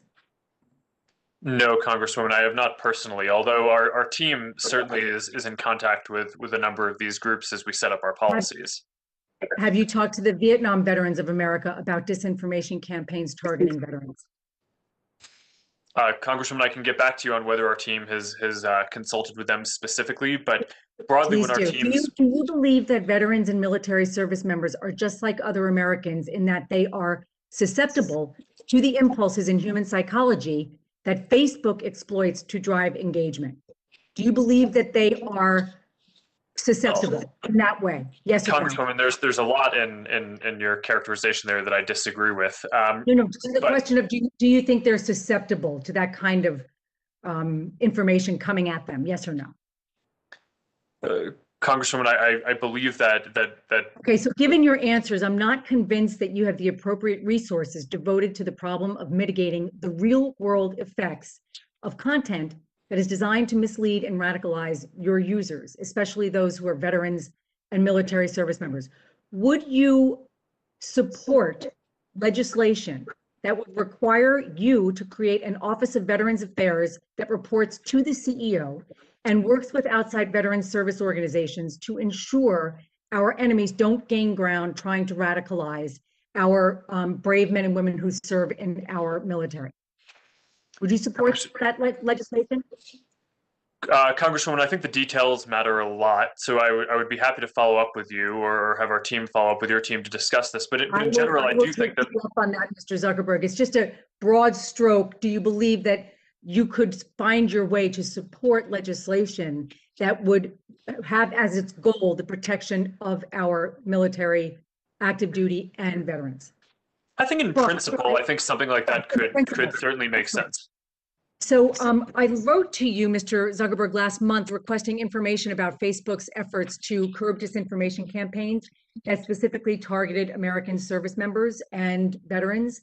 I'm just curious if you know how many public groups with the word veteran or public pages with the word veteran did you remove from your platform after January 6th in association with misinformation about the 2020 election or the attack on the Capitol?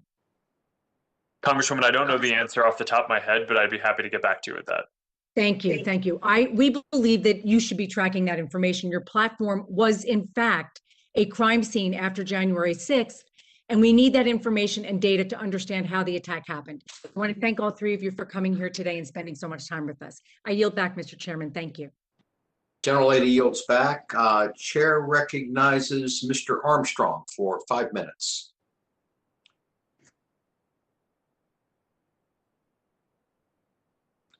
Is Mr. Armstrong here?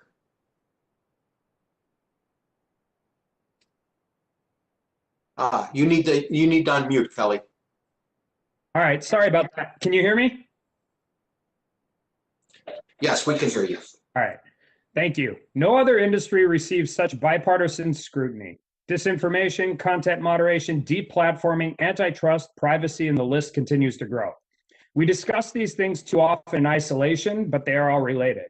And it starts with the fact that your users aren't your customers. They are the product. More specifically, the data that you collect from your users is the product. You are incentivized to collect and monetize user data for behavior advertising. This results in the collection of even more user data. And data is unique as a business asset. It doesn't deplete. Data is perpetual and reinforcing. Data begets more data. Massive data collection expands your market share, which harms competition. That's why censorship is so concerning to all of us. Your platforms have a stranglehold on the flow of modern communication. And I think we absolutely have to resist the urge of content moderation and censorship. In 1927, Justice Brandeis wrote, "The remedy to apply is more speech, not enforced silence." I think that statement still holds true today.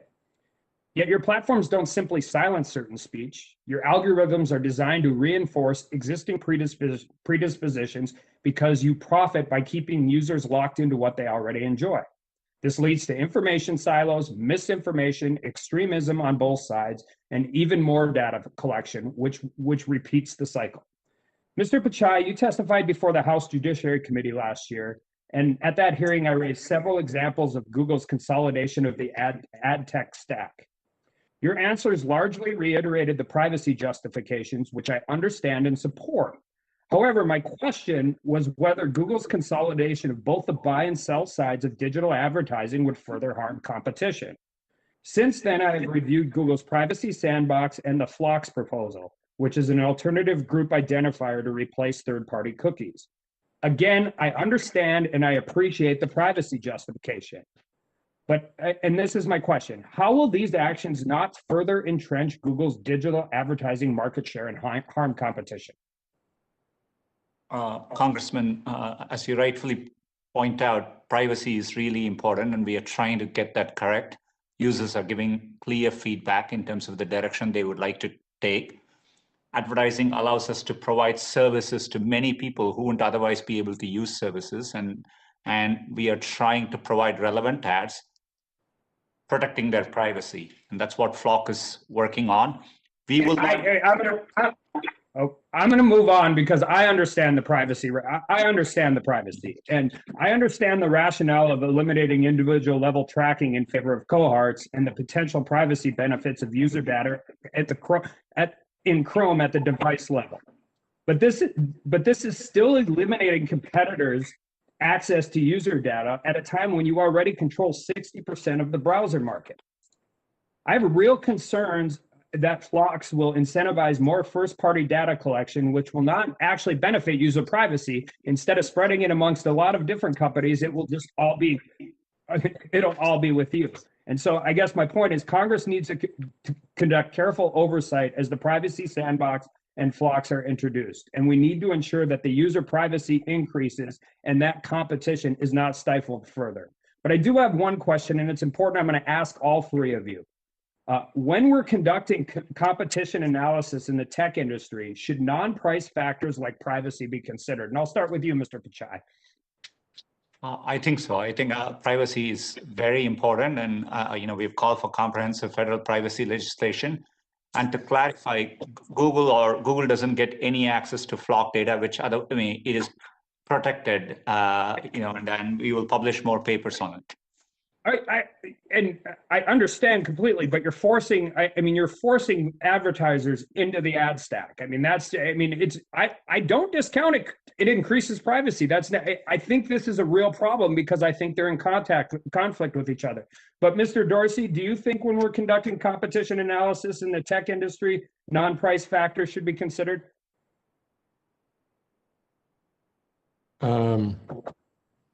Not sure exactly what you mean, but open to a further discussion on it. All right. How about you, Mr. Zuckerberg? Yes, Congressman. My understanding is that the law already includes the quality of products in addition to price. And I will just say, I appreciate you talking about the difference between big platforms and small platforms, because I think in our history of trying to regulate big companies, Congress has always done a really good job at harming the smaller companies worst. And with my last 6 seconds, because this isn't the appropriate hearing, but I'm going to ask, please all do a better job of making sure artists get paid for their work on your platforms. And with that, I yield back. Gentleman yields back. The chair recognizes Mr. Vesey for 5 minutes. Thank you, Mr. Chairman. It's often been said that lies travel faster than truth, and we've seen that play out with devastating consequences on social media platforms today. This concerns me greatly, not just as a father or a lawmaker, but as someone ready to see the past divisions that have dominated our country for the past several years, and really decades, really. But it's hard to see how this can change when the CEOs of the largest social media platforms repeatedly say they will fix their ways only to keep spreading harmful lies and misinformation. I want to give you an example. Last August here in the Dallas-Fort Worth area, the North Texas Poison Control Center felt the need to warn people against ingesting bleach or other disinfecting products as a cure to prevent COVID-19. Despite efforts of your companies to take down such harmful mis or disinformation calls to the North Texas Poison Control Center about disinfectant, ingestion rates were much higher than usual, and statewide calls about bleach products were up over 70% compared to the year before. The North Texas Poison Center pointed this out largely to misinformation online as the cause for these increases. And as we know, in the lead up to last elections, Black communities were specifically targeted for disinformation campaigns designed to suppress the vote, especially in battleground states. And right now, there are sites up that are discouraging Black people from getting the COVID-19 vaccination. I know a lady that was put in Facebook jail for 30 days because all she did was repost one of the faulty posts saying Black folks aren't falling for this BS, and she was put in Facebook jail for 30 days. Now, even if these posts were eventually taken down or otherwise labeled as false, again, lies travel a lot faster than truths. Your companies have been largely flat-footed when it comes to getting out ahead of these issues, and it's time for something to change. That's why I'm exploring legislation that would establish an independent organization of researchers and computer scientists who could help identify and warn about misinformation trends before they become viral. This early warning system would help social media sites, the public, and law enforcement so that when dangerous conspiracies or disinformation is spreading, they can be on alert and hopefully slow its effect. Mr. Zuckerberg, would you support legislation that would alert all Facebook or Instagram users of harmful disinformation and conspiracy theories spreading across your platforms? Congressman, I think we need to look into that in more detail to understand the nuances, but in general, I agree that it's our responsibility to build systems that can help slow the spread of this kind of misinformation. And that's why we've taken all the steps that I've outlined today, from building an unprecedented independent fact-checking program to taking down content that could cause imminent physical harm, to the work in the COVID Information Center and the Voting Information Center and the Climate Information Center to promote authoritative information across our services. So I certainly think that there's a lot to do here. Mr. Dorsey, would you support legislation for an early warning system across Twitter? I'd be open to reviewing the details. I just don't think it'll be effective. It'll be very much whack-a-mole. I think that the more important thing is to, as I said in my open remarks, like get much more of an open standard and protocol that everyone can have access to and review. And Mr. Pichai, for Google and YouTube, and I have a 14-year-old at home that watches YouTube. What about you for those platforms? We already today in many of these areas, we show proactively information panels. So for example, on COVID, we showed a lot of information from CDC and other experts, and we had views of over 400 billion. And so, conceptually showing proactive information, including information panels, I think makes sense to me. Okay. Well, thank you. I appreciate the time, Mr. Chairman. I'm worried. I think that that we need to act quickly, and that we're running out of time, and that we need these companies to take affirmative action on addressing some of these issues. I yield back my time. Thank you.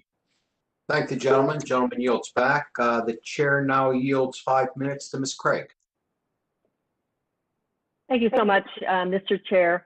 Mr. Zuckerberg, thank you so much for joining us today. As co-chair of the LGBTQ Equality Caucus in the U.S. Congress, I'd like to ask you a few questions about an incident that occurred several weeks ago now, and I would appreciate a simple yes or no answer. Most of these have absolutely no room for nuance. These aren't trick questions. I'd just like to clarify a few facts.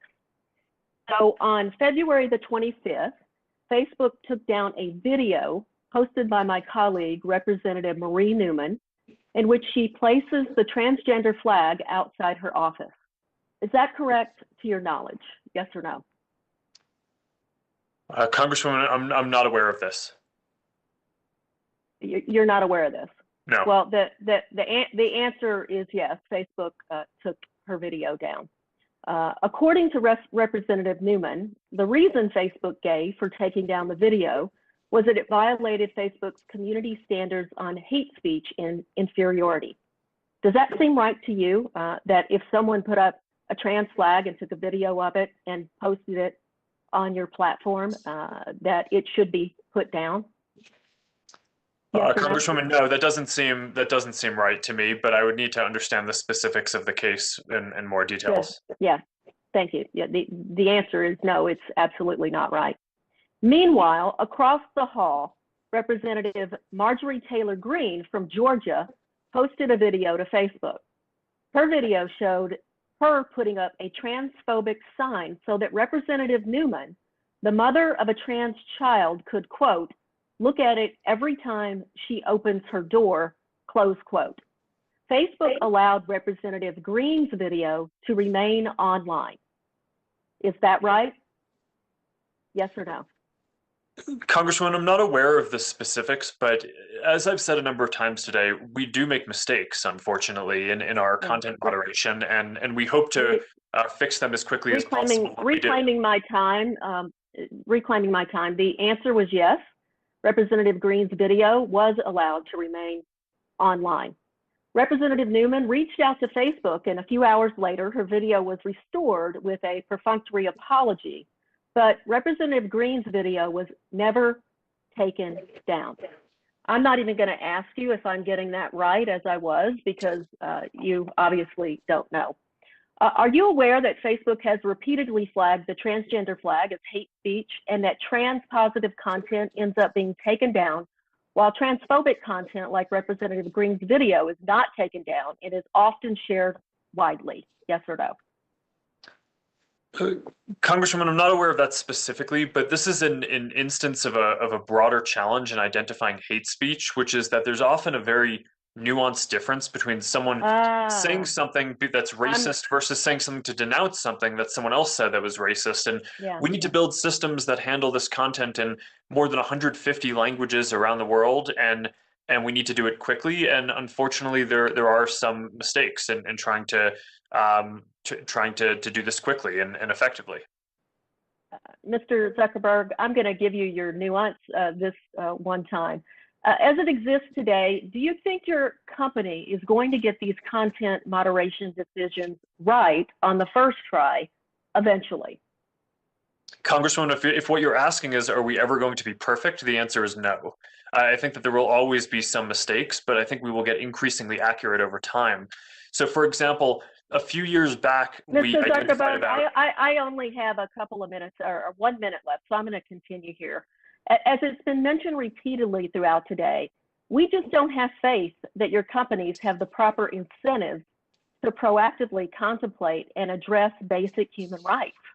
With that in mind, would you support legislation requiring social media companies to have an Office of Civil Rights reporting to the CEO, and that would mean you would have to reconsider your corporate structure, including the civil rights and human rights of the trans community?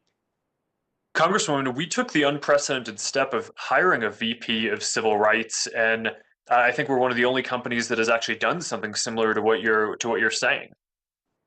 Well, I hope that that you do better then, because this example I'm giving you was completely unacceptable. This panel has done something truly rare in Washington these days. It's united Democrats and Republicans. Your industry cannot be trusted to regulate itself. And with that, I yield back. General Lady yields back. The chair now recognizes Ms. Trahan for 5 minutes. Thank you, Mr. Chairman. I'd like to turn the focus back to our children. You know, my husband and I have 5. Our oldest is 27, our youngest is 6, and over the years I've noticed how technology has been increasingly designed to capture their attention. The more time my first grader spends scrolling through an app, the less time she is playing outside or enjoying face-to-face interactions with us. Google and Facebook are not only doing a poor job of keeping our children under 13 off of YouTube and Instagram, as my colleagues have already mentioned today, but you are actively onboarding our children onto your ecosystems with apps like YouTube Kids, Facebook Messenger Kids, and now we're hearing Instagram for Kids. These applications introduce our children to social media far too early and include manipulative design features intended to keep them hooked. Mr. Pichai, when a child finishes a video on YouTube or YouTube Kids, does the next video automatically play by default? And I think this one is a yes or no. Sorry, I was muted. Congresswoman, I have children too. I worry about the time they spend online, and I agree with you. It's an important issue. Yes. We designed YouTube. The autoplay function by default, that's a yes.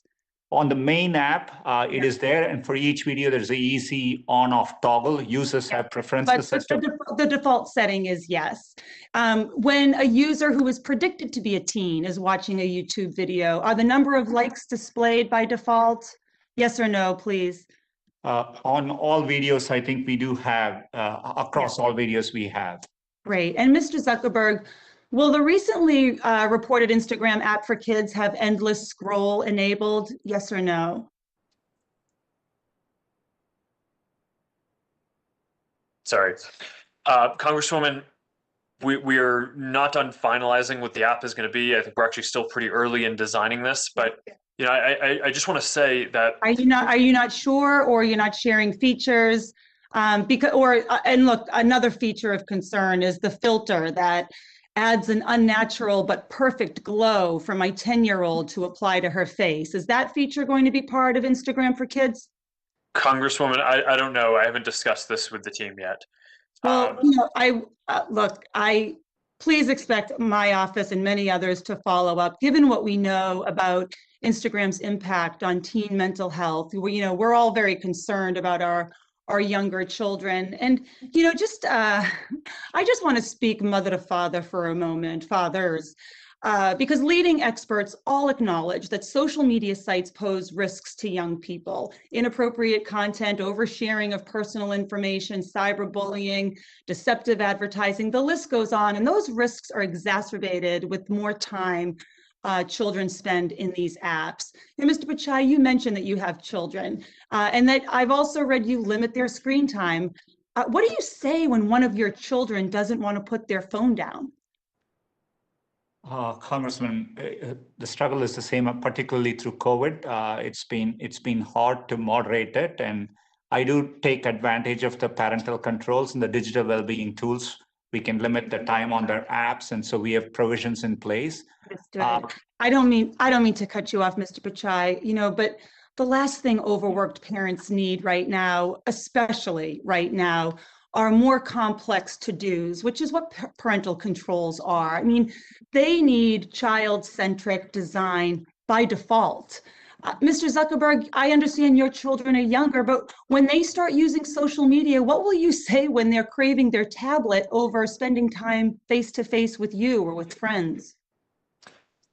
Well, Congresswoman, we haven't gotten to that point yet, but we're designing all of these tools. We designed Messenger Kids that the parents are in control. I think we've proven that that can be a good and safe experience. And I think that was one of the things that made us think that we should consider doing this for Instagram as well, by having it so that we have a parent-controlled experience.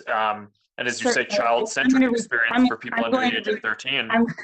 I am going to reclaim my time only because connecting with others is one thing. Adding filters, no breaks for kids to take, and manipulating the design of these apps for our children is another. Look, this committee is ready to legislate to protect our children from your ambition. What we're having a hard time reconciling is that while you're publicly calling for regulation, which, by the way, comes off as incredibly decent and noble, you're plotting your next frontier of growth, which deviously targets our young children, and which you all take great strides with infinitely more resources in protecting your own children. This playbook is familiar. As some of my colleagues have already pointed out, it's the same tactic we saw from alcohol companies and big tobacco. Start them young and bank on them never leaving, or at least never being able to. But these are our children, and their health and well-being deserve to take priority over your profits. Gentlelady's time has expired. Chair now recognizes Ms. Fletcher for 5 minutes. Thank you, Chairman Doyle, and thanks to you and Chairwoman Schakowsky and Ranking Members Latta and Bilirakis for holding this hearing today. I agree with my colleagues. There's a broad consensus on a range of issues, and I appreciate the discussion. As we've discussed extensively today, one of the big challenges of this rise of dangerous disinformation is that it denies us a basic set of shared facts to enable informed debate like what we are having here today. And it's absolutely vital that we take charge and that we address this. What we've seen is that countries whose interests are not aligned with ours, extremist organizations and others, have used online social media platforms to engage and to amplify extremist content and disinformation, from the COVID-19 pandemic to the January 6th insurrection, both of which we've talked about extensively today. We've seen that the real world cost of this unchecked spread of disinformation is in lives. And like my colleagues, I worry that the structure of many social media companies, including those we have before us today, prioritize engagement, including engagement with provocative or extremist content over responsible corporate citizenship. So one of my greatest concerns regarding how extremist content and disinformation is allowed to spread on your platforms is the lack of data transparency when it comes to independent analysis. Everyone has claimed they have an internal system, that it's about the systems, that you need good systems to remove and delete disinformation and extremist content, but we have no way to verify how effective those systems are. And that's a huge part of the challenge before us. I think we all would agree that we need data and information to make good policy and to write good legislation, which will be coming out of this committee. So that brings me to a follow-up on my colleague Ms. Rice's questions about data. As she mentioned, and it's my understanding that all three of your platforms chose to remove content that was posted regarding the Capitol insurrection on January 6th. And I think we can all understand some of the reasons for that, but as a result, it's unavailable to researchers and to Congress. So my question for each of you is, will you commit to sharing the removed content with Congress to inform our investigation of the events of January 6th and also of the issues before us today about how to respond to extremist and dangerous content online? And I'll start with Mr. Zuckerberg. Thanks, Congresswoman. When we take down content that might be connected to a crime, I think we do, as a standard practice, try to maintain that so we can share with law enforcement if necessary. And I'm sure our team can follow up to discuss that with you as well. Sure, I appreciate that. And I understand that you have a legal obligation to cooperate with authorities and law enforcement in these cases. And I think that, what I'm talking about is also sharing it with us in Congress. And I appreciate your response there. Mr. Dorsey? We would like to do this, actually. We've been thinking about a program for researchers to get access to actions that we had to take. But all of this is subject to local laws, of course. Well, and that may be something that we can help craft here. So I think that, it is consistently something we've heard from researchers as well, is a real area of challenge in not having the data. So I appreciate that. And Mr. Pichai? Do you also agree? Oh, Congresswoman, sorry, I was muted. We are working with law enforcement and happy to connect with your office. And, we cooperate as allowed by law while balancing the privacy of the people involved. Well, thank you. So I appreciate all of your willingness to work with us and to assist Congress in addressing this attack on our Capitol and on our country. Another idea that I would like to touch base with you on in the time I have left, just over a minute, is the difference we see in how your platforms handle foreign extremist content versus domestic content. And by all accounts, your platforms do a better job of combating posts and information from foreign terrorist organizations or FTOs like ISIS or Al-Qaeda and others, where the posts are automatically removed depending on keywords and phrases, etc. The FTOs are designated by the State Department through rigorous criteria to identify groups that wish to cause harm to Americans. Currently, there's no legal mechanism or definition for doing the same for domestic terror and hate groups. Would a federal standard for defining a domestic terror organization similar to FTOs help your platforms better track and remove harmful content from your sites? Mr. Zuckerberg? Congresswoman, I'm not sure. I think in domestically, we do classify a number of white supremacist organizations and militias and conspiracy networks like QAnon as the same level of problematic as some of these other organizations that are able to take decisive action. I think where this ends up being more complicated is where I hate the to cut you off, content but is I'm going to run nuanced. out of time. So your answer was, I'm not sure. Can I just get a quick yes or no from Mr. Dorsey and Mr. Pichai? And then we'll Very quickly, because your time has expired. Just very quickly. We need to evaluate it. We need to understand what that means.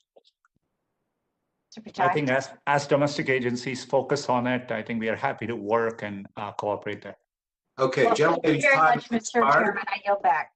It's my understanding we have, let's see, 8 members who are requesting to waive on for the hearing. I believe we have given all members of the subcommittees their opportunity to speak. So we'll now start to recognize the members waiving on. And first on the list here, I see Mr. Burgess. Doc Burgess, are you with us? Yeah, I am. Good. Okay. You're Sorry, recognized find for my 5 cursor. minutes. Thank you, Mr. Chairman, and thanks to our witnesses for spending so much time with us. And this is clearly a very important issue to every member of this committee, regardless of which political party they identify with. And I guess, Mr. Zuckerberg, let me just ask you a question, because it strikes me, listening to your answers to both our colleague Jeff Duncan and our colleague Angie Craig, both coming at the issue from different directions. But the concern is that there was the exercise of editorial authority over the postings that were made on your website. Is that a fair assessment? Congressman, I'm not sure what you mean, but I think content moderation and enforcing standards, I don't think that that's the same kind of editorial judgment that, for example, a newspaper makes when writing a post. Yeah, but maybe it is, because Mr. Duncan eloquently pointed out there was restriction of conservative speech, and our colleague Angie Craig eloquently pointed out how there was restriction of trans-affirming speech. So that strikes me that we're getting awfully close to the line of exercising editorial discretion. And forgive me for thinking that way, but if that is, and I'm sure I'm not alone in this, it does call into question then the immunity provided under Section 230. Maybe it is not the problem with the law itself, Section 230.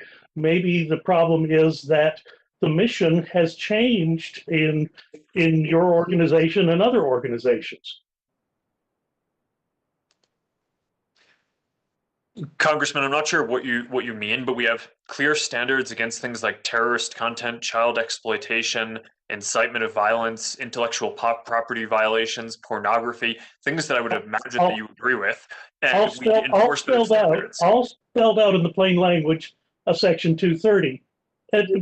But again, you're putting restrictions on conservative speech. Mr. Duncan eloquently pointed out how that is occurring. Angie Craig eloquently pointed out how you're putting restrictions on trans-affirming speech. None of those fall into any of the other categories that you're describing. So to the just to the casual observer, it appears that you're exercising editorial authority, and as such, maybe you should be regulated as a publisher as opposed to simply someone who is carrying who is indifferent to the content that they're carrying. Congressman, I think one of the virtues of Section 230 is it allows companies to moderate things like bullying that are not always clearly illegal content, but that I think you and I would probably agree are harmful and bad. So I think it's important that companies have the ability to go beyond what is legally required. I do not think that that makes these internet platforms the same thing as a news publisher who is literally writing the content themselves. I do think we have more responsibility than maybe a telephone network where Let me interrupt you in the interest of time, because I want to pose the same question to Mr. Dorsey. Mr. Dorsey, every presidential tweet that I read following the election had an editorial disclaimer appended to it by you. How does that not make you someone who's exercising editorial discretion on the content that you're carrying? Our goal with our labels was simply to provide connection to other data and provide context. Yeah, but you don't do that routinely with other tweets. It seemed to be a singular assignment that someone had taken on to look at whatever the president is publishing. We're going to put our own spin on that. And that, again, that strikes me as an editorial exercise. And the only reason I bring this up, and we are going to have these discussions, I recognize that smaller companies just starting out, the protection of Section 230 may be invaluable to them. But you all are no longer just starting out. You're established, you're mature companies. You exercise enormous control over the thought processes of not just an entire country, but literally an entire world. You are exercising editorial discretion. I do think we need to revisit Section 230 in the terms of, have you now become actual publishers as opposed to simply carriers of information? Thank you, Mr. Chairman. I'll yield back. Gentleman yields back. The chair recognizes Mr. Tonko for 5 minutes. Hey, thank you, Mr. Chair, and thank you for allowing me to wave on. Gentlemen, thank you for being with us today. Well, there are many issues I would like to raise with you. My most pressing unresolved questions revolve around what I saw and experienced on January 6th, when I had to dive for cover in the House gallery as violent insurrectionists attempted to break down the doors and take the chamber. The rioters who breached the Capitol building were propelled by at least one belief, that the election had been stolen from former President Donald Trump. They reached this false and dangerous conclusion without evidence, yet somehow in massive numbers. Their assault was not disorganized or isolated, and it was not coincidence. So, Mr. Zuckerberg, you and your colleagues have downplayed the role Facebook played in helping the rioters mobilize on January 6th. In light of growing evidence that suggests otherwise, including the fact that Facebook was the most cited social media site in charging documents the Department of Justice filed against insurrectionists, do you still deny that your platform was used as a significant megaphone for the lies that fueled the insurrection? Congressman, to be clear, I think part of the reason why our services are very cited in the charging docs is because we worked closely with law enforcement to help identify the people who were there. So I don't view that collaboration with law enforcement should be seen as a negative reflection on our services. And as I've said a number of times to today, there was content on our services from some of these folks. I think that was problematic. But by and large, I also think that by putting in place policies banning QAnon, banning militias, banning other conspiracy networks, we generally made our services inhospitable to a lot of these folks, and that had the unfortunate consequence of having those folks not use Facebook and use other places as well. So there's certainly more for us to do, but I stand behind the work that we've done with law enforcement on this and the systems that we have in place. Thank you. Mr. Pikai, can you affirmatively state that YouTube did not recommend videos with Stop the Steal content, white supremacy content, and other hate and conspiracy content that were seen by rioters at the Capitol?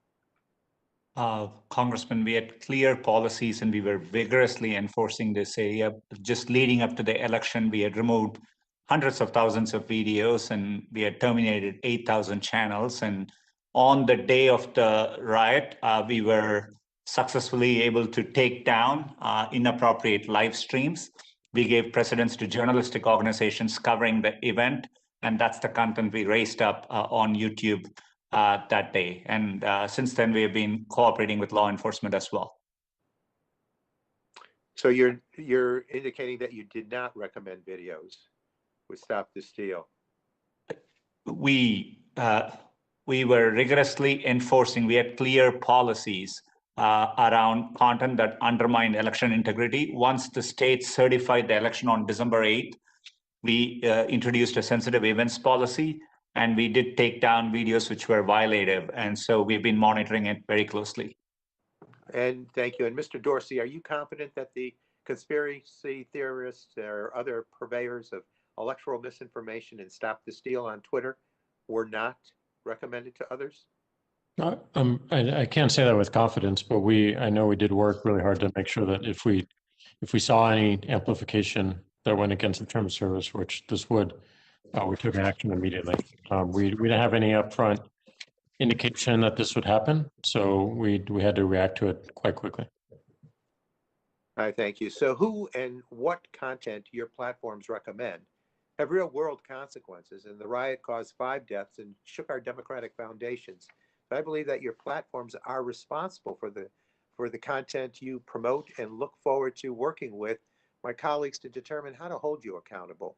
Mr. Pichai and Google and YouTube often slip under the radar as a source of disinformation, but in the last election, bad actors used ads on Google search to scam people looking for voting information, and YouTube failed to remove videos that spread misinformation about the 2020 vote results. So, Mr. Pichai, when journalists pointed out in November that election misinformation was rampant on Google's YouTube, the company said it was allowing discussions of election processes and results. A month later, YouTube said it would remove new content alleging widespread voter fraud in the 2020 election. Why did YouTube wait a month to take action on election misinformation? If I could clarify here, we were taking down videos leading up to the election. There is obviously a month from the date of election till there are due processes, court challenges, and we waited till this, we consulted with CISPA and the Association of Secretaries of State. And on December 8th, when the states certified the election, we started enforcing newer policies on December 9th.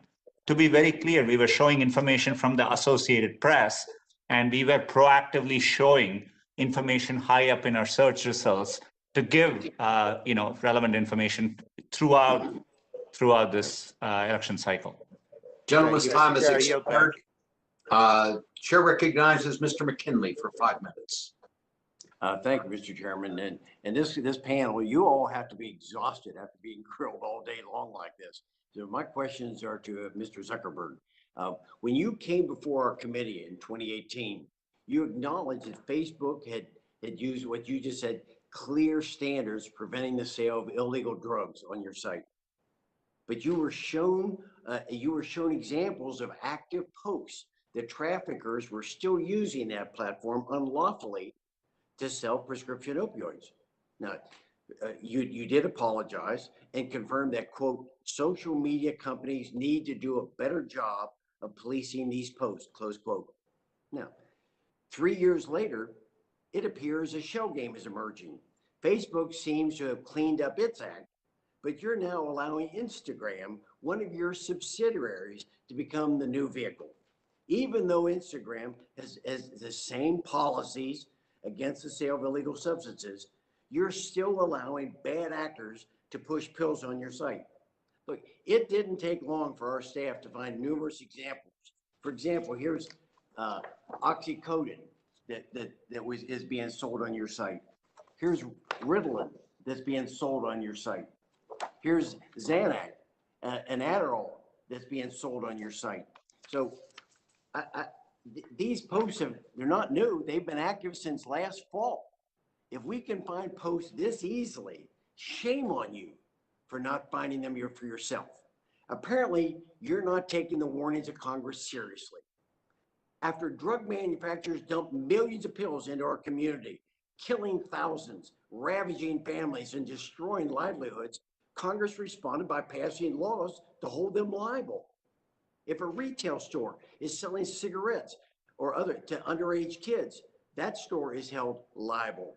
So why shouldn't you be held liable as well? Do you think you're above the law? You're knowingly allowing this poison to be sold on your platform into our communities, to our children, to our vulnerable adults. Look, I've read Scott Galloway's book, The Four. I encourage all the members on this committee to read it as well. It's a perfect depiction of the arrogance of big tech companies like Facebook, Google, Apple, and Amazon. He develops a very compelling argument as to why big tech companies should be broken into smaller companies, much like that occurred in AT&T in 1984. Maybe it's time for Congress to have an adult conversation about this loss of liability protection and the need to reform our antitrust laws. I don't think Congress wants to tell you how to run your company, but maybe it should. So, Mr. Zuckerberg, let me close with this one question. And so don't you think you'd find a way to stop these illegal sales on your platforms if you were held personally liable?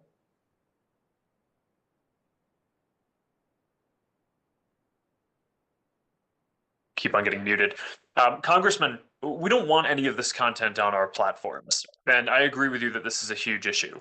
We've devoted a lot of resources and have built systems that are largely quite effective at finding and removing the content. But I just think that what we all need to understand is that at the scale that these communities operate, where people are sharing millions or in messages billions of things a day, it is inevitable that we will not find everything. Just like a police force in a city will not stop every single crime.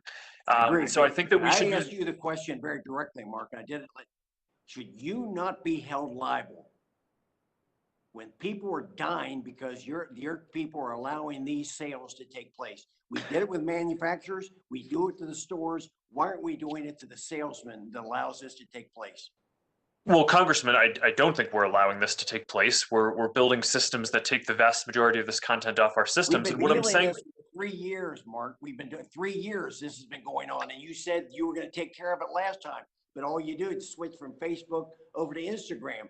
They're still doing it now, and you're saying we need to do more. Well, how many more families are going to die? How many more children are going to be addicted while you still study the problem? I think you need to be held liable.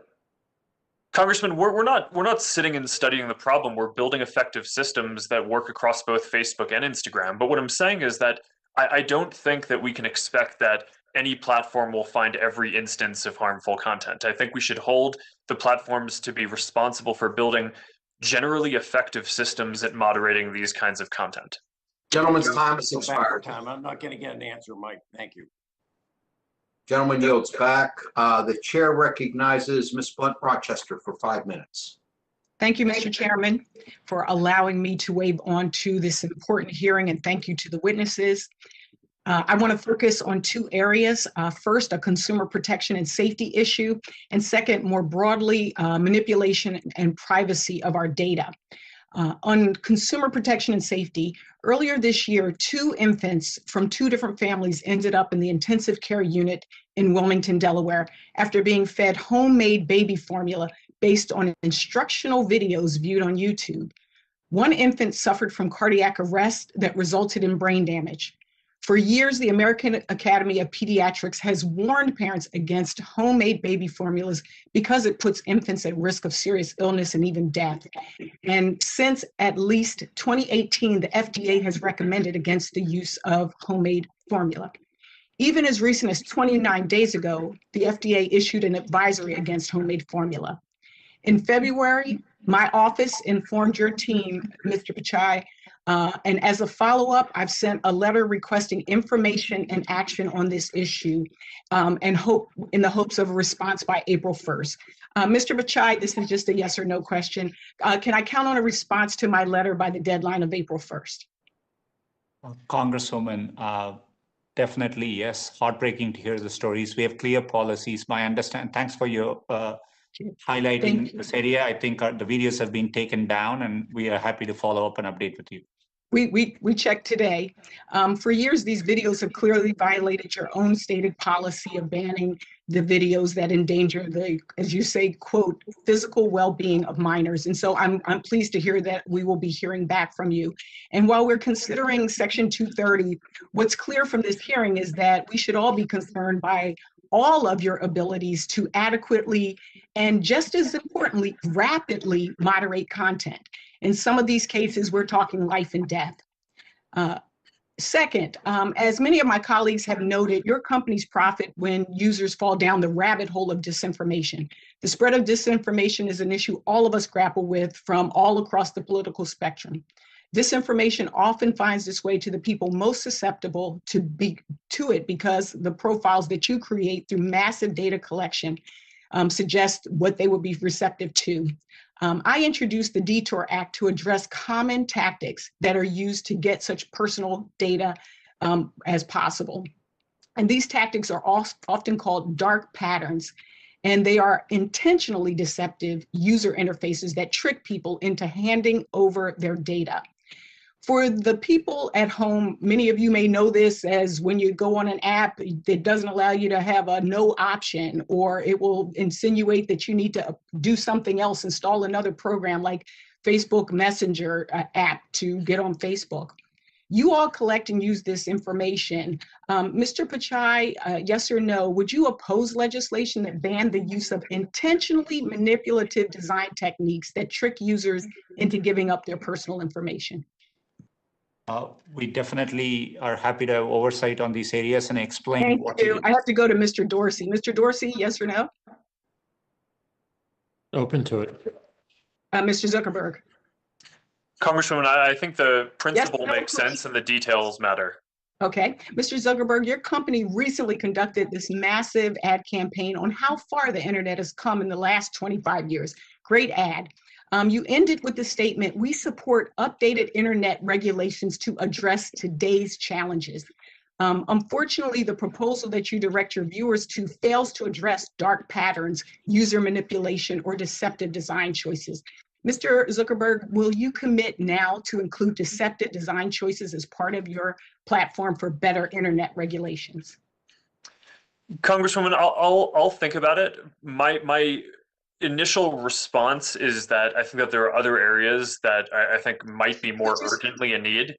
That might be your, if you say this is a desire of yours to address the issues that we face today, dark patterns goes back to 2010, this whole issue of deceptive practices, and I hope that you will look into it. I will say, Ms. Trahan and others have mentioned, she mentioned our children, others have mentioned seniors, veterans, people of color, even our very democracy is at stake here. We must act and we will assure you we will act. Thank you so much. And Mr. Chairman, I yield back 6 seconds. I thank the gentlelady. Gentlelady yields back, and now the chair recognizes Mr. Griffith for 5 minutes. Thank you very much, Mr. Chair. According to new data from the National Center for Missing and Exploited Children, Cyber Tipline found that the vast majority of child exploitation reports were on big tech sites. Facebook had the most, 20.3 million. Google was second with 546,000 plus. Twitter had 65,000 plus. Put in perspective, MindGeek, the Canada-based parent company of major porn websites, had 13,229. Facebook claims 90% of the flagged incidents were duplicates. All right, let's accept that. That still leaves over 2 million incidents. 2 million incidents. Mr. Zuckerberg, yes or no? Does Facebook have a problem with child exploitation on its platform? Congressman, this is an area that we work on a lot, but the reason why those numbers are so high is because we're so proactive about trying to find this and send it to NCMEC and others who are doing good work in this area. We send content and flags over to them. quite liberally whenever we think that we might see that something is an issue. And that's, I think, what the public should want us to do, not criticize us for sending over a large number of flags, but should encourage the companies to be doing You're this. admitting that you all have a problem, and this is one way you're trying to work on it. Mr. Pichai, yes or no? Do you agree with Mr. Zuckerberg that you all have a problem?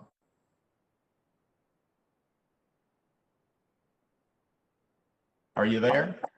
Congressman, sorry, I was muted. This is an area which we invest very heavily. We have been praised by several authorities. We work proactively. So the answer is yes. Mr. Dorsey, yes or no? Do you agree? If we see any problems, we try to resolve them as quickly as possible. But you do have problems, and that's why you're trying to resolve them. I get that. The problem is when you're talking about millions of incidents, and we take 90% of them as duplicates from the Facebook data, that's millions of incidents that are happening where our children are being exploited with child pornography on you all sites. We got to do better. I think you all need, for everything that we've talked about today, an independent industry-wide review team like the electronic industry did with the Underwriters Laboratory nearly 150 years ago.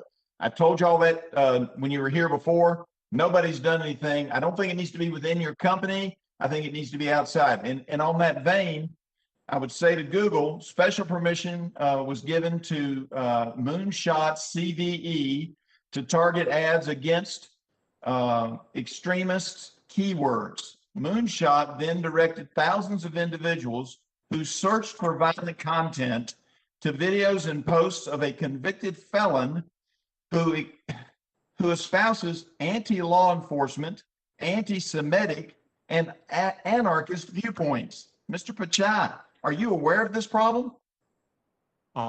Congressman, I'm not aware of the specific issue. Last year, we blocked over 3.1 billion bad ads, 6,000 ads per minute. And so we enforce vigorously, but I'm happy to look into this specific issue and follow up back with you. Well, here's what happened. You partnered with an outside group that didn't do their job. What are your standards when you partner with an outside group? What are your standards and what are your philosophy? Because they sent people who were already looking for violence to a convicted felon with anarchist and anti-Semitic views. There is no place for hate speech, and I am disappointed to hear of this. We will definitely look into it and follow back with you. Well, and I appreciate that. I recognize that, but I had the same concerns that Mr. McKinley had, and you weren't here last time, but we heard these same kinds of things about how we're going to work on it and how we're going to get these problems resolved. And I forget when that hearing was, but a year or so ago. And yet we continue to have the same problems where political candidates' information is being taken down because for some reason it's flagged, where conservatives and people on the left are being hit and taken down. And I agree with many of the sentiments on both sides of the aisle that if you all aren't doing anything and it appears that you're not moving fast enough, we have no choice in Congress but to take action. I don't want to. I'd rather see you all do it like the electric industry did with Underwriters Laboratory. But nobody's doing that. Nobody's coming up with a group that both sides of the aisle and the American families can feel comfortable with. And so we're going to have to take action, and it's probably going to be this year. I yield back. Gentleman yields back. The chair recognizes Ms. Schreier for 5 minutes. Thank you, Mr. Chairman. I'm a pediatrician, and I've spent my life calming patients who are nervous about vaccines because of online misinformation. In fact, that's why I introduced the Vaccines Act when I was a new member of Congress. Did you know that there are doctors who, after spending their entire day on the front line fighting this virus, they come home at night and spend their scarce free time and family time fighting misinformation about vaccines online? And this misinformation, of course, comes primarily from Facebook and Twitter. So the question is, why do they do that? Well, they do it because of things like this that happened after I introduced the Vaccines Act. Here are some overt threats. Keep shoving this vaccine mantra down people's throats and expect riots. Be careful, you will answer for this tyranny one day. She needs to just disappear. Can we vote her out of office? I'm enraged over these poison pushers. We have weapons and are trained to fight off possible forced vaccinations. I will die protecting my family. And then there's just the misinformation. It says safe and effective many times, yet no vaccine has been studied in a double-blind study. False. Who's going to take this vaccine? I heard rumors that it changes a person's DNA. False. You do not give, excuse my language, you do not give a shit about the health and welfare of our children. This horrid vaccine has already killed 600 people. You're deplorable. And of course, that again is false. So while the overt threats are unsettling, particularly after January 6th, I think about this whole ecosystem, your ecosystem, that directs a hostile sliver of society en masse to my official Facebook page. And these are not my constituents. In fact, most came from two specific groups that directed their members to my page. Mr. Zuckerberg, I have some questions for you. I know you understand these issues are important, and sometimes misinformation can be very hard to spot. Would you agree? Congresswoman, I agree with both of those. This is important, and the enforcement processes can be difficult. Thank you. And I heard your answer earlier to Representative Upton's question that there are 35,000 people doing content review of posts that have been flagged by users in AI.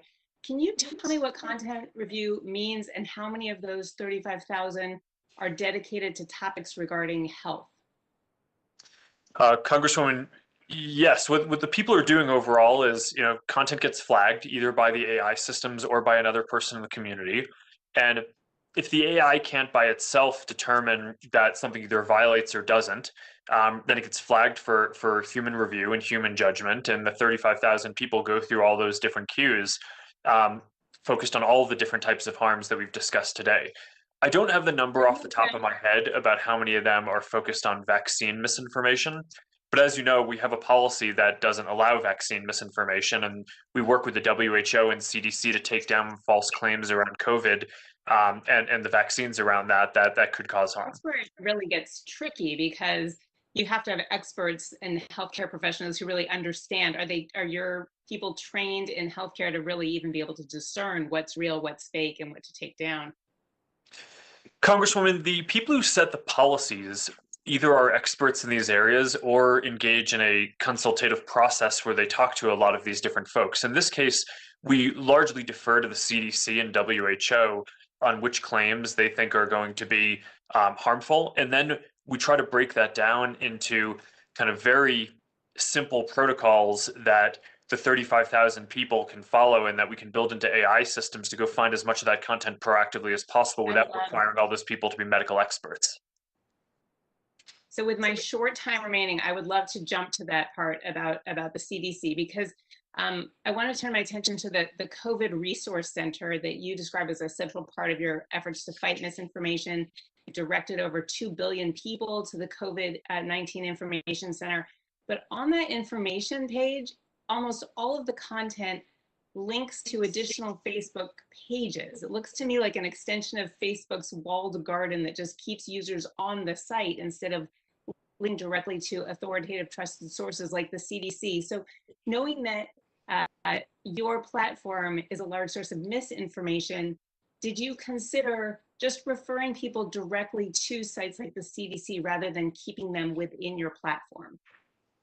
Congresswoman, I think we have considered both, and I think we have done both in different cases. The team is very focused on building this in the way that's going to be most effective at getting people to actually see the content. And I believe that they've concluded that showing content from people who within a person's community that they're going to trust on the service is one of the most effective things that we can do. General Lady's time has expired. Thank you. I yield back. The chair now recognizes Mr. Crenshaw for 5 minutes. Thank you, Mr. Chairman, and thank you all for being here. It's been a long one. Look, I've been on social media longer than anyone in Congress, I think. I was one of the first schools to have Facebook back in 2004. And it seemed to me that the goal of social media was simply to connect people. Now, the reason we're here today is because over time, the role of social media has expanded in an extraordinary way, and your power to sway opinions and control narratives is far greater than the US government's power ever has been. And so I noticed a trend today. There's a growing desire from many of my colleagues to make you the arbiters of truth. See, they know you have this power, and they want to direct that power for their own political gain. Mr. Zuckerberg, since Facebook was my first love, I'm going to direct questions at you, and this isn't a trick question, I promise. Do you believe in the spirit of the First Amendment, free speech, robust debate, basic liberal values? Yes, absolutely. See, my colleagues can't infringe on the First Amendment. The American people in their speech are protected from government, as they should be. My colleagues, this administration, they can't silence people they disagree with, no matter how much they want to. But I do think they want to. Just in this hearing, I've heard Democrats complain about misinformation, by which they clearly mean political speech they disagree with. They've complained today that Prager University content is still up. I've heard them accuse conservative veterans of being tinfoil hat-wearing extremists, and that opinions on climate change that they disagree with should be taken down. This is quite different from the Republican complaint that illegal content needs to be addressed. There's a growing number of people in this country that don't believe in the liberal values of free speech and free debate. I promise you, the death of the First Amendment will come when the culture no longer believes in it. When that happens, then it becomes okay to jail or investigate citizens for speech, like has happened in Canada and throughout Europe. Their culture turned against free speech. You all sitting here today as witnesses are part of the culture. You can stand up for the spirit of open debate and free speech, or you can be the enemy of it. Your stance is important because it's clear that many want to weaponize your platforms to get you to do their bidding for them. Mr. Zuckerberg, do you think it's your place to be the judge of what is true when it comes to political opinions? Congressman, no, I don't believe that we should be the arbiter of truth. Thank you. And look, I promise you this, as long as you resist these increasing calls from politicians to do their political bidding for them, I will have your back. When you don't, you become an enemy of liberty and longstanding American tradition. You might all agree in principle with what I just said. Mr. Zuckerberg, you clearly do, and I have a feeling the others would answer it as well. I just don't have time to ask everybody. But the fact remains that community standards on social media platforms are perceived to be applied unequally and with blatant bias. Mr. Dorsey, in just one example, I saw a video of that from Project Veritas that was taken down because they confronted a Facebook executive on his front lawn. But here's the thing, I can show you a video of CNN doing the exact same thing to an old woman who was a Trump supporter in her front yard. I've looked at both videos. It's an apples to apples comparison. CNN remains up. Project Veritas was taken down. I'll give you a chance to respond to that. I have a feeling you're going to tell me you have to look into it.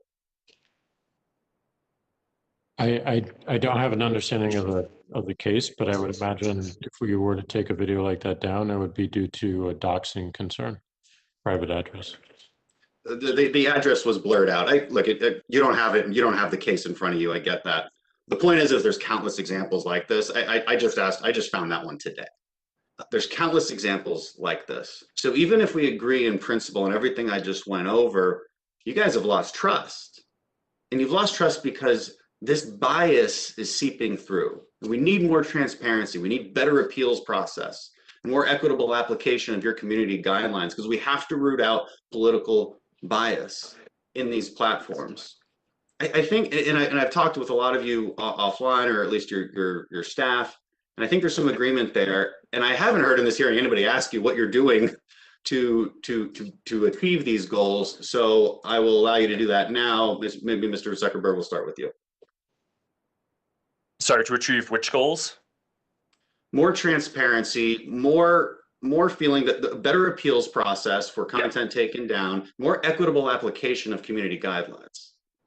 So for transparency, we issue quarterly community standards enforcement reports on what prevalence of harmful content of each category, from terrorism to incitement of violence to child exploitation, all the things that we've talked about, how much of it there is and how effective we are at finding that, and stats around that. For appeals, the biggest thing that we've done is set up this independent oversight board, which is staffed with people who all have a strong commitment to free expression, for whom people in our community can ultimately appeal to them, and that group will make a binding decision, including overturning several of the things that we've taken down and telling us that we have to take them, that we have to put them back up, and then we respect that. Gentleman's time has expired. Chair now recognizes, last but not least, my fellow Pennsylvanian, Mr. Joyce. You're recognized for 5 minutes. Thank you for yielding, and thank you, Mr. Chairman, and the ranking members for convening this hearing. I thank you all. It's been a long day, but this is an incredibly important day. We have heard consistently during this hearing about alarming accounts of content policing, censorship, and even permanent deplatforming of individuals. I've also been concerned about the lack of transparency and consistency in Facebook's application of Facebook's own standards. As you mentioned, I'm a representative from Pennsylvania, and in my district, Facebook shut down the personal pages of Walt Tucholsky and Charlotte Schaefer, as well as the Adams County Republican Committee Facebook page that they administered in historic Gettysburg, Pennsylvania. And this all occurred without warning. Since the pages were taken down in December, these Pennsylvanians haven't received an acceptable answer from Facebook about why they were banned, nor have they been given the opportunity to appeal this decision. Mr. Zuckerberg, could you please explain how something like this could happen?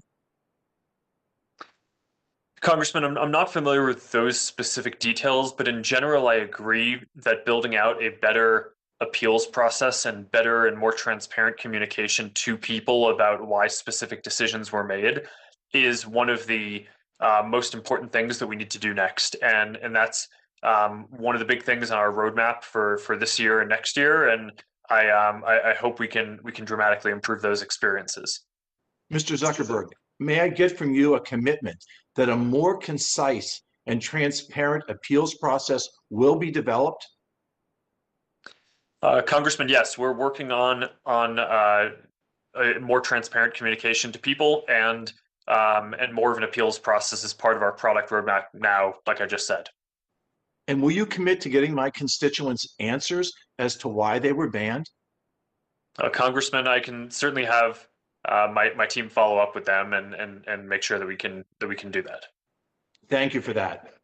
I am also concerned by potential partisan bias in Facebook's enforcement of its content policies. Shutting down the Adams County Republican Committee Facebook page strikes me as an infringement on speech, and that is normally protected in the public domain.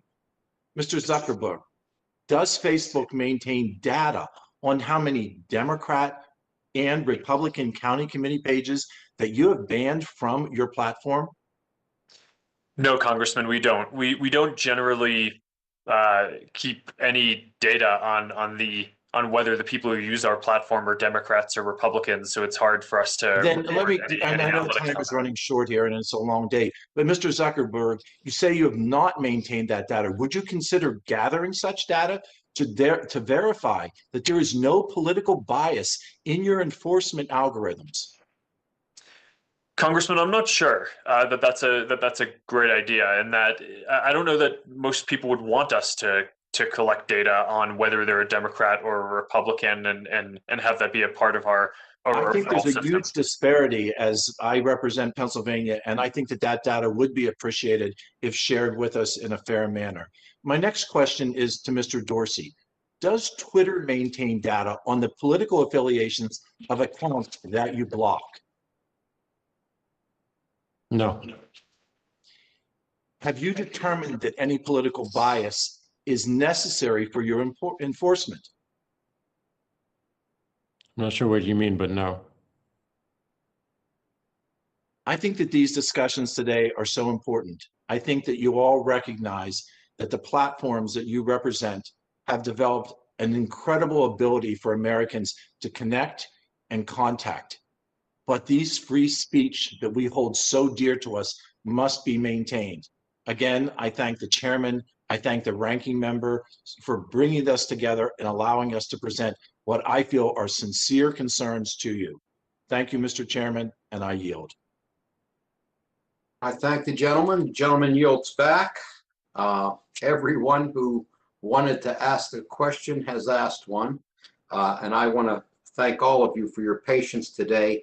I request unanimous consent to enter the following records, testimony, and other information into the record.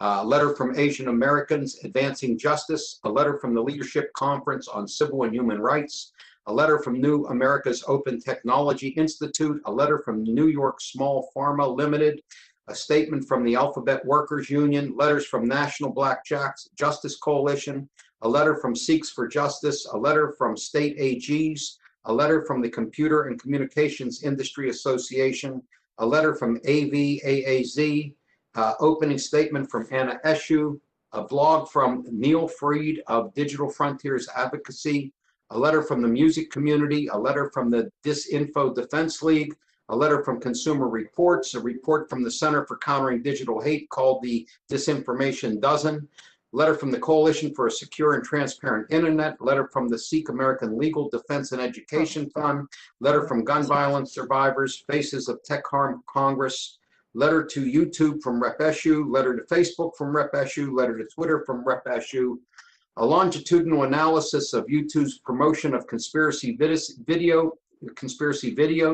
a letter from the Alliance for Safe Online Pharmacies, a CCIA statement, a comment by Donovan et al. From the Technology and Social Change Team, a Wall Street Journal article titled Facebook Executives Shut Down Efforts to Make Site Less Divisive, a Voice of America article titled FBI Surge in Internet Crime Cost Americans $4.2 billion, a Global Research Project report, an opinion article titled Google is Not Cracking Down on the Most Dangerous Drug in America, an MIT Technology Review article titled How Facebook Got Addicted to Spreading Misinformation, an article from The Independent, an article from The New Yorker, a letter from the Coalition of Safer Web, a New York Times article titled Tech Companies Detect the Surge in Online Videos of Child Sex Abuse, an MIT Review article titled Thank You for Posting Smokers' Lessons for Regulating Social Media, an article from Imprimis, an article from The Atlantic, a New York Times article titled Square, Jack Dorsey's pay service is withholding money merchants say they need,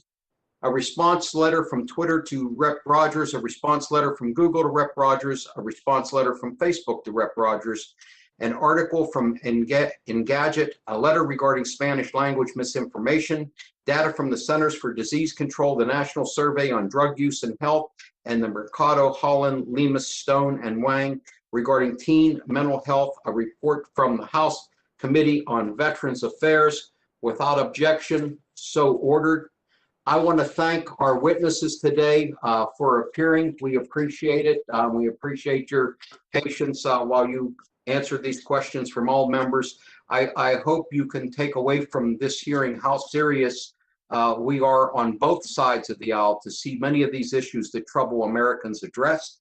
But thank you for being here today. I want to remind all members that pursuant to committee rules, they have 10 business days to submit additional questions for the records to be answered by the witnesses who have appeared. And I would ask that each witness to respond promptly to any questions that you may receive. At this time, this hearing is adjourned. No, Mr. Chair.